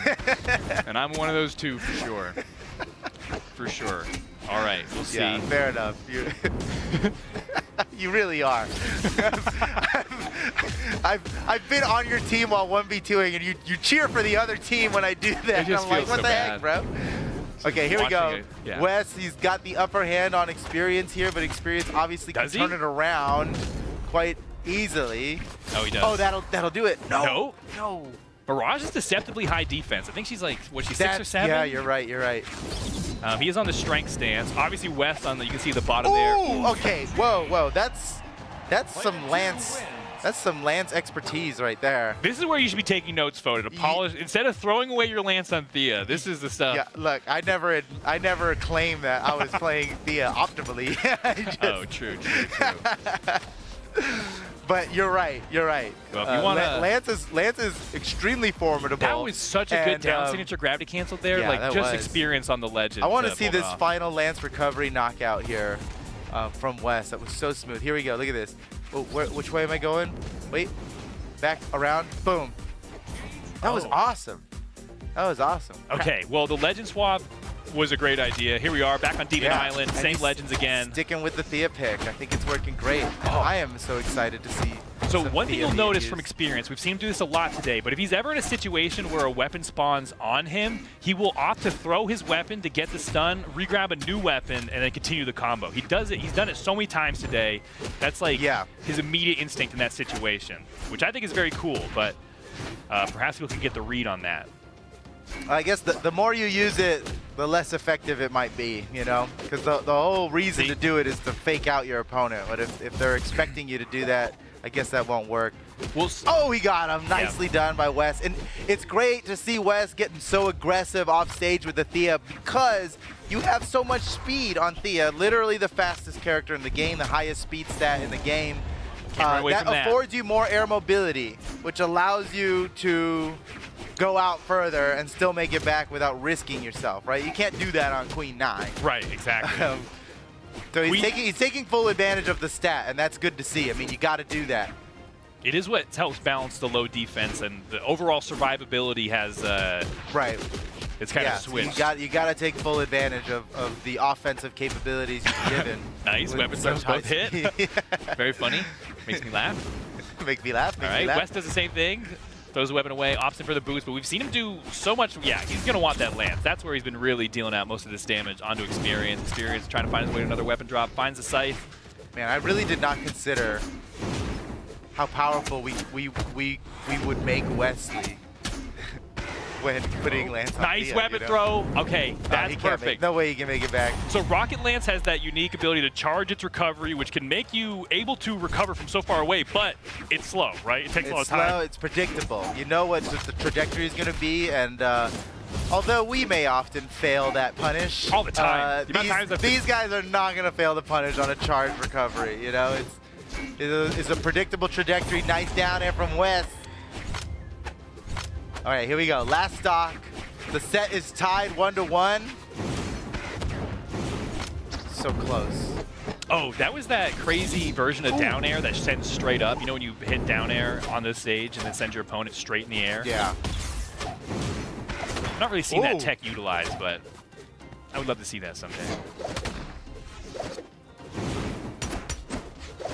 Ooh, Okay, Experience nice gets the read off of the sideline. It is hard to get a follow-up off of a Spear sideline. I'll say it. Oh my gosh, Experience! Dude, oh look at him. Bravo! Swimming through the air with no rockets needed. Stoic. He just do it Stoic. unarmed. Okay. I want to see his facial expression. Oh, you already know. Someone move that Boom. monitor. Just like stone-faced. Stone-faced, yeah. Okay, up 2-1.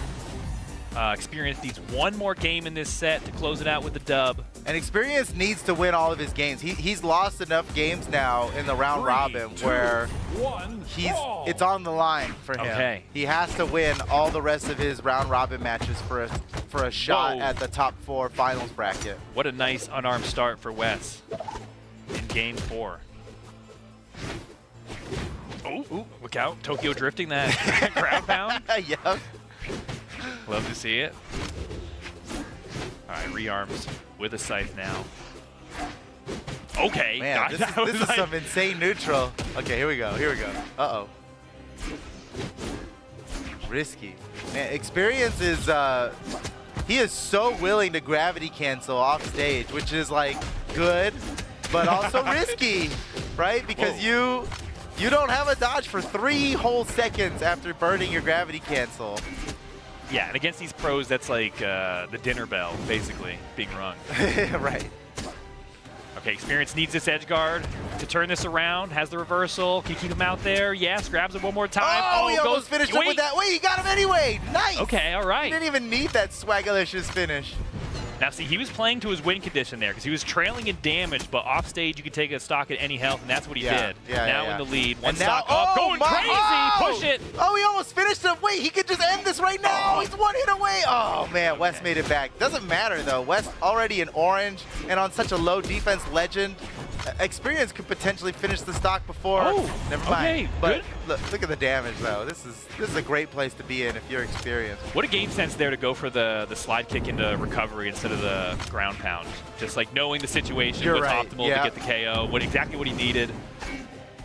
Yeah, I don't think he could have landed the ground pound in that position either. So just perfect move selection. It's a good idea. It'll work. Experience desperately looking for a weapon. He burned his dodge. Wess taking so much advantage of the fact that Experience didn't have a dodge for those 3 seconds. So much damage from that one mistake. Get him! Oh! Wait, what even happened?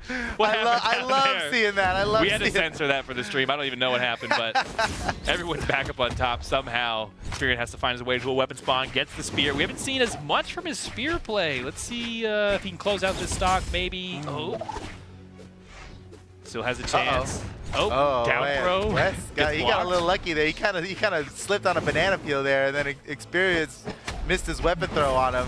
But it doesn't matter because Experience takes him out. Now this is potentially Wess's final stock of the set here.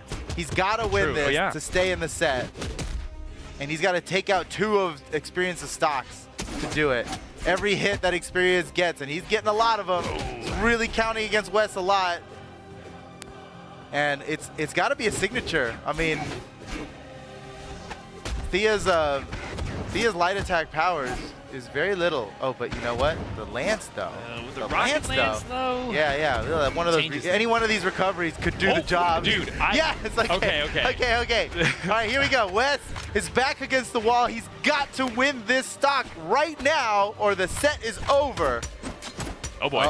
Oh, he's got no weapon. Oh, he's in weapon trouble. Throw comes through. He's in trouble.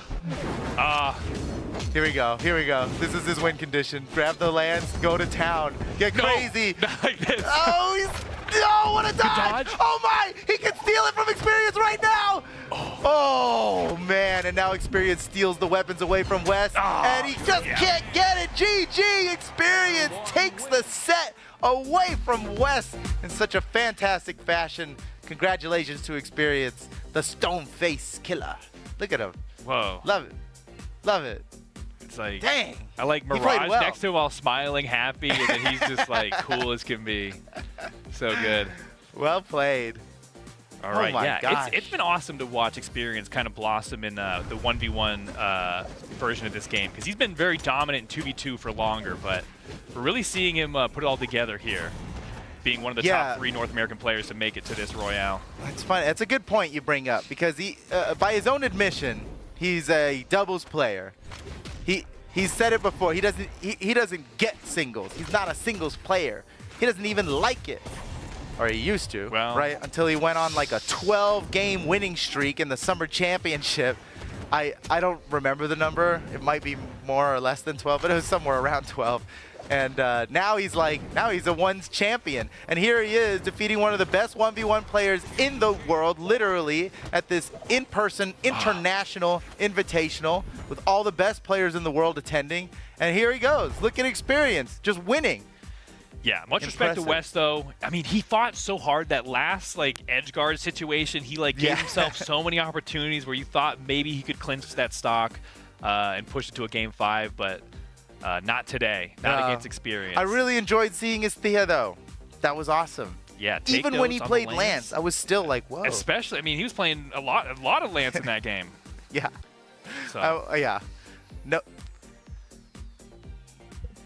Ooh. Okay, ladies and gentlemen, we just received word that Sandstorm versus Godly is the next set coming up. Okay, but I don't mean to prank you so hard. We got to take a little break before we get there, so don't go anywhere. We're going to take a quick break. We'll be right back with one of the best sets you've ever seen.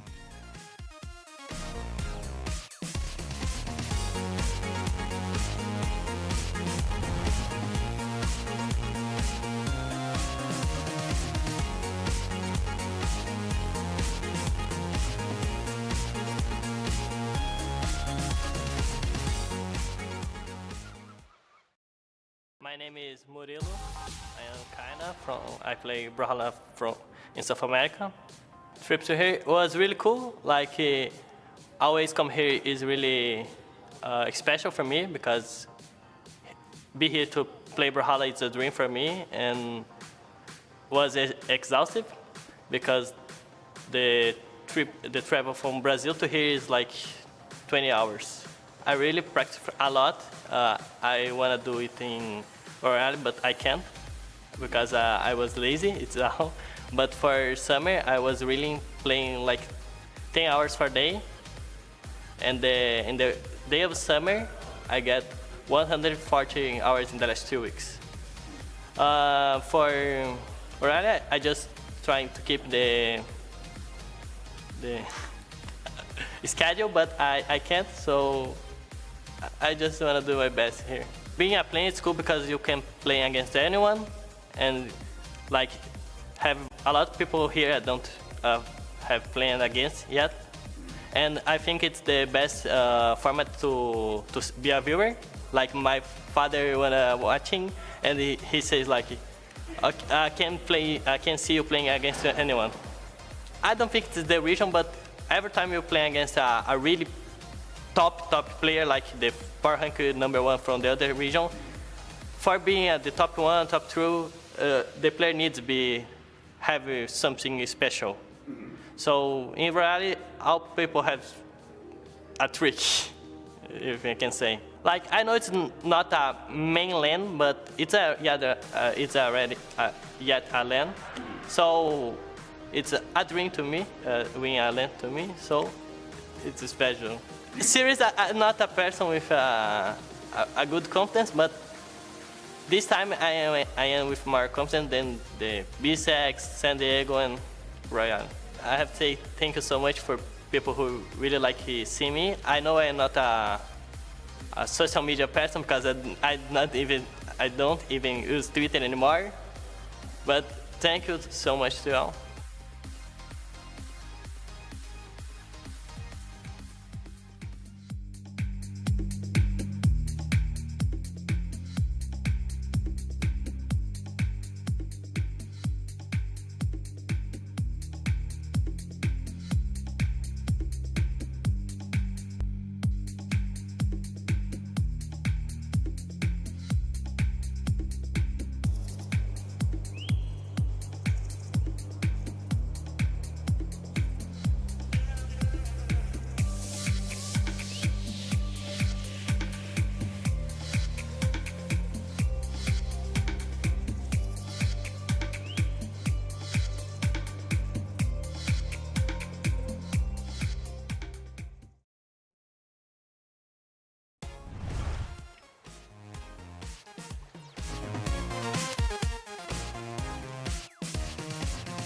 Welcome back, ladies and gentlemen. It's about to go down here at the Summer Royale. The action continues. There's been so many good sets so far here, and Sandstorm versus Godly next. This is like the feature attraction, except it's just another one of the amazing sets happening here. What do you think about it, Steven? Yeah, every set so far has basically been grand finals caliber. Yeah. And Sandstorm and Godly are both known for completely dominating their regions, right? Like last year was like the year of Godly in EU. By a long shot, He was primed to be the BCX champion. Everybody thought, like, that was the hopeful. Everybody was thinking he had it unlocked. Then Impala came in and was like, whoa, never mind. And what a sneaky play that was. What a sneaky play. But he's not here now. But even then, I mean, Godly, second place, Second place, exactly. First international competition on top of all of that. And Sandstorm, his reputation precedes him. There's really not much you can say about Sandstorm that other people haven't seen in a compilation on YouTube that or chat Twitter isn't or someplace. spamming right now that everybody can already see. So He's the these GOAT, are right? The three-time. Two literal gods of Brawlhalla coming together, clashing in front of us for our entertainment. How lucky are we? How the lucky winners are us, we? really. Let's be honest. What a treat. What a treat. I do feel lucky to be able to watch a match like this. These guys, they're right over there in the other room. Godly still power ranked #1 in EU. And Sandstorm? No surprise. God, I can't see his graphic over there. What's his power rank? What's Sandstorm's What's PR? his power rank It these doesn't days? matter. It doesn't really matter. He's power rank #1 in everyone's hearts. That's so true. I mean, he's still is such a fan favorite across the board. But look at this, actually. Speaking of fans, they're getting a vote in now. Get your votes in. You still have time. Sandstorm versus Godly. 2% up. I mean, that's... It is. This is practically split down the middle. I wouldn't even consider 2% perfectly. milk, so this is nothing to me, man. That's the same right there. 50-50 split down the middle. This is a clash of titans, so this should be pretty epic. Now, I will say Godly has a little bit of a buff because he's been on that Wu Shang train that I'm not going to say I invented spoken it. like a true Wu Shang. I mean, I've retired. The way that you're a Qatar player, I'm a Wu Shang player, basically. Oh, okay. So I see. I've given up my gauntlets. Yeah. But I still enjoy seeing the play. OG, he really was. Look, Steven is the one true Wu, no matter what, you know. He was the first Wu Shang main in the world. That's so because true. Before it came out, before you even had a name, I was on that. I was all over it. But Godly has, let's just say he's done the Wu Shang mains Are you proud. giving him the crown now? Dude, I literally tried to get one of our programmers to make a 1-of-1 title called One True Wu, so I could have the One True Wu title in the game, and they wouldn't let me have it. And that's why you switched off of Wu Shang. Speaking of 1-of-1 titles, there's what's on the line. That's a good point, because that is what's on the line here. Besides several thousands of dollars, there is a 1-of-1 title on the line right now. The King, right, is the title to win at this event. Whoever wins this event will be bestowed in-game title 1-of-1, the King. Currently equipped by Luna, who won the last Royale, that will be taken from Luna. Yoink! Sorry. If someone else were to win here, right, taken from Luna. Wait, look at the King, dude. He's already got it on his shirt. He's calling his shot right there. Look on Sandstorm's shirt. I can't believe. Did he do that on purpose? That's no coincidence. He definitely put that on purpose. Oh my! To let people know that he is the king. That's funny. Well, what's a king to a god? What's a god to a king? We're about to find out. Oh man, well said. That is what's happening here. The King. I mean, he's had a great year so far. Obviously, to get here, you'd have to be one of the top players in your region, one of the top 3. Yeah. And so he's fought his way back up. This isn't just from legacy. This is current prowess. PR rank 3. You can see that in the back. Power rank number 3 in the U.S. But we know his potential. Yeah, as high as it gets that in just Brawlhalla. doesn't mean a lot when we're talking about Sandstorm. And he's a true innovator. The X factor. There's a lot of players who, like, the meta will get defined by some of the top players, and everybody kind of rides the bandwagon. But Sandstorm is blind to that. He leads that wagon. Yeah. Time and time again, we've seen it so many times. You know, it's not an observation anymore. It is written. So here we go into the first game of this epic set here. A storied set for the ages. Sandstorm versus Godly. It can only happen here at an in-person event like this. Godly coming all the way from Europe. Sandstorm, I mean, he still had to travel quite a ways here, but he didn't have to go across an ocean to get here. Right, no less jet lag, I guess. Oh, how did he lose? He went for that weapon pickup, I think, again, but despawned on him. That's okay. Rearmed with the gauntlets. Even damage across the board. Nice string by Godly. Presses him off stage. Keeps him out there. Wait. Close it off. Oh, what a punish, though. I can't, that's I'm a hard surprised. move to get around. I was sure Sandstorm was done after that. Now here we go. He's got the edge guard opportunity. Sending him out the side. He's got the spear in hand. And no! Whoa! The big three-piece chicken selects. Godly is so... You're going to see, if you look at Godly, his highlight reels, it's a lot of that for finishing off stocks. Yeah. That is his tried and true method. It's a great move, you know. Did he shut down that down save before the hitbox even came out? That was kind of a crazy read on the sidelight there. And now Sandstorm's just desperately trying to take this first stock off of Godly. He's getting more and more damaged. Yeah. This is about as much extra credit as you could ever ask for against Sandstorm, and he's about to get really greedy if he's going to go 2 stocks up in game 1, looking like it. That's not allowed. We'd have to censor that. Way. Oh, gosh. Okay. Cut to black. Wow. We can't show this. Okay, somehow. 2 stocks, 2 stocks up on Sandstorm? How does he, what does he do? Now, okay. Oh, now, anything you could do, I could do better. Sandstorm. I can do anything better than you. I think, look, if anybody can come back from a 2-stock deficit, it's Sandstorm. So let's see it happen. He's got to get this edge guard here. Oh, no. Oh, no. Wait a second. No. A 3-stock? That's not possible. That wouldn't be. Okay, I will say, I think it's, okay, right. that's good, that's good. I was about to warn Godly through telepathy that 3-stocking Sandstorm is not a good idea. Yeah, that'll actually just make the rest of your set harder. Yeah, you're just going to activate his, next gear. You don't want to see Gear 5 Sandstorm. You got to beat him, but, you can't embarrass him or else you're done. It's a long set. You got to survive the rest of it. So. Well, Godly's looking really good on this one. It's unlosable, right? Okay. Unlosable. You didn't say it. I did. I mean, I don't invoke that when it's against Sandstorm. Just it does not apply when you're against Sandstorm. Yeah, it's just a personal thing I've noticed. It's looking really good for Godly. Yeah. One more recovery. Yes, he takes it in a very convincing victory here. Godly wins game 1 of the set. And you know what? Godly's not celebrating. He knows it's not over. This is a best of 5, man. You got to win 3 games in this set to take it home. So he's just getting ready for the next game. But man, really just solid gameplay from Godly. There was no mistakes, absolutely no unforced errors. You know, he kept putting Sandstorm on the defensive, and he looked strong the whole time. So this is Godly's game to win. Is that slide kick, the unarmed slide kick into gravity cancel uppercut, that's a true combo? That's a true combo. You even have time to charge that neutral signature a little bit. Yeah, and it is the strongest option you have out of the unarmed slide kick. As far as knockout potential, it's the strongest option you've got. I suppose that depends on the ceiling height, but yeah. Okay, I was hoping for a quadruple dare, but settle for the triple, I guess. How many dares do you need? Back in my day, a double dare was enough.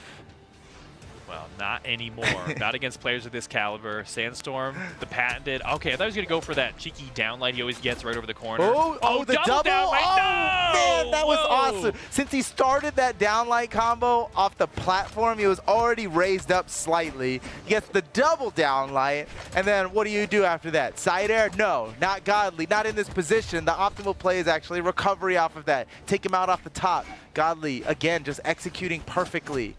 And now Sandstorm, I mean, you know what's going through Sandstorm's mind, right? It's like he could not overcome the momentum that Godly got in the last game. So he really he needs to take him out before it gets bad. And he's done exactly that here. Steals the weapon away. Looks like he's going to favor the scythe over the spear. He had a 50-50 option between the two of them. And he's going in for the spear. Just like the old days. This is what we remember Sandstorm for. He pioneered scythe back in the day. Yeah, it was all unproven potential until Sandstorm made it seem like the best thing you could ever do with your life. And now everybody's like, "Whoa, Scythe is so good." It's like, well, I mean, we didn't know that our entire metas would get supercharged by a genius. Nobody liked it. And then Sandstorm showed everybody what was up. Yeah. But we'll see. Does he still have what it takes to get one over on Godly here in game 2? Has to swap off for the spear.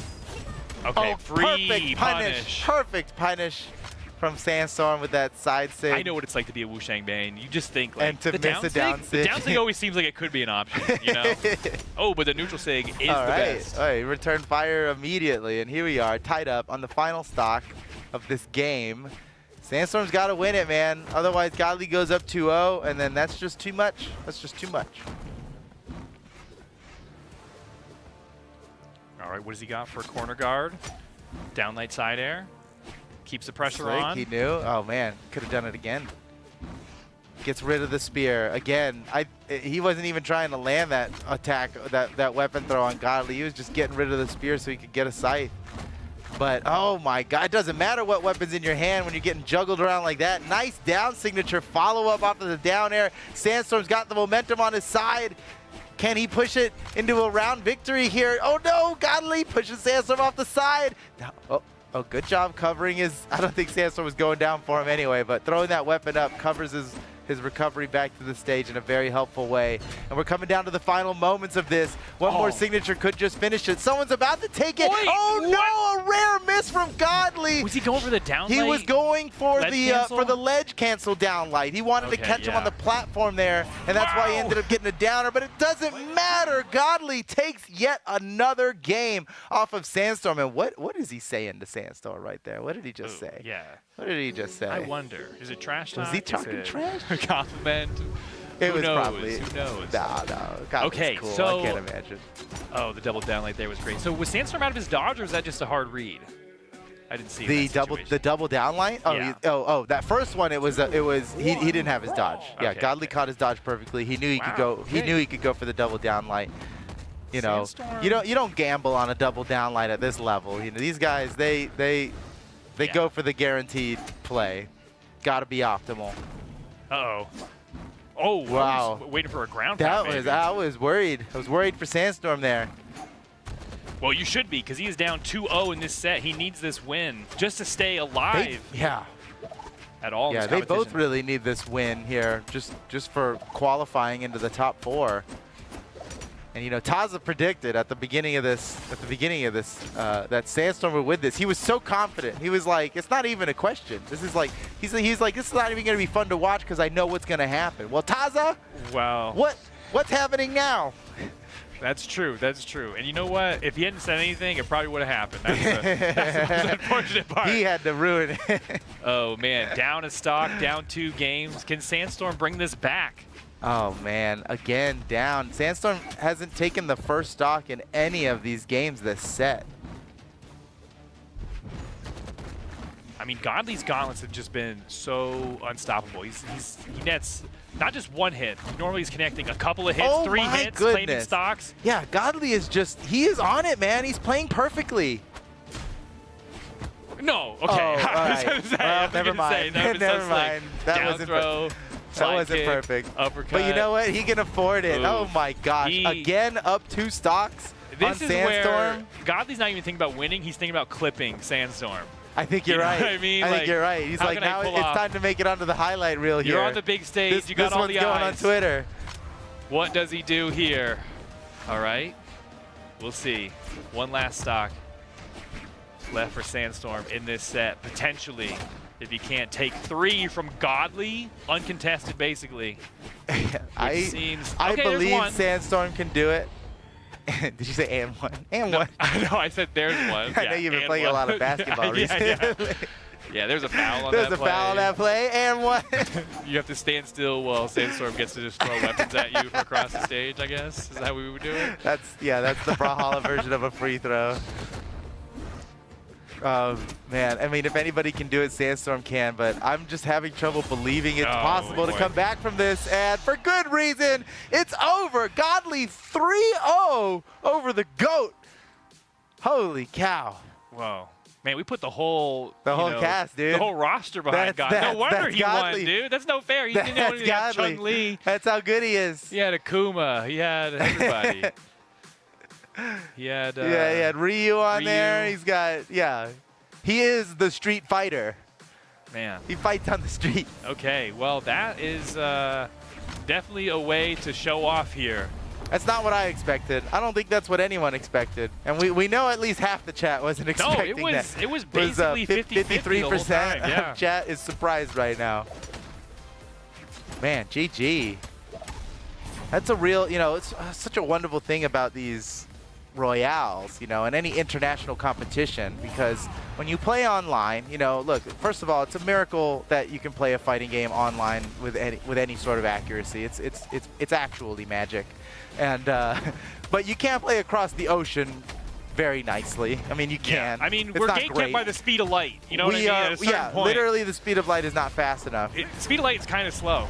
Not the diss the speed of light. No, but I know that sounds like a meme, but come you're at right. me, speed of light. But from a technical perspective, the speed of light is not actually that fast, especially when it comes to synchronizing the game state across the planet. But at an event like this, they all get to compete on a level playing field, and you get to see these dynamics that we truly don't often see. And by not often, I mean barely ever at all. In fact, we've only seen this matchup once before ever, and it was at BCX. It was at the last BCX tournament, World Championship, which, by the way, BCX.live, register now, okay? Come hang out with us. Yeah. Give us Get a hug. cool jersey. Bro feet. Yes. With your name or Get something on the back. Yeah, with your name. With my name on the back. Whatever you want. BCX.live, register now. One more time. BCX.live. Steven, what do they do? Register now. Yeah. BCX.live. Let's go. Register. You go 0-2 and still have a great time. Dude, it's not even about competing. Yeah. It's about celebrating Brawlhalla and the community that we've been a part of for so long. Come join us. It's going to be awesome. And watch the run back of Sandstorm versus Godly. I'm sure you'll see it again. Yeah, there's going to be... See it in person this time. The experience, a huge open tournament like that, anything can happen. Yeah.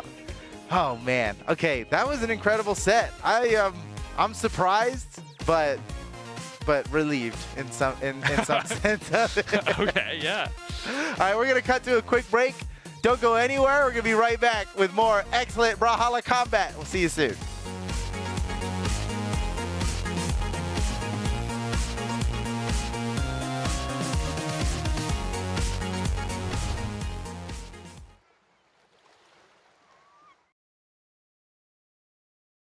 After Valencia, I felt really good because at home I wasn't losing. That's the problem. I do drop twos tournaments, did drop one once tournament, but at home, I never feel like I'm truly losing. Yeah, I'm not losing. You know, I'm not truly losing. I'm winning all the time as much as I can. I've dropped 2 tournaments since I've been back in that last 2 years in ones, autumns and the winters. That's all I've ever dropped in 1v1 at home. That's all I've ever dropped. I won all the invitationals, I won them all. I was actually winning all Brawl Leagues as well, like I was winning everything. So it's a bit of a weird one because my confidence was definitely slightly lower because I felt like what I was doing I thought was supposed to be working, but it just wasn't working. So I need to look at it from different angles. But leading up to Valencia, I felt really good because I was practicing harder. My grind after B6, I definitely took a bit of a break, and I felt that on me in the game. And I would say everyone else was working harder than me, to be honest. Like, Luna, all those players, they was definitely grinding way harder than I was, so it was deserved for them. But I realized, like, I gotta set this grind up. I can beat these guys. Like, I always knew I could beat these guys. I was like, yeah, I can beat these guys. I just gotta start really grinding hard. And then after I won Valencia, it was a weird feeling for sure. The first LAN win for my region, ever, in ones. And like, for myself too, it's my first LAN ones win too, so it felt really good. But at the same time, I'm not a one-hit wonder, so I'm focused on the next tournament. I'm focused on winning the next one. Because if I win Valencia and lose the rest, it doesn't matter anymore. Let's be real. It doesn't matter no more, you know? I got to win everything else afterwards. At Valencia, I was really happy, right? Because I got my first win. But there's this limit, because I feel like if I'm too happy on the win, I feel like I can let that get to my head, you know? I'm not gonna lie. I don't want to let things get to my head, but it can happen. And I want to normalize the feeling of winning. I can be extremely happy after winning, but it's what happens afterwards. You know, you got to continue it. You got to continue the confidence. So I'm happy, but there's like a borderline where it's like, okay, let's not get too happy here and ahead of ourselves. Because I know if I get too happy, I'll get ahead of myself straight up. I know I'll get ahead of myself. But here, it will be different because I've already won. But why else it will be different is because I want to normalize the feeling of winning. I don't want to be all happy. I want to be, okay, on to the next. I want to make it normal. Winning's got to just be normal for me. It's just how it's going to be. I'll just hold it up like a champ and be confident. Nice smile on the face. We go next to the next tournament. That's all I'm thinking about.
Welcome back, Brawlhalla. I've got Taza with me now.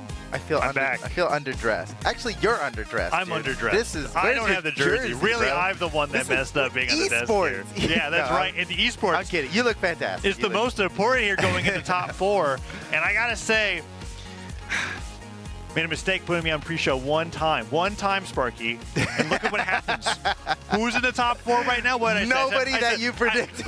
Let's see. Sandstorm, Kyna, and Godly in a toss-up between Neeze and Experience Photo. Let me tell you how crazy close this Neeze Experience. Tell me about this top 4 bracket, because the round robin's over, right? And we are now moving on into the finals knockout bracket, which is just top 4 of everybody in the round robin. Tell me. Because I literally don't know. I think with that win that Godly just got over Sandstorm, that's Godly Kyna on winner's side of the double elimination, and then it's going to be Sandstorm Neeze on the other side. So Neeze and Experience 4-3 in sets, 15-15. They were both 15-15 wins and losses. The tiebreaker was their head-to-head, and Neeze won it 3-2. Oh my gosh, that's so tight. When I thought it was a toss-up, I did not literally think it would be a 1-game difference, but it was literally a 1-game difference between them. Man, that's so cool for Neeze, because Neeze, he was like a last-second invite, right? Because the invite was supposed to go to Akno, who placed 3rd in the Summer Championship, and then he couldn't travel for various reasons, and so it goes to 4th place. Neeze won our first tiebreaker. Yeah, 4th place was Pavelski. Yeah. Pavelski also couldn't travel, so it has to go to 5th place. But here's the thing: there's two 5th place people in a double elimination tournament, and so it goes then to it has to go to one of them. Yeah, only one of them. So they play an off-stream best of 5 to see who gets it, and it goes down to game 5, last hit against XJ Cool J, and Neeze is the person who wins. So Neeze comes in, and you'd think, oh well, but he's a 5th place player, right? Coming into the Royale, he's not even supposed to be here. Well, look at him now, right? Made it into the top 4. Congratulations to Neeze. Let's see how far he can go. Yeah, this will be an exciting one. I think the big difference maker in this one for me was that I was really expecting Sandstorm to be on the winner's side, and Godly destroyed him. I looked at that and I was like, this is a little more one-sided than I think that it should be. Than anybody thought. and that's concerning, because I think if it was the other way around, Godly, like if I'm looking at my predictions, which I need to have 100% correct, Sandstorm has a chance to lose to Experience again. I mean, Experience keeps those matches close. If Godly was up against Experience, I think Godly would just crush him. And so now we have a situation where Sandstorm could be out at 4th at the Royale, and that would be a real shakeup. I'm really excited about this, because Kyna versus Godly, while they're in my top 3, this is not the winner's final that I was thinking was going to happen in a million years. Well, it's happening, man, and it's exciting though, right? This is an international competition. We've got Kyna coming all the way from Brazil, and then Godly all the way from Europe.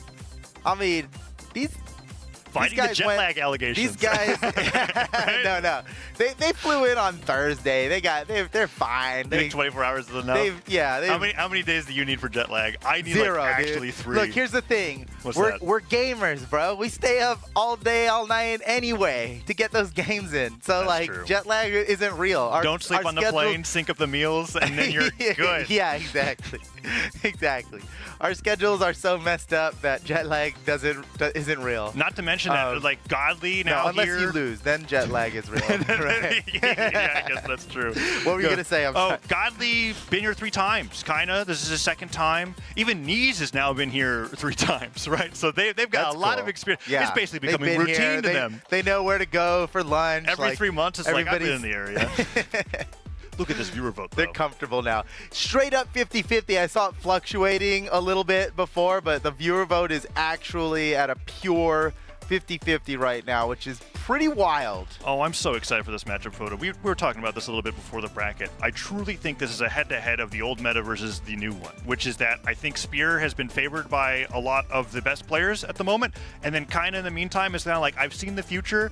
It's going to be hammer and axe, and I'm going to show you why. And it's like, and he's just coming in and proving it straight up. It's so cool. He was really the only one doing it in SA, and I remember when watching Summer Champs, I was kind of like, this is weird that Kyna's on Taros, but he probably knows something that nobody everybody else does, because so I trust you, South America. I believe it. We're going to go into hammer meta. We got some highlights coming up here. This is from Godly versus Java, which was the craziest set to open the day up on. I mean, Game 5 last stock red. Couldn't have asked for it better after the banter that happened on yesterday's stream. That was like, I'm gonna 3-stock you. I'm gonna 9-stock you. Turns out, no, that's not what happened. Yeah, no, instead it was just a very formidable match. So it turned out great. Kyna versus Godly. What is your raw prediction? You don't even need to provide any reasons why. I just want to know your biased opinion. Who do you think is going to win? I think Godly is going to win 3-2. Okay. Because if there's a region to be comfortable fighting against Axe and Hammer against, it's Europe. Oh, okay. Whereas North America is kind of, it's been a while. You've got, right? Your reasoning is so sound. Still, I disagree. I think it's going to be You're going to go for Kyna? That's good. Well, well, here's what's going to happen. Here's my reasoning. Kyna is going to get the swiftiest, nastiest combo like that. It's going to be something like that. Yeah. It's going to be this it's going to be this gross highlight that just absolutely embarrasses his opponent. And that will destroy whatever resolve they had. That'll mess them up. Yeah, it's going to be we dubbed that the Brazilian Mafia, that combo. That was so fantastic. It needs the woohoo emote into Nair to be the Brazilian Mafia. Oh, right? You're right. Is that what it was? It's like finishes the combo, stops, celebrates, jump Nair. The taunt is actually part of the combo. Yeah. The default. Don't forget that. It's got to be the There's something about taunt. like that compared to literally any other emote in Brawlhalla that makes me go, wow. You really just did that to me? Oh, man. It's funny because I think everybody agrees with you, even though there's no reason for it, right? It's not necessarily like it's bad. It's just it's what happens in your perception. You didn't even equip your loadout. Over time. And yet you thought to use this button. Yeah, these guys we're on a land build, right? So they have every item at their disposal here. They can pick anything they want. When you just pick the woohoo time, it's just like, come on. Oh, nothing costs anything here. Oh, but that's how it is sometimes. Yeah, no, I do want to like reiterate that I did say 3-2 in the sense that I think Kyna's going to be close. Really good. Yeah. And I'm not going to be here over like, oh no, Godly didn't win. Like I'm like, I really expected a fantastic match. Clearly you find both of these players formidable against each other. Both and representing it will. Kingdom. I think no matter what, we win no matter what, right? Because we get an awesome set regardless. I think it's going to be great. Now remember, this is the winners final. These two are the only two remaining in this whole tournament that can afford to lose once, right? So whoever loses this is not out of the tournament yet, but after that, anybody who loses is out of the tournament. Yeah, these Royales are really cool because whoever gets into winner side of Grands essentially has an opportunity to triple eliminate somebody, right? That's like what's happened a few times. Yeah, because you get the round robin matchup and then you fight them in winners finals, and then if most they win, likely they come earn back. their way back up. Yeah. And interesting. I'm wondering if that would be the case here. I actually have to double check off the top of my head. Go ahead, I don't remember the Godly Kyna result. And I'm looking at that right now. Okay, Godly 3-0. No, lost. That's right. 0-3 to Taros from Kyna. That's right. Yeah, that's right. That's right. Well, that's a little we were reminded that's of that. stark contrast to what I'm thinking is going to happen. But I'll say this. It was round robin. Yes, and also Godly is coming hot off of a 3-0 victory against Sandstorm. Yeah. So there's more than just skill in this, right? There's also momentum and morale. And Godly has got to be feeling good right now. Then again, Kyna, I loved his interview. Did you see that interview that happened there? He's a great guy. I'm cheering for him now. So here we go. The first game of the winners final set in this tournament, this invitational tournament with only the greatest players in the world attending. How's it going to be? Oh, this is a free punish. I thought he was going to jump into the down stage. No, Dude, that's Kyna. We're talking about Kyna. Yeah, except too precise. For some reason, every Wushock player now just holds down sig and it works a lot. Well, yeah, I mean, if you miss the first part, you may as well hold on and hope that they screw up the punish. Plus, you increase the amount of damage and force that it does while you're waiting for the missed time punish. But Kyna no, gets around Kyna's it. not going to screw that up. However, it doesn't matter. Godly swiftly takes the first stock in 40 seconds of play.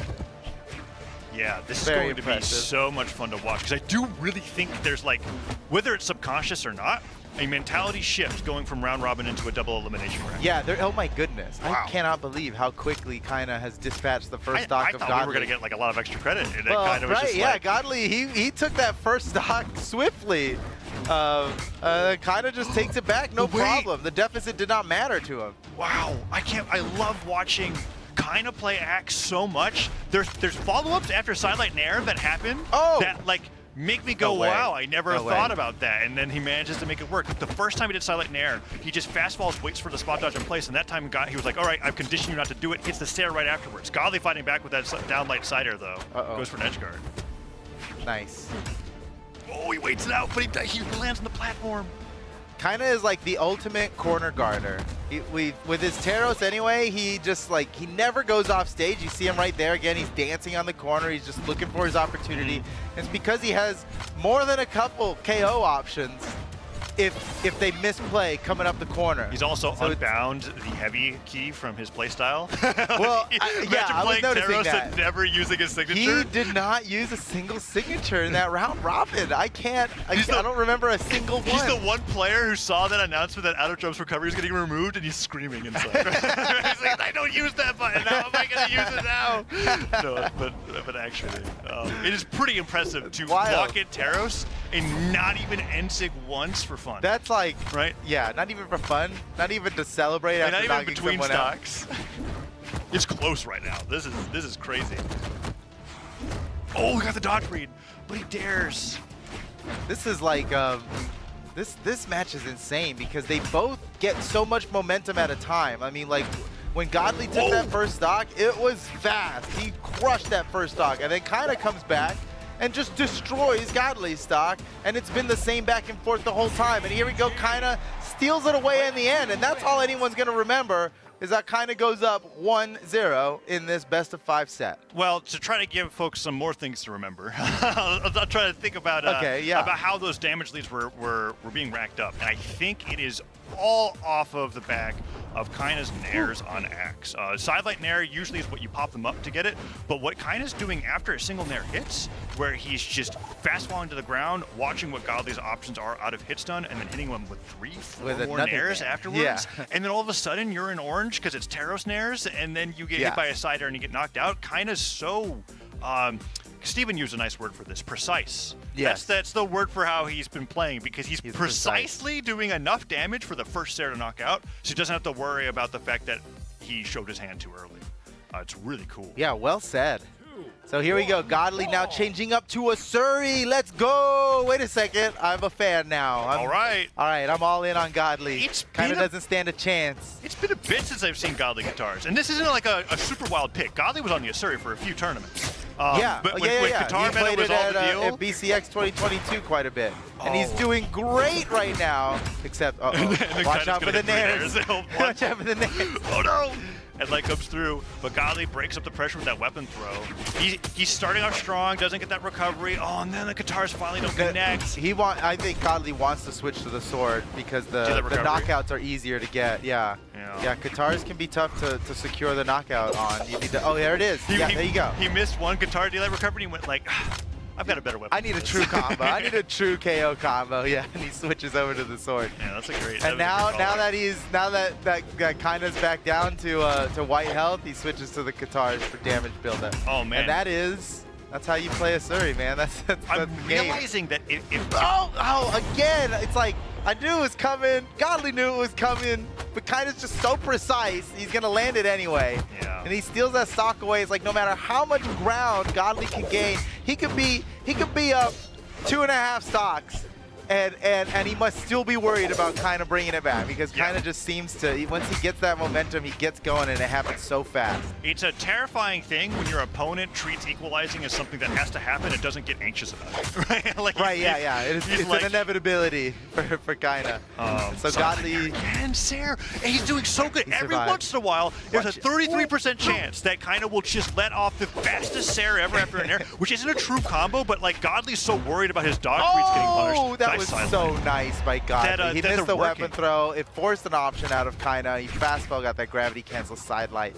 That's so well played by Godly. But look, here's the thing. It doesn't matter if he doesn't build up a damage lead with this stock. Oh, that was such a good dodge by Godly, actually. Yeah, well, it kind of has done, he did that twice already, and so Godly's catching on now.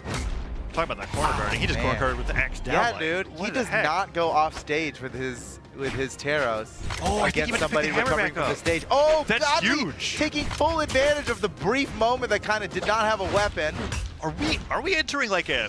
This is so interesting to me because I was thinking about how axe and hammer are going to be the thing again. But if that's the case, the guitars are just back in full force, right? like we're just going to keep.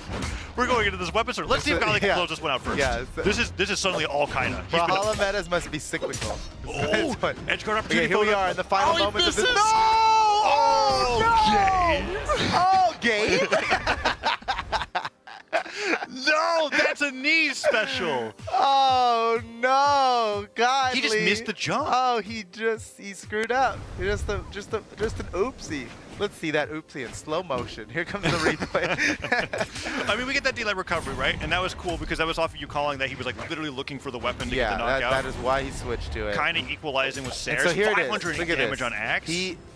Oh, it was that dodge. He dodged. He dodged at nothing. He burned his dodge. He jumped He jumped for nothing. And then he failed to touch the wall. And then jumped I think he wanted to touch the wall, and then all those jumps wouldn't have mattered, right? He did touch the wall and reset everything, but he missed that wall. And so he went out there against Kyna for a very aggressive edge guard without all of his options. He just ends up falling to his death. And that's so unfortunate because this is the moment. This is like the moment where you can't afford any errors. Yeah. You're playing against the best player from Brazil. Right. And now Godly on the Asuri again. I feel like that win was like, oh, that was an important one to drop there. Let's see if Godly he's taken the lead in every single one of these sets so far. And he's close to taking it again here. Let's see if he can get the recovery here. Off the landing, goes for the neutral instead. It was a little ambiguous. But that sider will do it and Kyna, can he make it back? Oh, he did! Godly drops that edge guard. I'm surprised Godly didn't commit to the ground pound there. I think he must have thought Kyna was going to get knocked out. And now Kyna steals the first time. That's crazy. I mean, he kind of had to use every resource to make it back there. Yeah. And now does he make it back? He takes the stock. He definitely had him there. That's huge. All right, recovery comes through. Godly evens it up without taking too much damage. But that was a really great reversal coming out from Kyna. And now evened it up 2-2. Godly getting started with those nice guitar strings as he usually does. Weapon throw pickup, doesn't get in the air afterwards. And the backswing of the recovery does actually come through. Tack on even more damage and Kyna taking control over center stage. Never mind, Godly recovers all the way through. Can he fall with the nair and get something else started? No, Kyna dash forward, pivot end lights. That's just going blow for blow. Let's see if he gets the edge guard this time. No, he might get edge guarded actually. Just kidding, Kyna doesn't go off stage. He just hits you 7 million times and then your stock goes away. Dude, he owns that corner. It is tough to get up there. And even when you do, you're only breaking neutral. Nair, another nair. Recovery comes through. Godly hitting back. Nice gravity cancel. Oh, man. Daylight recovery does get him kind of reacted to the spot dodge, but not the move. Okay, he's got to get this edge guard. That weapon throw is a total waste. Oh no! Oh my gosh, Godly. He does so much for these edge guards, and he just gets punished for it. I don't remember correctly how the hurt boxing works on unarmed down sig, but it kind of looked like he ducked Kyna as Kyna went up with down air, and he just hopped over and took him off the top. Whatever the case is, he evens it up. This is huge. Godly needs to get this win here. You're right. To stay into the bracket. I mean, he kind of dropped game two. He's like the only person in this bracket that could afford a loss at this stage of the tournament. But boy, it'd be a lot better if he didn't, you know? Yeah. Kyna might just be strolling into grand finals at this rate. But here we are in the final stock of this. Godly yet to take a game off Kyna all tournament. Oh, you're right. Oh, then this would be the 6-0. Looks like it's it. Oh, that's it. Oh my gosh, another 3-0 victory from Kyna onto Godly. And oh my goodness. And just like that, he's making Godly look not so godly anymore. It used to be that his name was very appropriate, where we would always say, oh, well, that's why. You know, that's a bold thing to name yourself Godly, but he's winning all the time, so it makes sense. Yeah, he was talking about in the interview Now how he's Kyna's literally just only destroying dropped 2 singles tournaments in his region since he started playing. Yeah. He's only dropped 2. It's amazing. And you come to an international event where you're playing against people that you don't get to play against all the time. How many sets has he played against Kyna before this day? Any? Sure. Ever? It's either 0 or 1. At a LAN, maybe. Either 0 or 1, right? And so, like, when it comes to this, he's now played 2 sets against Kyna. He's 0-6 against Kyna. And this isn't... this is kind of a trend for Godly at Royales. I think that there was a bracket where he lost 3 sets in a row to Luna, I think, as well. And that was Luna's victory at the Winter Royale. So this is like been a thing where he comes in, he gets second to the person who wins it, and they end up beating everything. So like, so now, uncomfortably, my predictions have been shattered. Kyna has brought Godly into the elimination bracket. That's and so okay. He's going to be first or second. And now I'm curious how this elimination bracket has so many ways that it can develop. I think the coolest storyline would be Experience going all the way into Grands now. That's what I want to see. And it might be more likely than you think because we've seen it before, but Experience, he does better when the cards are stacked against him. He's a What's that? We just got word? We just got word. We have an interview video with Neeze. We were just talking about Neeze. So this is exciting. Neeze. Neeze, the player who like snuck into this Royale, wasn't expected to do very well, and is now in our top 4 final bracket here. Me being embarrassed here, realizing, their head-to-head was so close that I literally swapped them back and forth and talking about Experience instead. No, it's Neeze that's going to be in this top 4. So that interview before this matchup that's coming up. Let's take a look. Yeah, let's watch it right now. Well, my name is Neeze, and I come from Sweden, and it's my 3rd time being here. Yeah, that's about it. I play this game for Brawlhalla. Because I ended up in 5th place and basically getting here when I, in theory, shouldn't have, because obviously both Akna and Pavelski were supposed to go before me, right? But they couldn't. I've tried extra hard, and I've prepared myself by I guess taking it more seriously than the other Royals. I guess I took them more as for a fun thing, if you know what I mean. Like it's extra on top of the main event, which was summers or the spring, the championships. But I'm just gonna try my best to win, and I've practiced a lot. The tiebreaker I played to get in here for 5th against XG was very interesting because it's basically just playing in tournament, but without any of the tournament. It's you go straight into a top 8 game and then just leave. So it felt good for me, obviously, because I won. But if that wasn't what happened, I think just playing one best of 5, it's there was so much pressure on it, right? And especially with how the game was going, I was up 2-0, then it turned to 2-2, and then I took game 5. But it was very nerve-wracking, but well, I ended up here. So the players I perceive as the biggest threats in the bracket would be Kyna, who's going crazy on Terrors recently in Brazil, and then Sandstorm, because he's winning a lot again. And I've always liked playing against Sandstorm. I think the way he plays is fun to play against, and he's also really good. And then Godly, of course, which he's just won the last LAN. He's playing the best.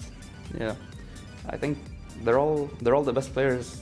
Everyone that won from the region is the best player currently in the region, I think. And yeah, round robin I think is a very, very good system, because you can't complain after going down in round robin, right? Because everyone is equal, because you play against everyone and you have the same opportunities as everyone. Which whatever brackets people might blame, you can't do that, and it's just all fair. You get to play against everyone too, which is fun. It's more practice, more competitive. I just really enjoy it. Because I got in here from a tiebreaker and I wasn't supposed to be here, winning would be really insane for me, because people might have obviously I'm not really supposed to be here, so it would also be really cool to prove people that I can do better than what I did in Summers, right? So winning would mean a lot too, especially because it's my 3rd time here, and I've never won a 1v1 event since 2019 too. So yeah, there's a lot of things that would, like, if I just feel like proving myself in a way. Well, thanks to everyone that actually like cheers for me, even though I'm not supposed to be here. But you know, I appreciate you for sticking around, or whatever. I mean, I just appreciate everyone. Okay. That was it. That was an interesting listen here from Neeze. It was cool because he said the 3 players to watch are the 3 players that are in top 4. Yeah, right? well, he knew more than we did. Yeah, and so what's also interesting is that Neeze, the 3 players he lost to are also the 3 players that are in top 4, right? So he lost to Kyna 0-3. He lost to Godly 1-3. But he lost to Sandstorm 2-3, right? So and Sandstorm's the first opponent on his path to victory here. Yeah, he's got like his own single player campaign mode ahead of him. That's right, of scaling difficulty. And he's on legendary difficulty. There's no way around it, right? And round 1 is against Sandstorm right now.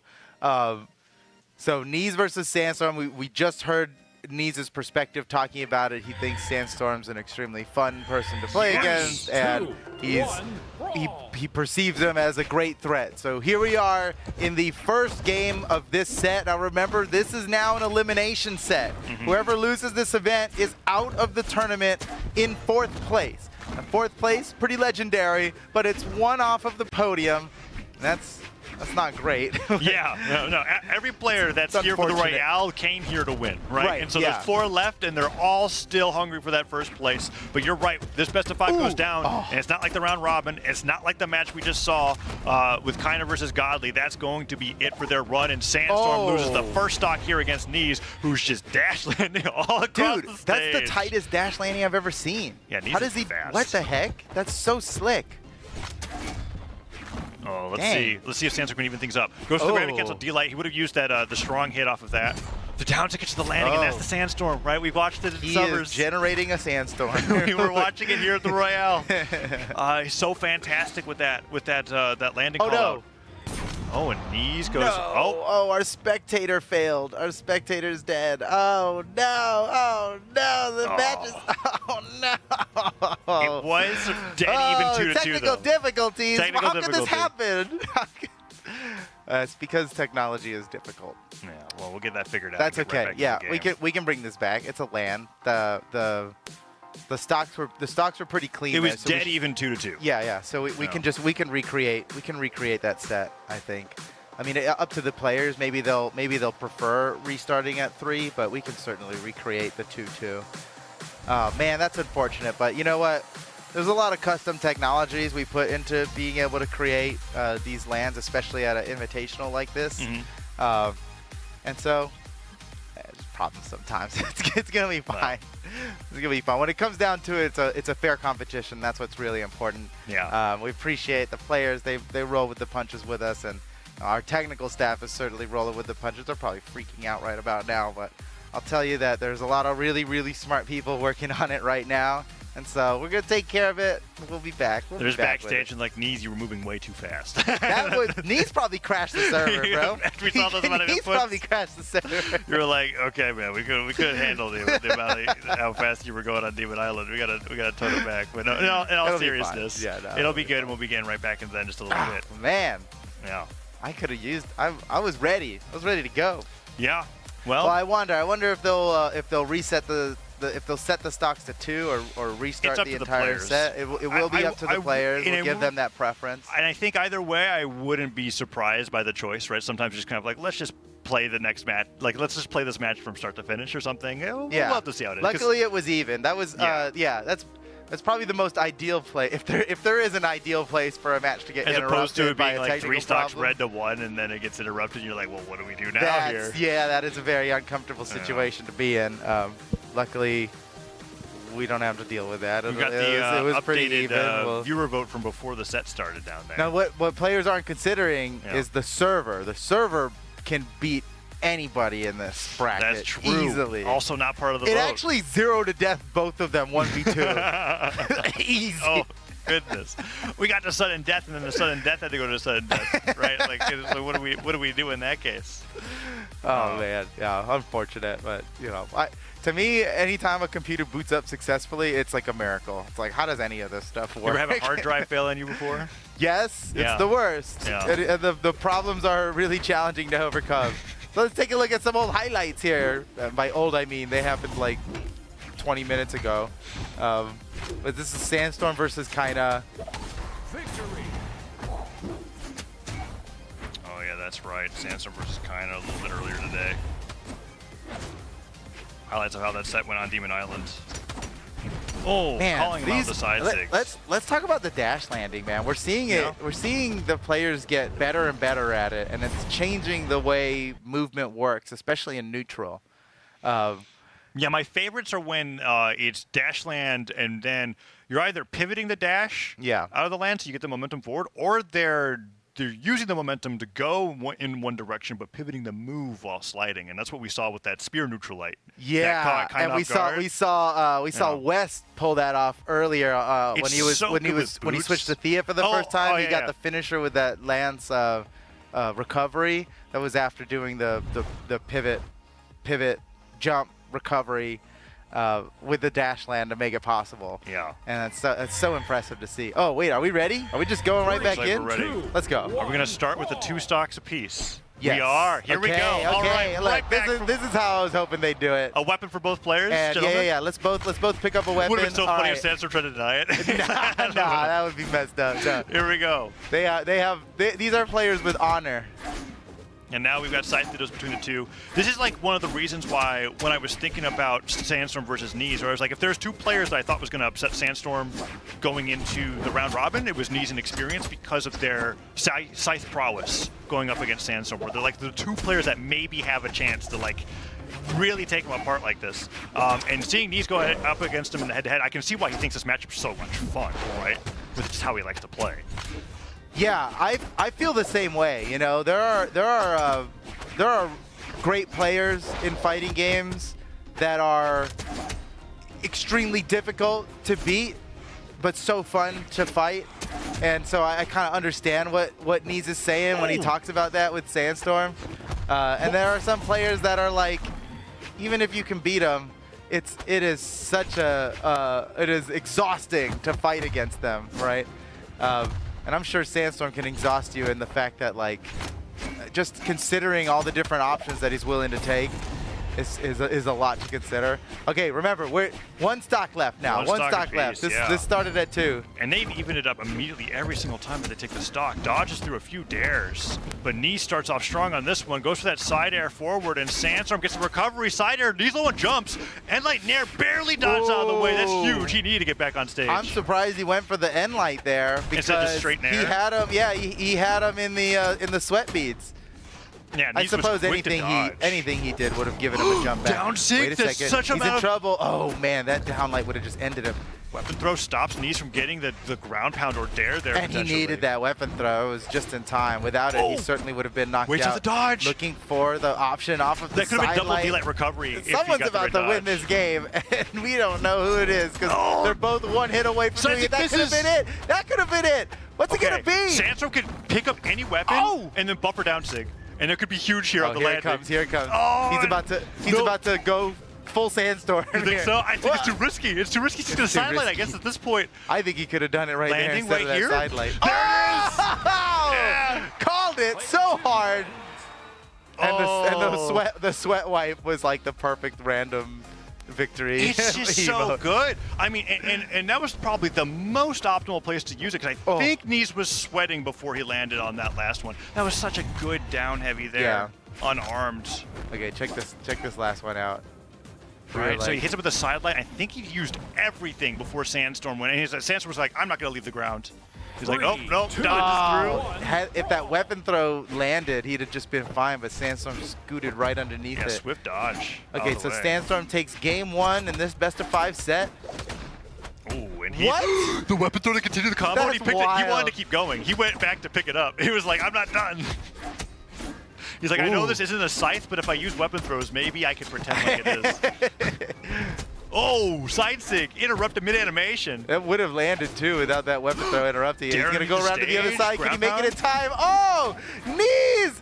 Oh my gosh, that's the perfect example of how now if you dash jump, dash land perfectly optimally, it is slightly faster than just holding the dash. And Neeze did exactly that. He's one of the best dash land tech users in the game right now. He made it over to the other side in time to edgeguard Sandstorm. The first time that I saw a player do that, I think it was Luna in a community tournament, and now that I'm seeing other players comfortably be like, hey, recovering underneath the stage actually isn't that safe with this movement anymore is so sick. Because he got there, perfectly executed, perfectly got the down air, got the stage spike, and they're already low on jumps to begin with. It's such a marginal improvement doing all of that. Like, for the amount of execution increase that you have to do, the amount of performance increase you get is so hilariously small. But in that case, it was totally worth it. Did you see that? Oh, man. That was a fun little bit of neutral. Man, Neeze has got a very significant lead here. If he can end the stock on Sandstorm. Wait a second. Here it comes. Exactly what I ordered. Oh, nope. Doesn't go for the. He didn't have the weapon, so he didn't want to go for the edge. Yeah, he's got time. I agree with that. I agree with that. Fighting Sandstorm off stage on Arm versus Scythe. Yeah, probably don't do it. Yeah, you easily just lose that stock. You get a little too confident. And Sandstorm steals the weapon away from Neeze. What a perfect play. Yeah. Side Sig's almost like the reposition there. Kind of like that. They downlight past each other. And now Neeze, where's he going to get started? He gets hit by one sidelight, and Sandstorm can't get the dodge read. Neeze actually destroys him. Dude, it's hard to get a read off of Spear sidelight. There's like, you have like 10 options as the one getting hit. I will admit, Sandstorm makes me think that it should be automatic because he gets it so much. He gets it so often, but right? Neeze has been so great in the mix-up afterwards that he's been turning a lot of these sidelights into an opportunity for again. But Sandstorm takes him off the top. And, perfect down sig.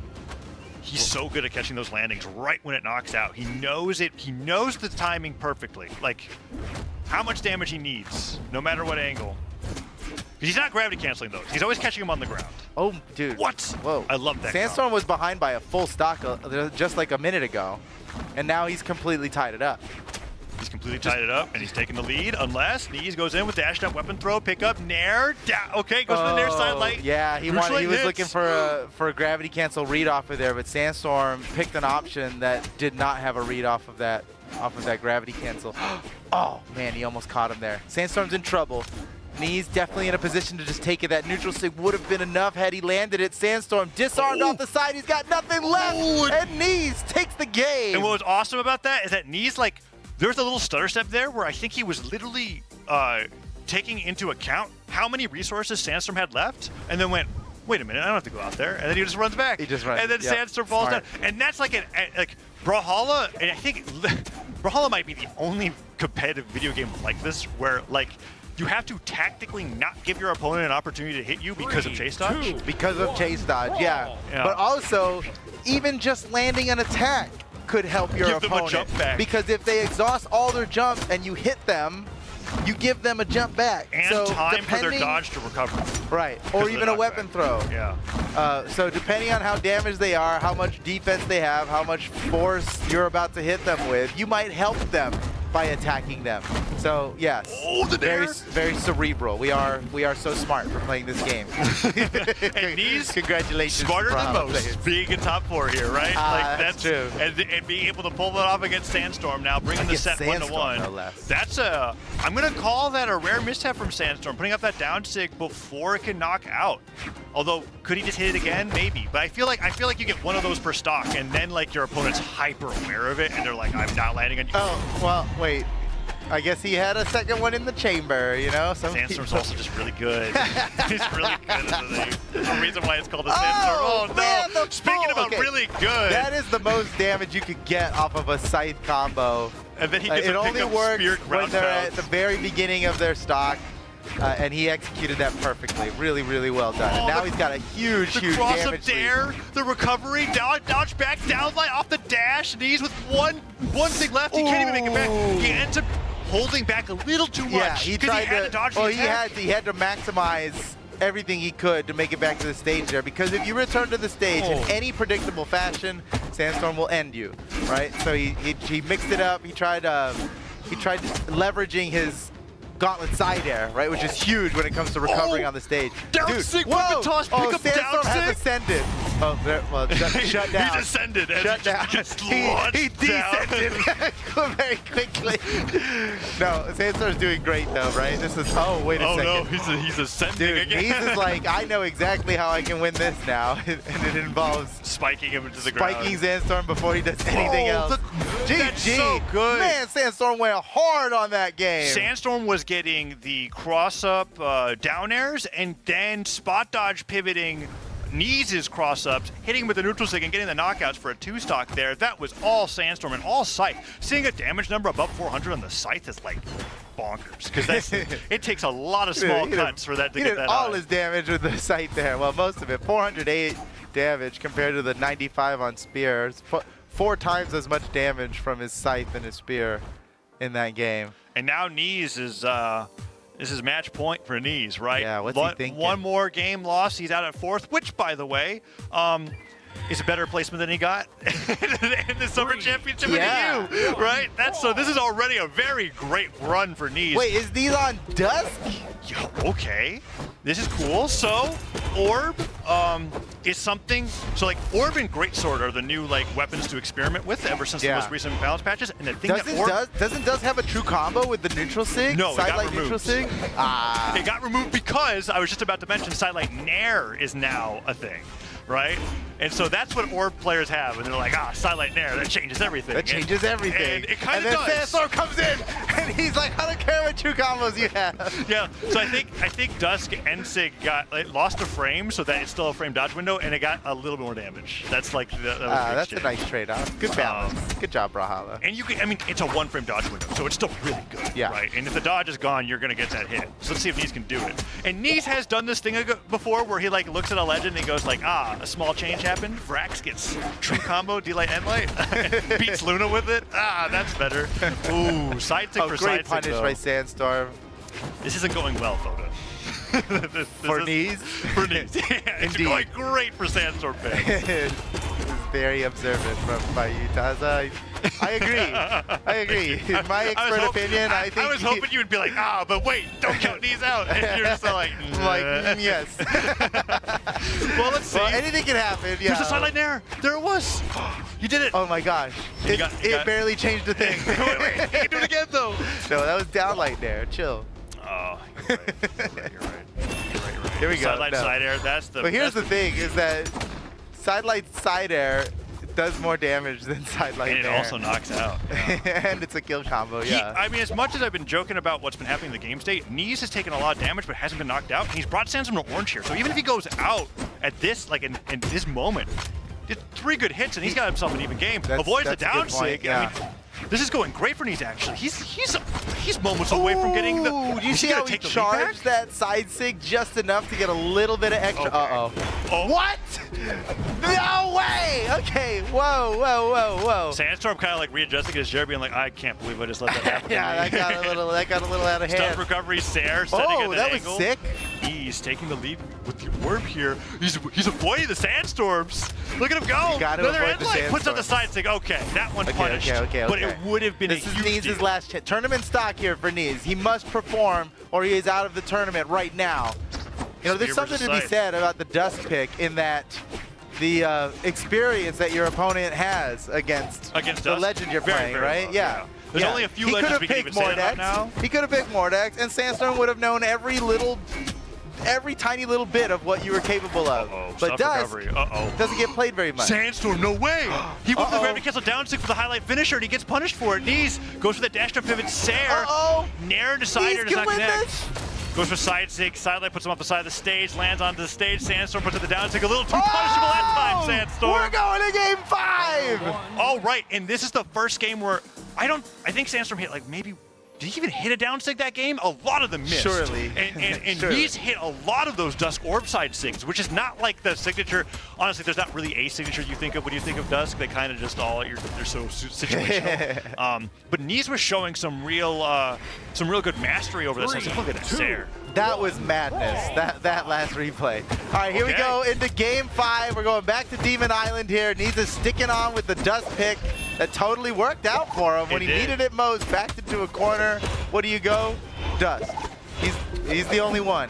Oh, man. And this is the 10th game that these two have played here competitively in the Royale. Wild. That's wild. That doesn't include like warm-up games, sparring. And now the winner of this will go into top 3 at the Summer Royale. This is a podium match. It's a podium match. It's a podium match, and it's so close. Oh, he catches him on the jump. He that'll the do other it. side there. Nice. Not even sure if he needed it, but absolutely worth going for because that dodge was gone. And Yeah. He was gonna land it no matter what. I mean, I suppose there is a small risk of like failing the execution, but not with Sandstorm. Yeah, he's too slick. He's too consistent. Oh, for recovery. that. Great Gets a punish. Sair? Following up with more. Oh, he doesn't get the down air right afterwards, but that down air will connect. Neeze tries to go for the landing there. Side stick misses. Down stick at the very edge, like very like leftmost shovel. Because he does use. I feel like use the shovel. I feel like Mirage mains in particular like this because it makes it so easy to see the multitude of shovels that come out of your signature attacks. But yeah, the people want more shovels, Taza. Side stick looks really good. Or is it neutral stick? Yeah. It wasn't a Shovel Knight crossover as much as it was a shovel crossover. We're just bringing shovels to Brawlhalla. Oh, Sandstorm now gets that dash jump there. Nice. Great patience. And that is enough force to knock out. All right, Neeze, tournament stop. Match point. He's been in this situation before. He's back against the wall. He's got to perform so excellently. He literally needs to do twice as good as Sandstorm for a stock here. Oh, and he falls position to be super in. far off the left side of the stage. And Sandstorm not even risking going off stage despite the advantage here. But to unlight Nair, he's sweating. That's it. Oh my goodness, that was such a brutal final stock, and Sandstorm takes the set. GG. Neeze is out of the tournament in 4th place, just barely missing the podium. And now Sandstorm's earned his way onto the podium here at his first Royale ever. He's doing great. Yeah, I think we're about to watch him again in the next set. Like for his standards, kind of almost misses getting the opportunity because he's on the elimination side of top 4, but makes it through, gets the win over Neeze.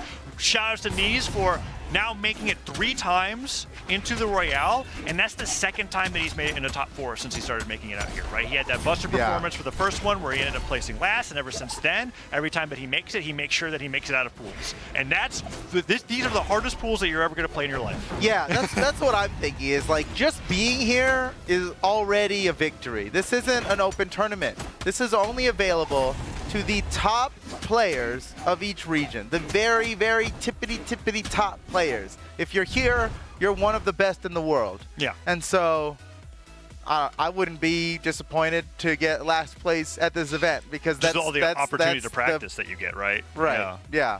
Not to mention the practice against the international players, right? Players that you otherwise would never be able to fight. If you're lucky, you'll fight them more than once a year. Unless you're Wess and you ask Wess who you're most excited to fight against, and he says Kyna. And then you're like, yeah, I just really want to play Kyna in person. That's why I'm here. It's that's wild. The other regions. But congrats to Sandstorm making it in the top 3. Yeah. And Photo, that's our top 3. On winner side, it's Kyna, and on elimination side, it's Godly versus Sandstorm. And the matchup between Godly and Sandstorm was pretty one-sided for Godly, as we last saw. Let's look at the stats here. Oh, you're right. We just saw Godly versus Sandstorm. I know there's a different match in front of us right here. We're still looking at the recap of Neeze and Sandstorm, which was fantastic. But moving on to the next match that we know is coming up. Yeah. It's a set that we just watched at the end of the very last match of the round robin, and it went heavily in favor of Godly, right? Yeah. Godly 3-0 over Sandstorm. Does that fire up Sandstorm? Is Sandstorm worried? Stay tuned to find out. We're going to take a quick break and be right back with what could be the greatest set of Brawlhalla. You won't know till you see it. We'll see you soon.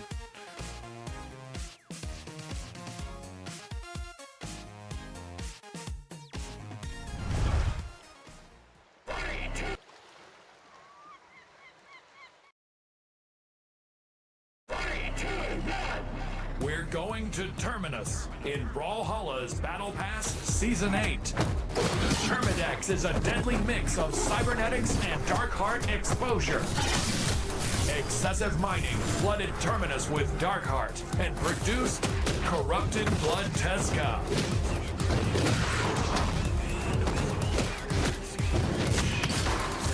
Prepare yourself for the results of multiple Dark Heart experiments.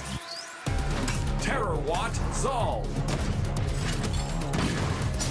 Neo Street Hattori.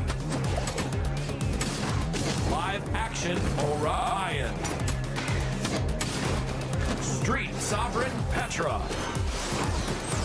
Play, level up, and unlock the secrets of Terminus. The effects of Dark Heart exposure can be seen on everyone and the city itself.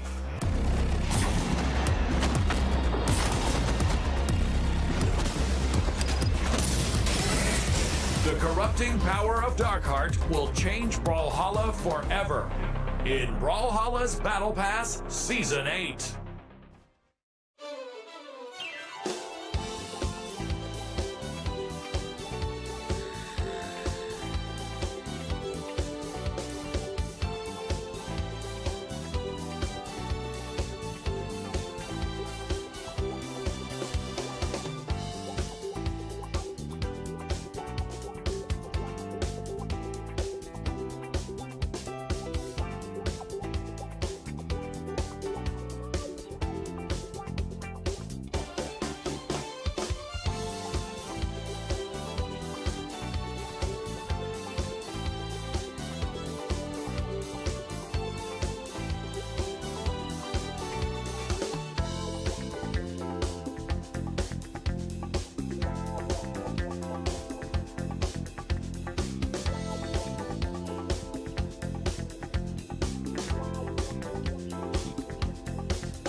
do this.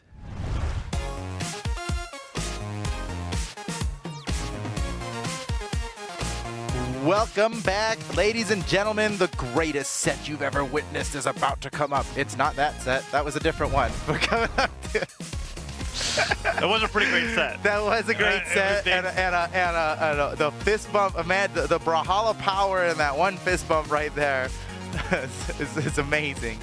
Coming up next, we've got Godly versus Sandstorm. Yes, and Sandstorm is hungry for a better performance here. Yes. And the pressure on Godly is real because, sure, you 3-0'd him in the round robin, but here you are having to face him on basically even ground. Whoever wins this moves on to grand finals, and nobody cared how well you did in the round robin against him, right? It's even, I know we like debunk this kind of, but I just want to bring it up that it's even arguable that the ground's even slightly in favor of Sandstorm being a North America native compared to South America, Europe in this situation, right? And so what's interesting to me is that these three players that are remaining 3-0'd the crap out of their grand finals in their regions. That's right. But I am being pleasantly humbled here where I thought Sandstorm was a level above these other two, and they have You were very demolished confident him. in your pre-show predictions. I was. You were very confident. I was very confident. And in round robin, they got crushed, and then in bracket kind of crushed him again. Yeah. Or crushed Godly again. But even then, with the head-to-head, I had Godly above Kyna. I was like, Kyna's going to beat everybody else, but he's going to be in third, and then it's going to be Sandstorm Godly. And the exact opposites happened. You know, you flip my predictions around. That's a good point. Yeah. Were we actually just listening? Were we listening to you backwards? Just a matter of Was that perspective. the thing? Right. But if anyways. if you look. Here's where I want to ask you is that right. you think the information that Sandstorm got against Godly in the round robin match is going to change anything at all? Yes. Yes. Okay. Well, actually, okay. No, but yes. Let me explain. I'm listening intently. Because it's not, I don't think he downloaded anything new that's going to change anything for him. I mean, maybe, obviously, he's a very cerebral player. He probably understands Brawlhalla better than anybody else, even somebody who can beat him. he probably understands why he lost better than the person who beat him. But I think on an emotional level, what happened to him against Godly before is going to amp him up for this next game. Interesting. I think Sandstorm, more than anybody, excited by the challenge. Yeah, exactly, dude. Yeah. He's getting excited from this. Now I know players, including myself, that it will be absolutely demolished from like a mental point of view from this. Like, this is the end of my run. I don't know how I can deal with this now, you know. And then you're like, I gotta dig deep, you know, and you're trying to hype yourself up, like, come on, I can do this. It's not gonna, I can do this. Defy all the odds. I think Sandstorm, quite the opposite. Sandstorm's like, this is gonna be awesome. He goes, that's like, wait, he could beat me? Yeah. Nice. I think, yeah, exactly. I think he's stoked for this match. Oh. And you know what? Sandstorm, maybe more than anybody else, has he has a lot of, what's the word? People expect so much from him. You know, they see him in there and they're like, oh yeah, that's our Sandstorm. He's got to win it. You know, everybody wants him to win. He's got so many fans out there that he doesn't want to disappoint, and that are really just, they have a lot of expectations for him. Even though, you know, it's been a while since he's won at a LAN, but he's the three-time world champion. So there are so many expectations from him. For so many players out there, they are his GOAT. So Sandstorm, I think he's stoked on this. But obviously, you can see in the player votes there that Godly has the favor of the viewers now. We've spoken a lot about Sandstorm, but now we want to know a little bit more about Godly. And instead of hearing it from either you or myself, let's hear it from him straight with this interview that we got coming up next. Yeah, what a treat. Let's watch. Godly, Levi, they know it well. You guys, you all know it well now. I just prepared as usual, changed my schedule, try drink a lot of water as well while I'm here, because I just find myself getting just tired and drained really quickly. So just keep myself hydrated like as much as I can. And yeah, the only things I guess I'm changing up now is I'm trying not to eat too crazy. Because I found myself, like, normally, like, I don't eat all the time during tournament, but there are times I'll get a snack in or something when I'm feeling a bit drained, but over here it makes it worse. Don't know why, but when I eat after like a set, I just feel more tired. So I'm gonna try something different and just drink water, stick to that, and try to stay as focused as I kind of can. That's kind of what it is, but nothing too different. There's not much to change. I'm gonna put everyone on an equal footing, because it's like, if I be real, if I want to put the biggest threats, it's going to be Sandstorm, Java, Experience, Kyna, Wesley. Everyone that's not in my region, I class as a bigger threat because there's less knowledge versus them.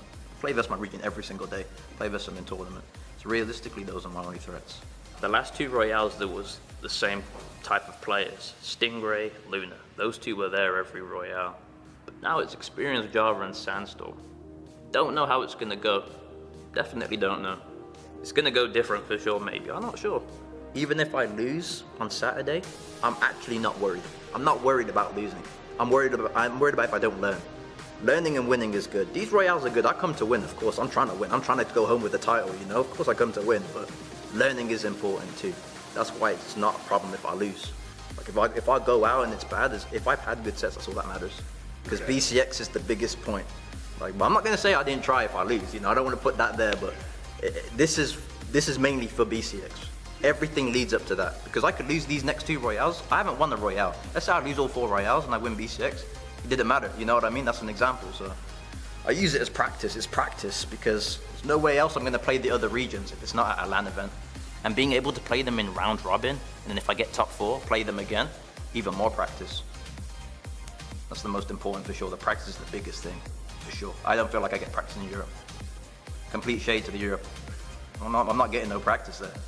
I'll be honest. Because you gotta remember, when you're losing, that means something's not working. So if I lose, that means my game plan at Valencia was good, but it needs even more work. Because I was able to win that LAN, but I couldn't win this one. That would mean something's wrong with my game plan. Something needs more work if I lose. If I win, that means I'm going in the right direction. Because I feel like your thinking process has to be different on win and loss. Because if I win, that's a confidence boost. That's good practice. But if I lose, I need to grind harder. That means I need to strive harder. That's why losing, it's not bad. Losing is just not bad.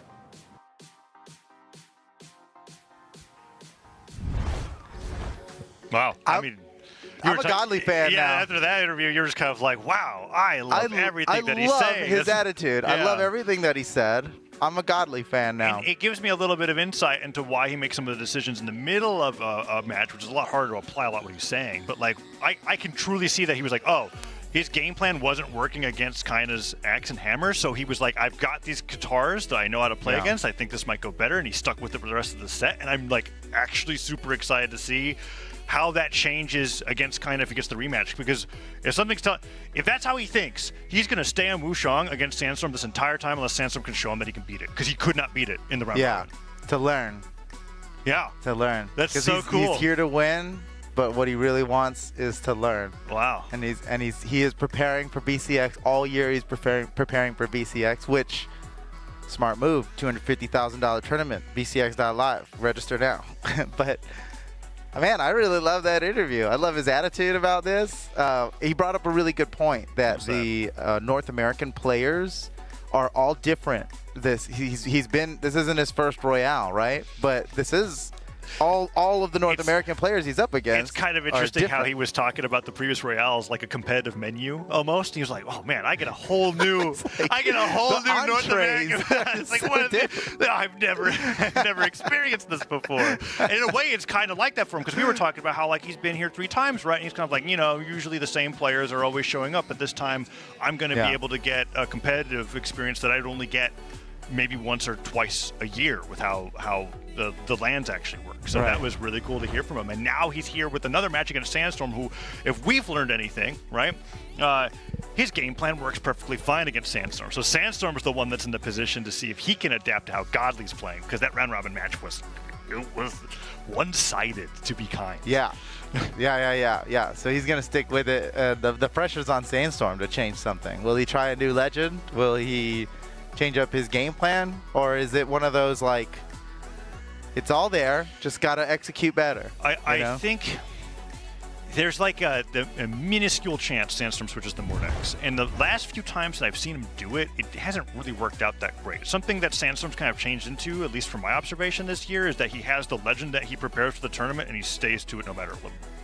Like that's the right way to be. He had the Arcadia run, and he was like, I believe in my Arcadia. I don't care about what people are telling me to switch to the Mordex. This is what I think I was going to win on. Same thing with the Mirage runs, and then he eventually got the dub that got him here, right? It took a bit. It took a bit, but he was like, we're on the same patch. You talked about that actually, how you said that Sandstorm's like a cerebral player in the sense that he's like, people will beat him, but he understands better why he lost than maybe the people that are beating him. That kind of energy, right?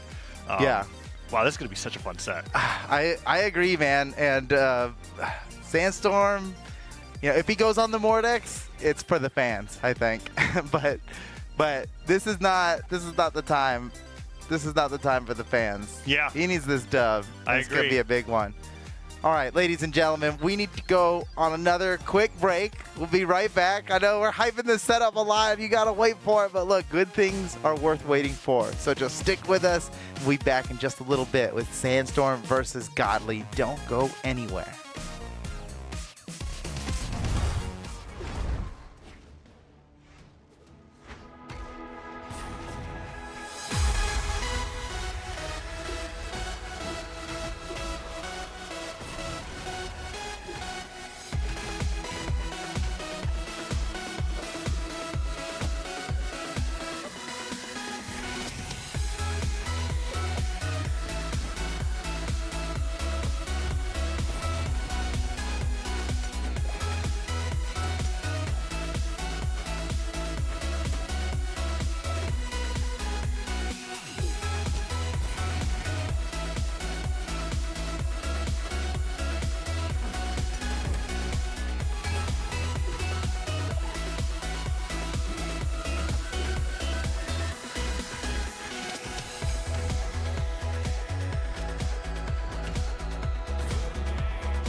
get that weapon, doing a great job unarmed, and manages to pick up that bow as well.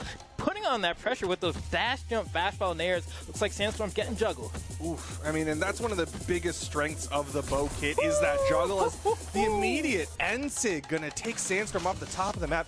We saw Small Brawlhaven really come into play in Sandstorm's earlier match today where he was taking people very quickly. But now we're seeing Impala take advantage of the map as well, that close KO box. Oh, here we go. D-Light's here. The tried and true. I was hoping that Sire was going to lean into him after the dare whiff, but Sire fades full away, so that Cider from Himway doesn't connect. He doesn't have any resources to make it back, and now Sire. What is happening? What is going on? The Sire just knocks him out. That was insane. Okay, Himway is like, uh-oh. Sire, every single button that he had just committed to ended up connecting. Just able to get that early stock off the side of the stage, definitely helping in that. Yeah, I mean, no, that entire stock was just beautiful. That was great. Well, just max side in this case with like the best possible spacing. Yes, also good. Oh, you know what else is good? Oh, what? Stop, turn around, that Sair? was so optimal. Kyna's so cool. Yeah. Yeah. That was not like a traditional stop cider. That was not like a stomp down or anything. No. That is, I am going to push you further off stage. That felt like somebody getting a first hitbox. That was so cool. Gravity cancels sideline off and on stage. Yeah, and Stingray, he's got that mega neutral signature that hits so Oh, that almost knocked out on its own. He's still got 2 stocks. Down air, nair recovery. What a dude! That last stock was like 20 seconds long, not even. I think it was 8 hits. He did silent nair down light. Then he did silent nair. And then he did down light recovery. Yeah, that was like, so silent nair. Oh, we get the replay on this. This is like the whole stock. We're watching the entire stock. He gets that nair is so good. Lost the weapon, dash landed like crazy, and then sidelighted him in the face. I felt like Swedish had a dodge. I don't know where it went, but it does not matter. He being stuffed out. Oh my God, Sandstorm! That KO'd. Okay, it's a stage. I don't know why so many players are just not dodging. So Sandstorm has been going for this double Sair read after his D-Light Cider, where he like fades back and then jumps. Took a little bit, waiting for his opportunity to pick up that weapon spawn, ends up getting it. All right, we're going off stage. SGrape with a turnaround, double pogo, no dodge, gets him, and we get 4. N-Sig, baby! SGrape!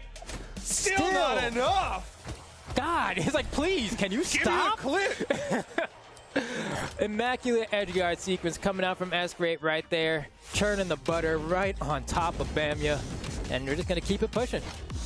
Getting some good damage on the second stock already as well. Nice kind of fade away there. Sidelight goes forward, it misses. Jakey approach with that sidelight, gets the Cider, goes with the chase dodge down. Okay, gets the Sair as well. That's what I want to see with the boost. And that's one of those situations where, like, at low damage, using side air, active input travels forward, you're going to get more distance and travel with your opponent. You time that correctly with your chase dodge, and the distance that Boots can go off stage is incredible. He didn't get over the corner. That's a J1 classic as well. Ooh. Back. He did burn some movement Burn there. the dodge. That's a free Sair, and he goes high and gets red to filth for Pavelski. What? Oh, yeah. With the nairs and Sairs, usually that's just damage, but going off stage, chasing high into the corner and taking out Coco. Pavelski gonna go up 2-1. To his level, where they can kind of, they're like, yeah, I can hit a blaster there. But really, like Snowy, the way he's playing with this, what? Oh, shout outs to Cross! That was 5 seconds! Shout outs to Cross! Oh, snap! We going back Another to one. back! Wait, we got time while dogs are respawning. Don't get caught, Zen. Oh my goodness, I thought we were about to see 3. I was ready to just start counting, bro. Oh man, I just got so hyped. Yes, this is what I'm talking about. Meanwhile, on the other side of things, we're like, Chronix is eviscerating us. Help, help, where's the Chronix vaccine?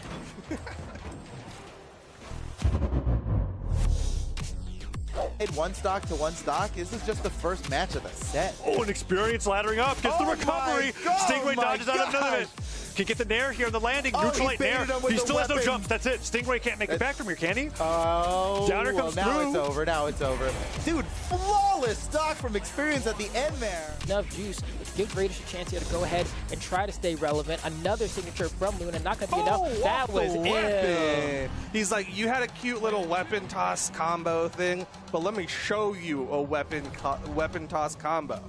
No, that's raw. Seeing that conversion immediately. And the immediate downlight, even if you don't connect the side light, it just feels so good. Oh, he went for the end lane. Okay, goes for the neutral signature. Wess waits it out. One ground pound. Uses that weapon throw to stop Wess from hitting another one. The dunk comes through. Falling side air could be it. Ground pound connects. Use has a dodge, and that's it. Wess My God. with the comeback on the last stock. He was so behind. He was still behind 60 damage when he got that win. That was an incredible edge guard. Such is the nature of the spike in the platform finally. You think that it's going all in your favor, you think that you have this game in the bag, and then you get one option, then option. The top, and so great awareness from SGrape from going ahead and lining that one up and securing stock. Acno, though, already with some pretty beastly plays for game one.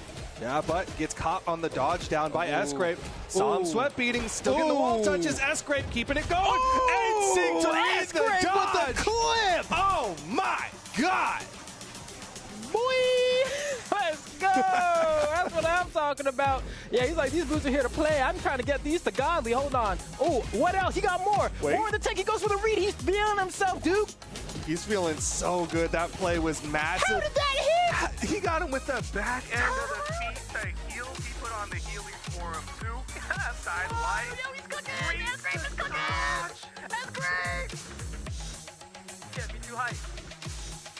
Okay, Acno. Okay. Recovery.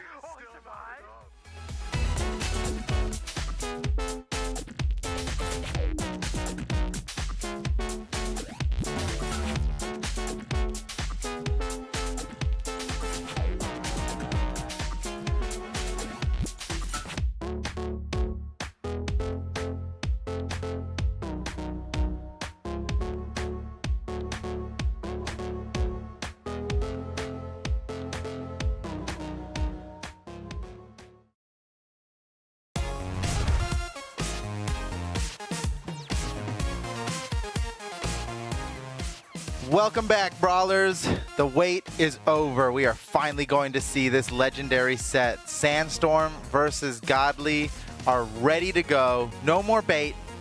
Probably. I looked at you so fast when you said that. I was like, here we go. Yeah, so Godly versus Sandstorm. I mean, we talked about this set quite a bit coming up to this, and I'm seeing the reason why. Okay, so we've got Godly locking in Tigress, which you're seeing what I'm seeing, which makes sense in my head because of preparation for Kyna. But what Sandstorm's locking in is the Red Raptor. That's Darkheart Red Raptor right there. Oh boy, here we go. We've got Boots versus Katars opening up game one between these two players. Oh, and this is I don't cool know who because to cheer for. I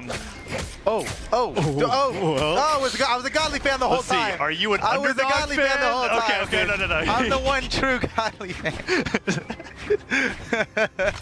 Watch Holy the Katar smokes, string that was insane. hits the ninth move. Ah, yes, this is why I'm here.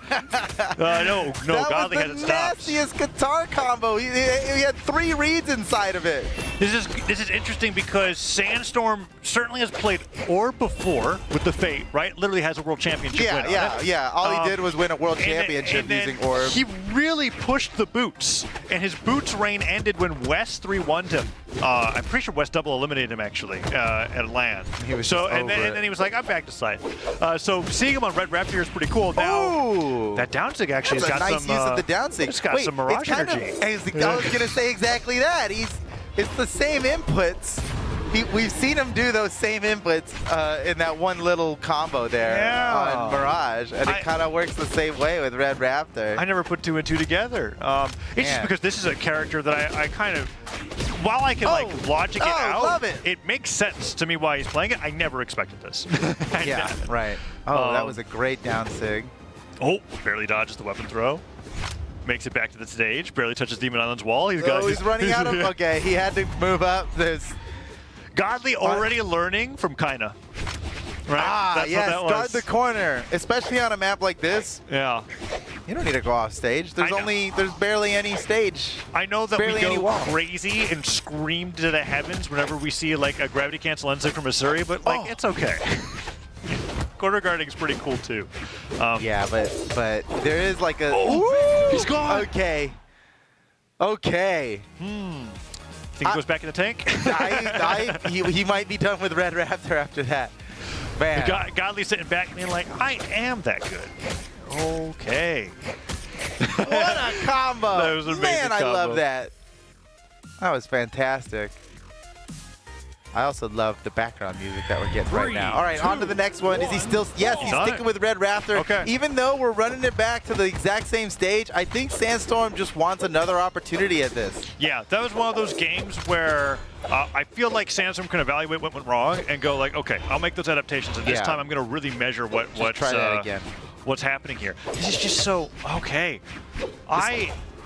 Let's see how it plays out. Yeah. I have my doubts. And This might be a situation like Godly was saying, like, number one, he's here to win, but also here to loot, here to learn. I did not mean to say that. I know what you meant. Just let that one slide on me, okay? Let that one. He's here to learn. He's here to learn. They're here to learn. And they're both here to learn. They're both students with the wisest masters right next to them. And these two do not get to play against each other in a LAN environment very often, if ever. So, so it's Sandstorm, worth going at least one more time with the Red Raptor. and Godly opening it up with the Tigress, epic crossover for Asuri, taking that first stock off of Sandstorm there. Sandstorm's got a little bit more room to play with here, but we only saw that down tick that he used work once. Let's see if he can get it off again. Oh, he's so quick. That Nair was so fast. Gravity cancel D-Light doesn't hit, but Falling Stare does. Godly could get hit by, I'm not really sure. What do you want to go for here? Side light, side air. Stare? Yes. That was. I'm glad that you answered the question for me. I didn't know. I just looked at the instruction manual. Fun fact, that combo even easier to hit now after the side light. I think side light got 2 frames of extra hits done at the end of it, right? It was pretty tight before, which I enjoy. I enjoy a tight combo. But I don't. I was missing it. I want it to be easy. As Duke. I want anytime I locked at Reno. Oh! Yes! The dunk. Yes! Asuri dunk. The crowd goes wild. And that's the best thing. It's the best thing in Brawlhalla. He's up 2 stocks to 1, and it's not like there's any moment for rest for Sandstorm between these stocks. Like, Godly's got guitars ready to go, and he's like hounding him for those iframes to be gone so he can just start hitting him with guitar neutralized. Gravity cancel D-Light recovery there unarmed, and then the pickup recovery on the guitars goes for the hardest jump rate I've ever seen, and he didn't even get punished for it. He can afford to go for it now, you know? Oh, is that going to be it? I'm surprised that Godly is getting around all of these neutral signatures, and GG, holy cow. Godly went so hard on that game.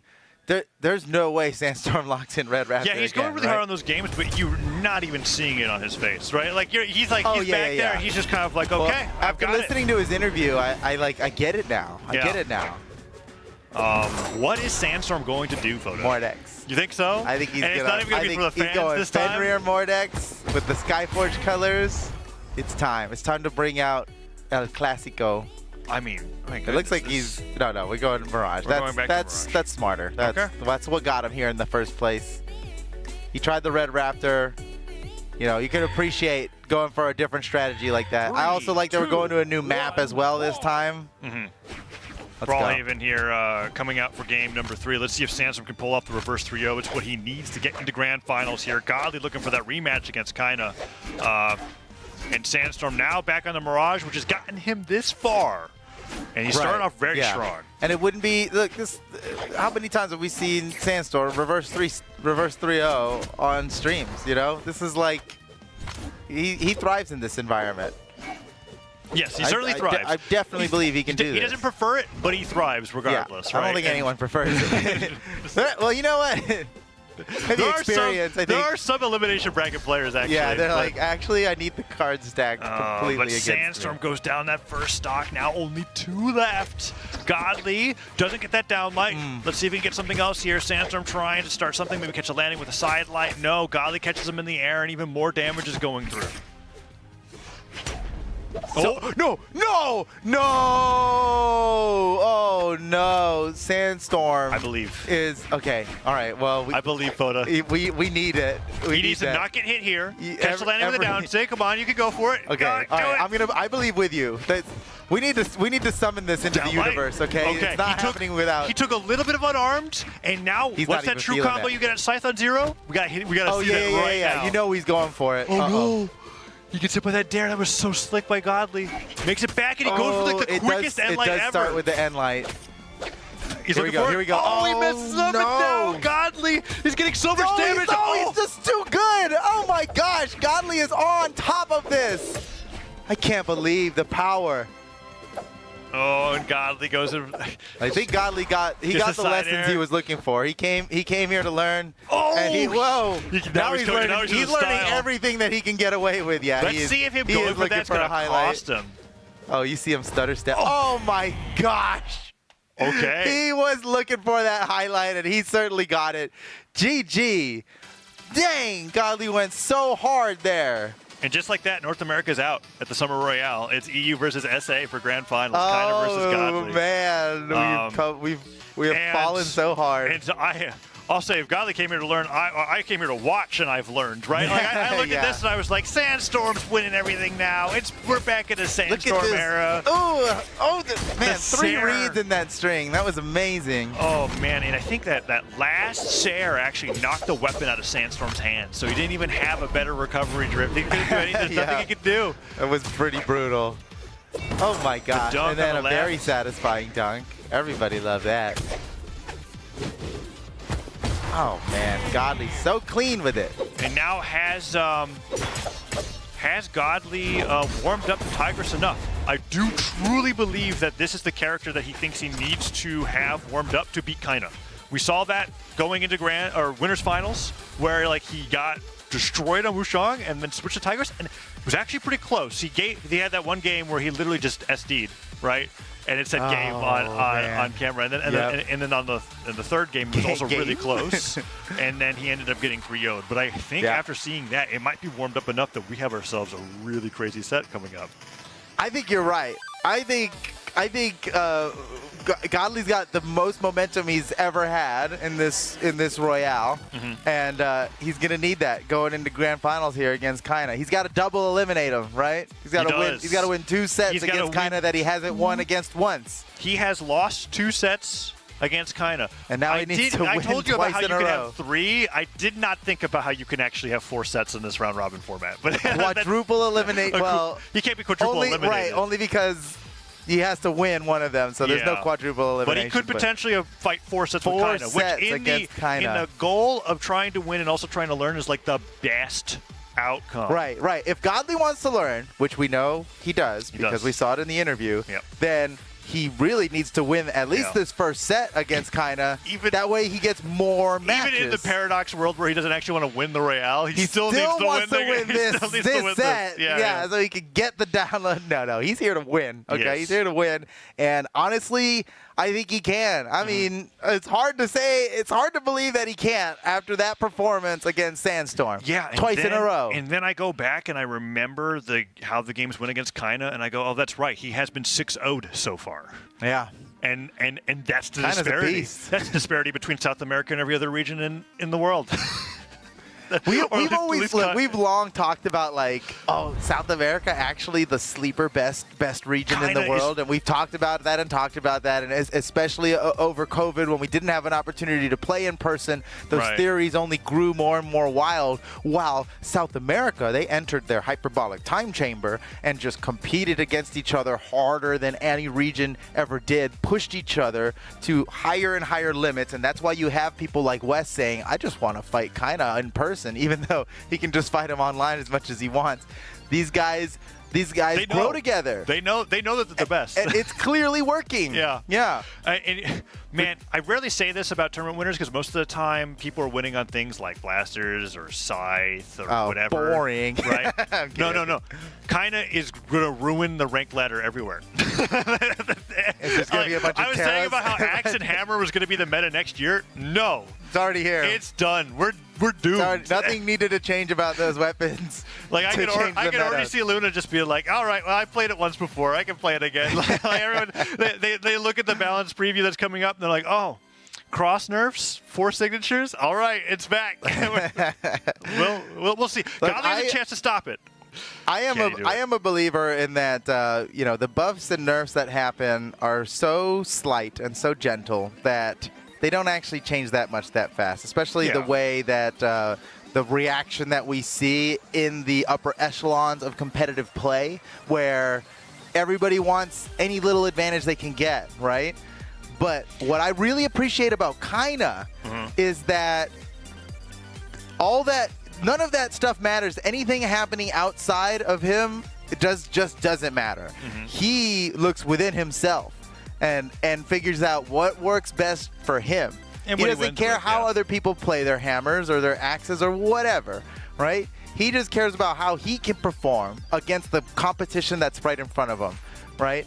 And I think a lot of South American players are like that as well. And that's why we see so much diversity in their meta and why their meta seems to not only accelerate beyond the other regions, somewhat theoretical. I think they're defining it. But yeah, they are defining it. Because that was a thing before where we always used to look at South America and be like, oh, that's interesting.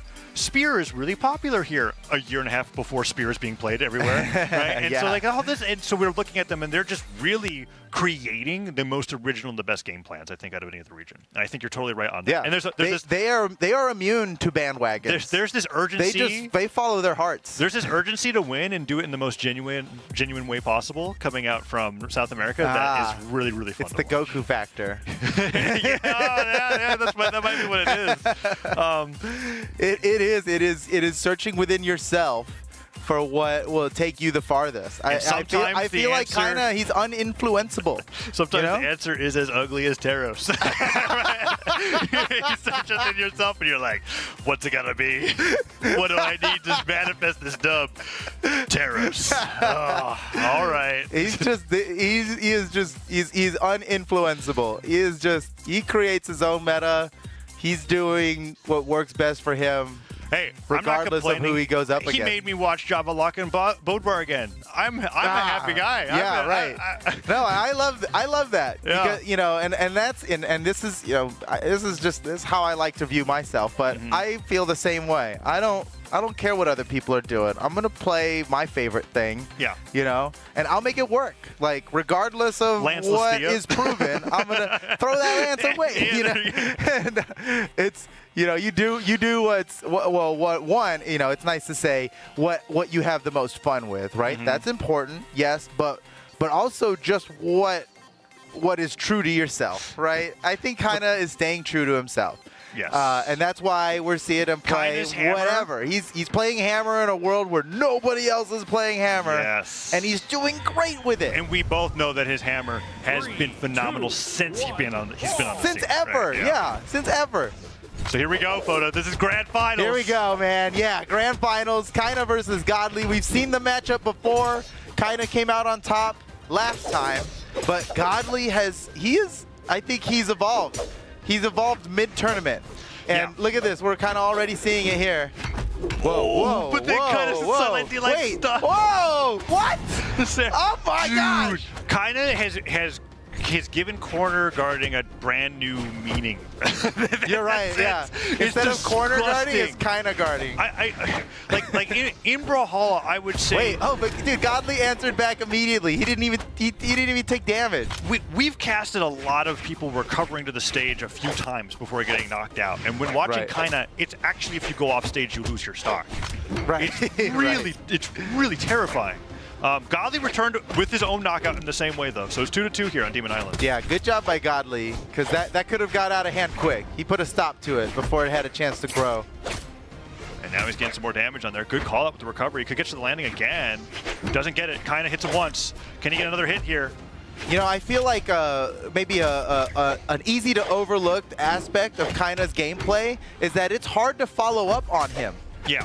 I think he has a really great sense of how you're trying to follow up against him in a non-true combo, right?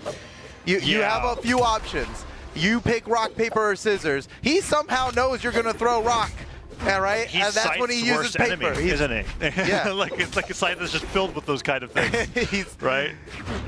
It's tough to pick the right option against Kyna. If there's more than one, Look at that corner chances guard. are you're gonna miss. That lasted so long that he dashed back to center, then backdashed to the corner to get the neutral light, and in the first hit knocks out. He's so good. So good. Scooping in the air does not connect. A nice dodge down to neutral air, but kind of gets one down air. Can he get another? Voids the side light, side air. Goes to the side light again. Another nair photo. He might just two-stock Godly at this rate. This is another situation where like Godly's got to put an end to this stock before it gets out of hand. But the problem is it's already gotten out of hand. Yes. Okay. Good job by Godly.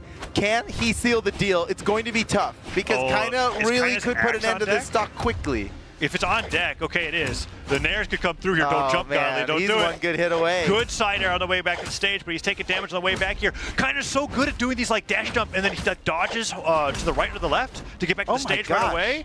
Look at him go! D-line recovery, and Kyna. Gosh, Kyna didn't even barely took any damage on that stock. Man, he's just so solid. What a champion! Look at that champion. I wonder if Godly should like. I'm going into that mode where I frantically start like. Commentator coaching the player. I'm like maybe go to here, Godly, I know what you need to do. I'm noticing that Godly cannot land, and if you're on a flat stage with no platforms and you can't land against a player who's beating you in neutral more than you're beating them, and they're using a heavy weapon while doing it, the math does not check out. You gotta get off Demon Island. You got a point there. You know what, Coach? I accept that. I accept that, Coach. I mean, because you just watched him not land for a whole stock and then lose his stock. Yeah, it comes down to Kyna's perfect use of the axe down light. Oh, Godly's on Rayman. Wait, what year is it? He's like, because remember when he stormed onto the scene, it was with Rayman. He was doing so well with it. And Rayman's still a primary pick for doubles for him. But here's the thing. I think Godly, maybe in his mind he's like, it's like I have to join him. It's the axe. It must be the axe. But in my humble opinion, it's not the axe. It's Kyna. It might be. That sidelight Sarah comes through, and Godly has to go back to the stage. Nice side. Godly has been finding success on both the guitars and the gauntlets by doing these like jumping side airs straight into where Kyna's positioning, and that's where he's been doing to break through Kyna's corner guarding. And I wonder if he'll continue doing that because he managed to make it back twice now. Oh, still a little too far. A rare miss. Nice. He landed that stomp at its absolute max range, which was just while dashing back. He was just not close enough to land the true side air combo follow-up. And now Godly's got a, I was gonna say a lead. A fresh stock. Look at all these iframes. Oh, well, he didn't get anything with it. But side light.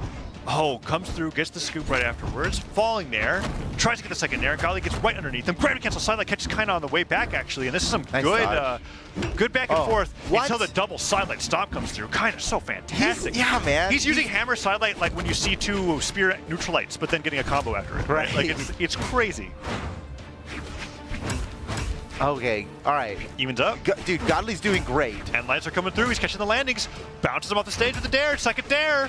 Is this going to be the stock? Doesn't get the side air and kind of gets through. But the backswing of the landing down air animation. Godly's gotten that so well.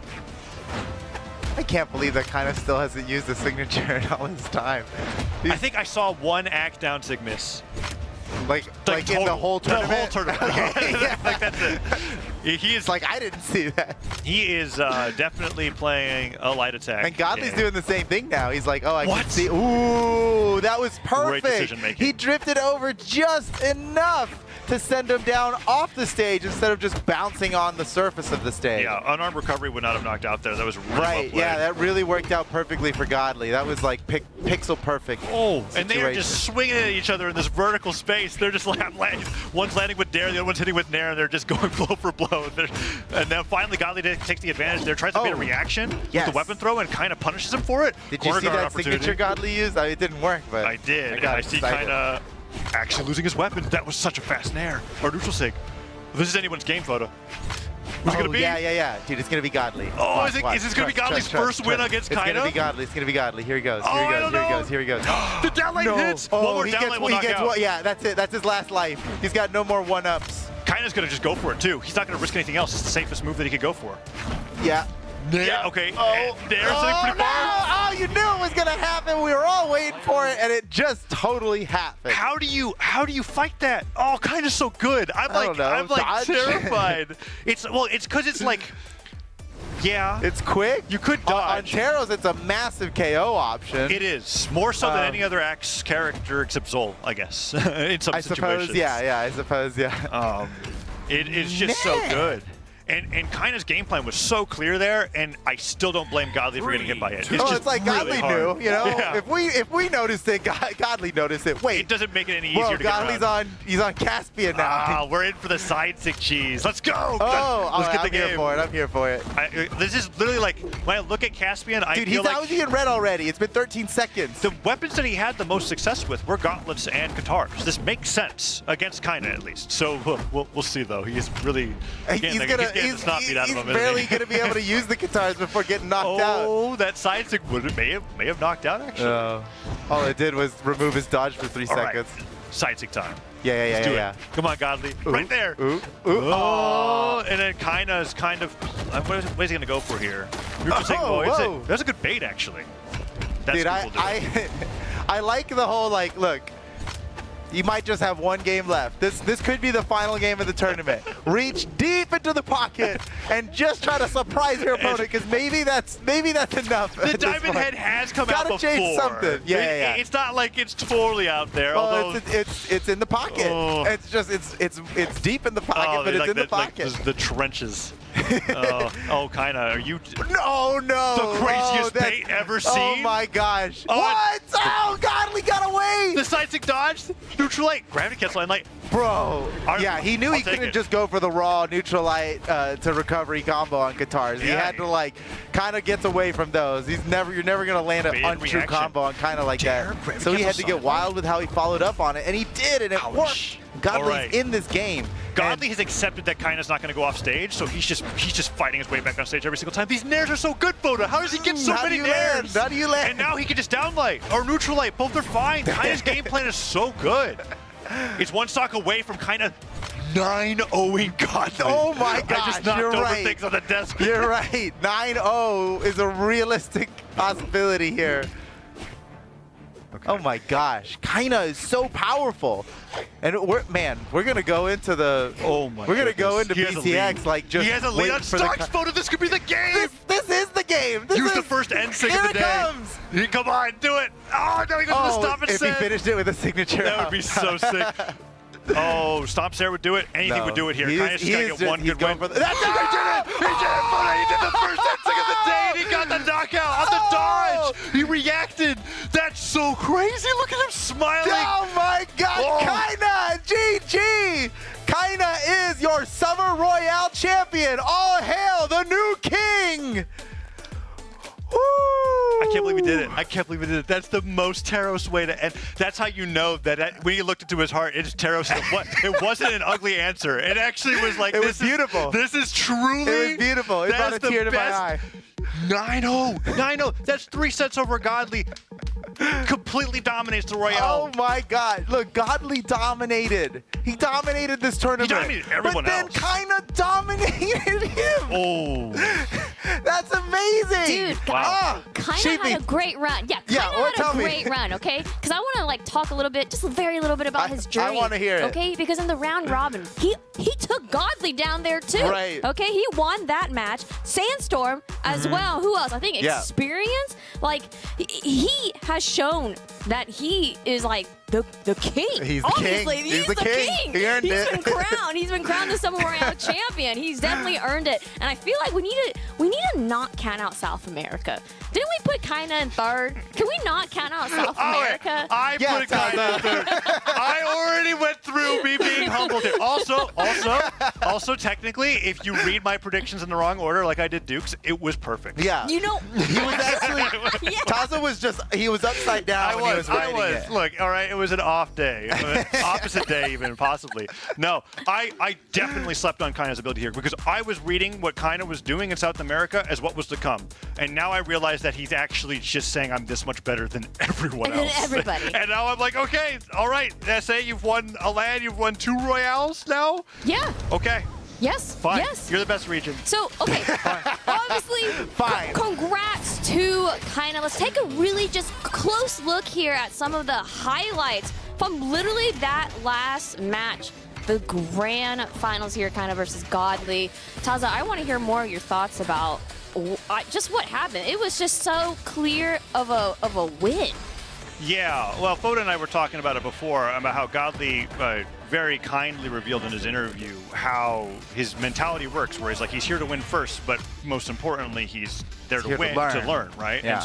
And so while doing so, I think we watched him really trying to find out what he could do against this pick. And I think he was starting to land on something with the gauntlets and Katars, because he was like, okay, my gauntlets from Rayman and Mordex are fine, and my Katars from Asuri are doing great. Let's see if I can do it together with the Caspian. But then Kyna was just kind of like, I'm giving you no time to find out. And that's what I think we just watched. Well, Kyna, thank you for joining us on the Welcome. desk. Congratulations. Seriously.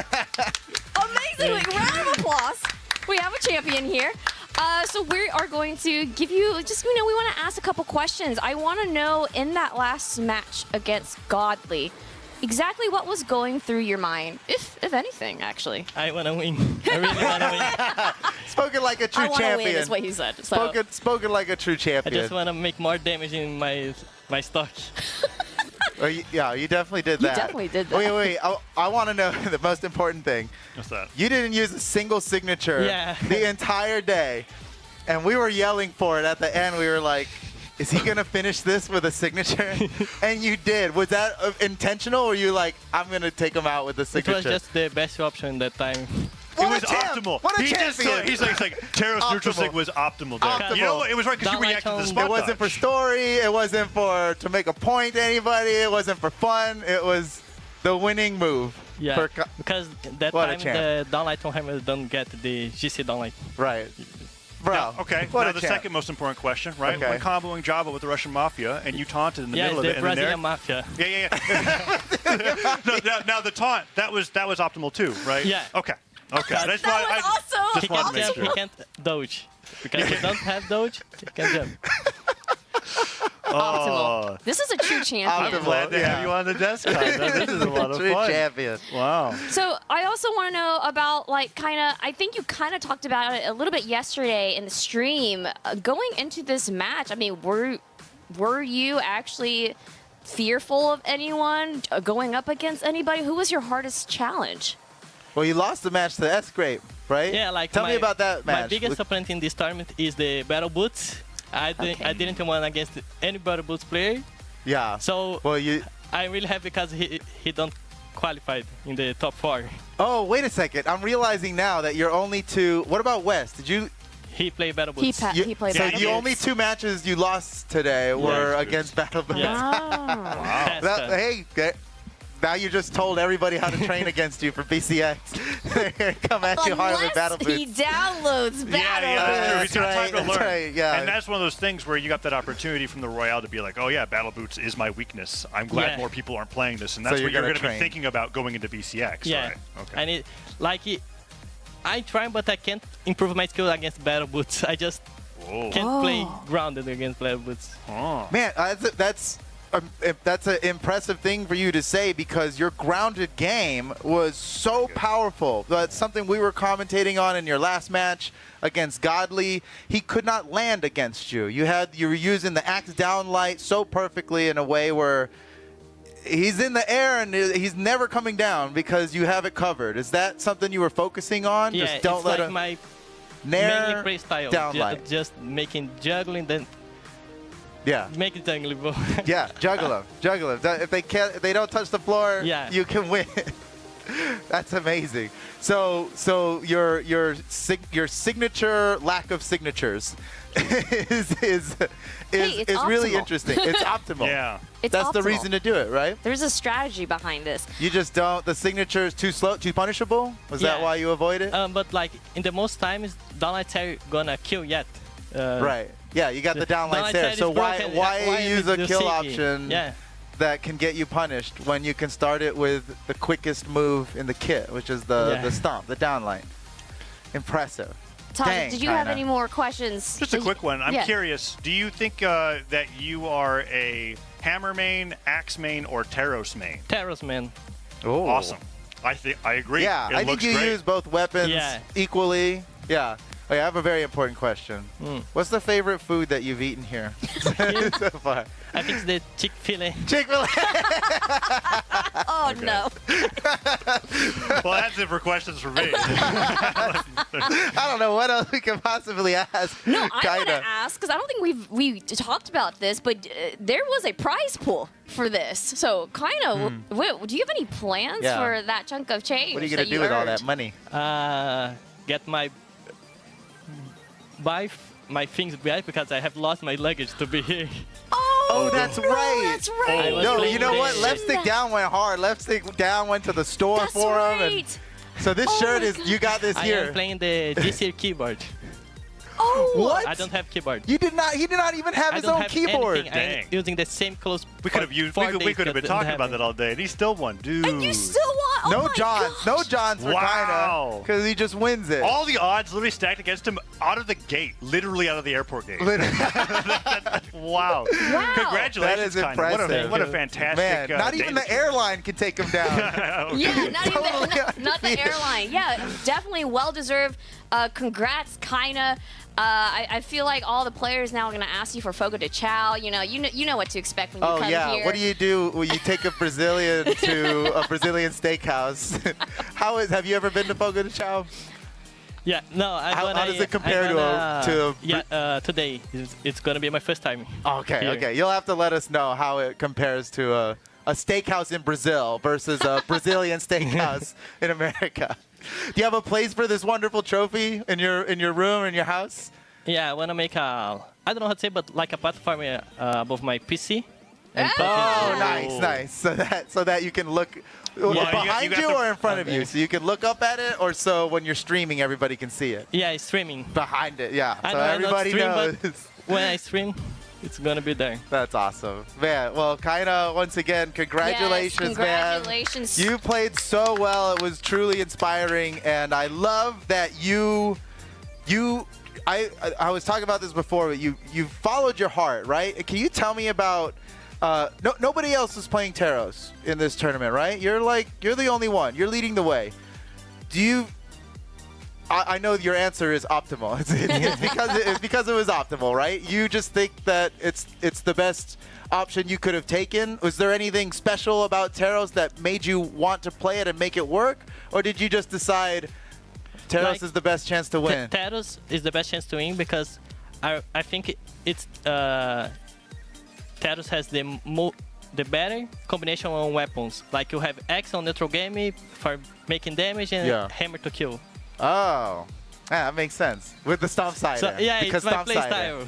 That's smart, man. That's just smart gameplay. I do the same with the Suri, right? Build up the damage with guitars, finish it with sword, but I hope think you got a better game plan. Whatever happens to rank ladder after today is your fault. That's all I'm saying. Yeah, we are going to monitor the Taros usage rate maybe after today. Well, once just again, went higher. thank you so much for joining us on the desk, and congrats. Seriously, congratulations to be the Kyna. Summer Royale champion.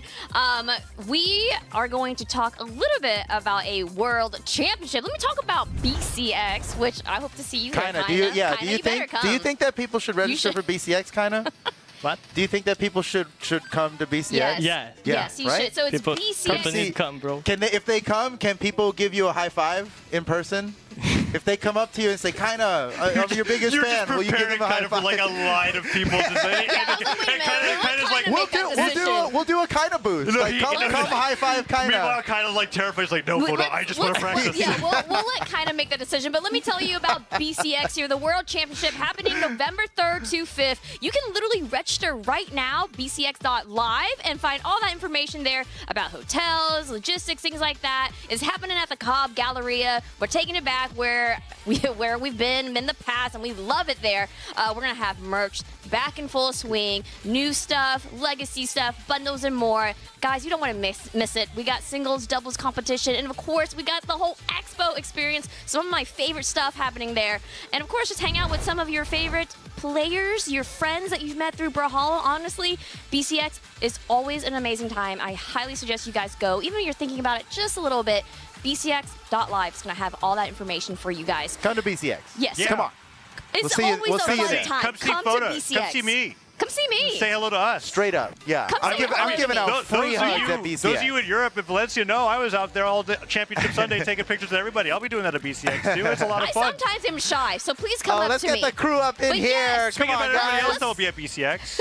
Look at this all these amazing other crew. people Yeah, coming to all of these BCX. guys will be at BCX. Come out to Yes, BCX. yes. All right, guys. I'm going to start Sign rolling us out here. I'm out. going to Sign sign us us out, off here Sheepy. because you know what, guys? That's it for us today. We had 8 players show up, and Kyna took the W, took the win, making him the Summer Royale champion. Thanks to everyone who tuned in this weekend, all you guys at home, everyone here. We can't wait to see all of you for the Autumn Champs, and then, of course, BCX. Thank you, Panda, as well.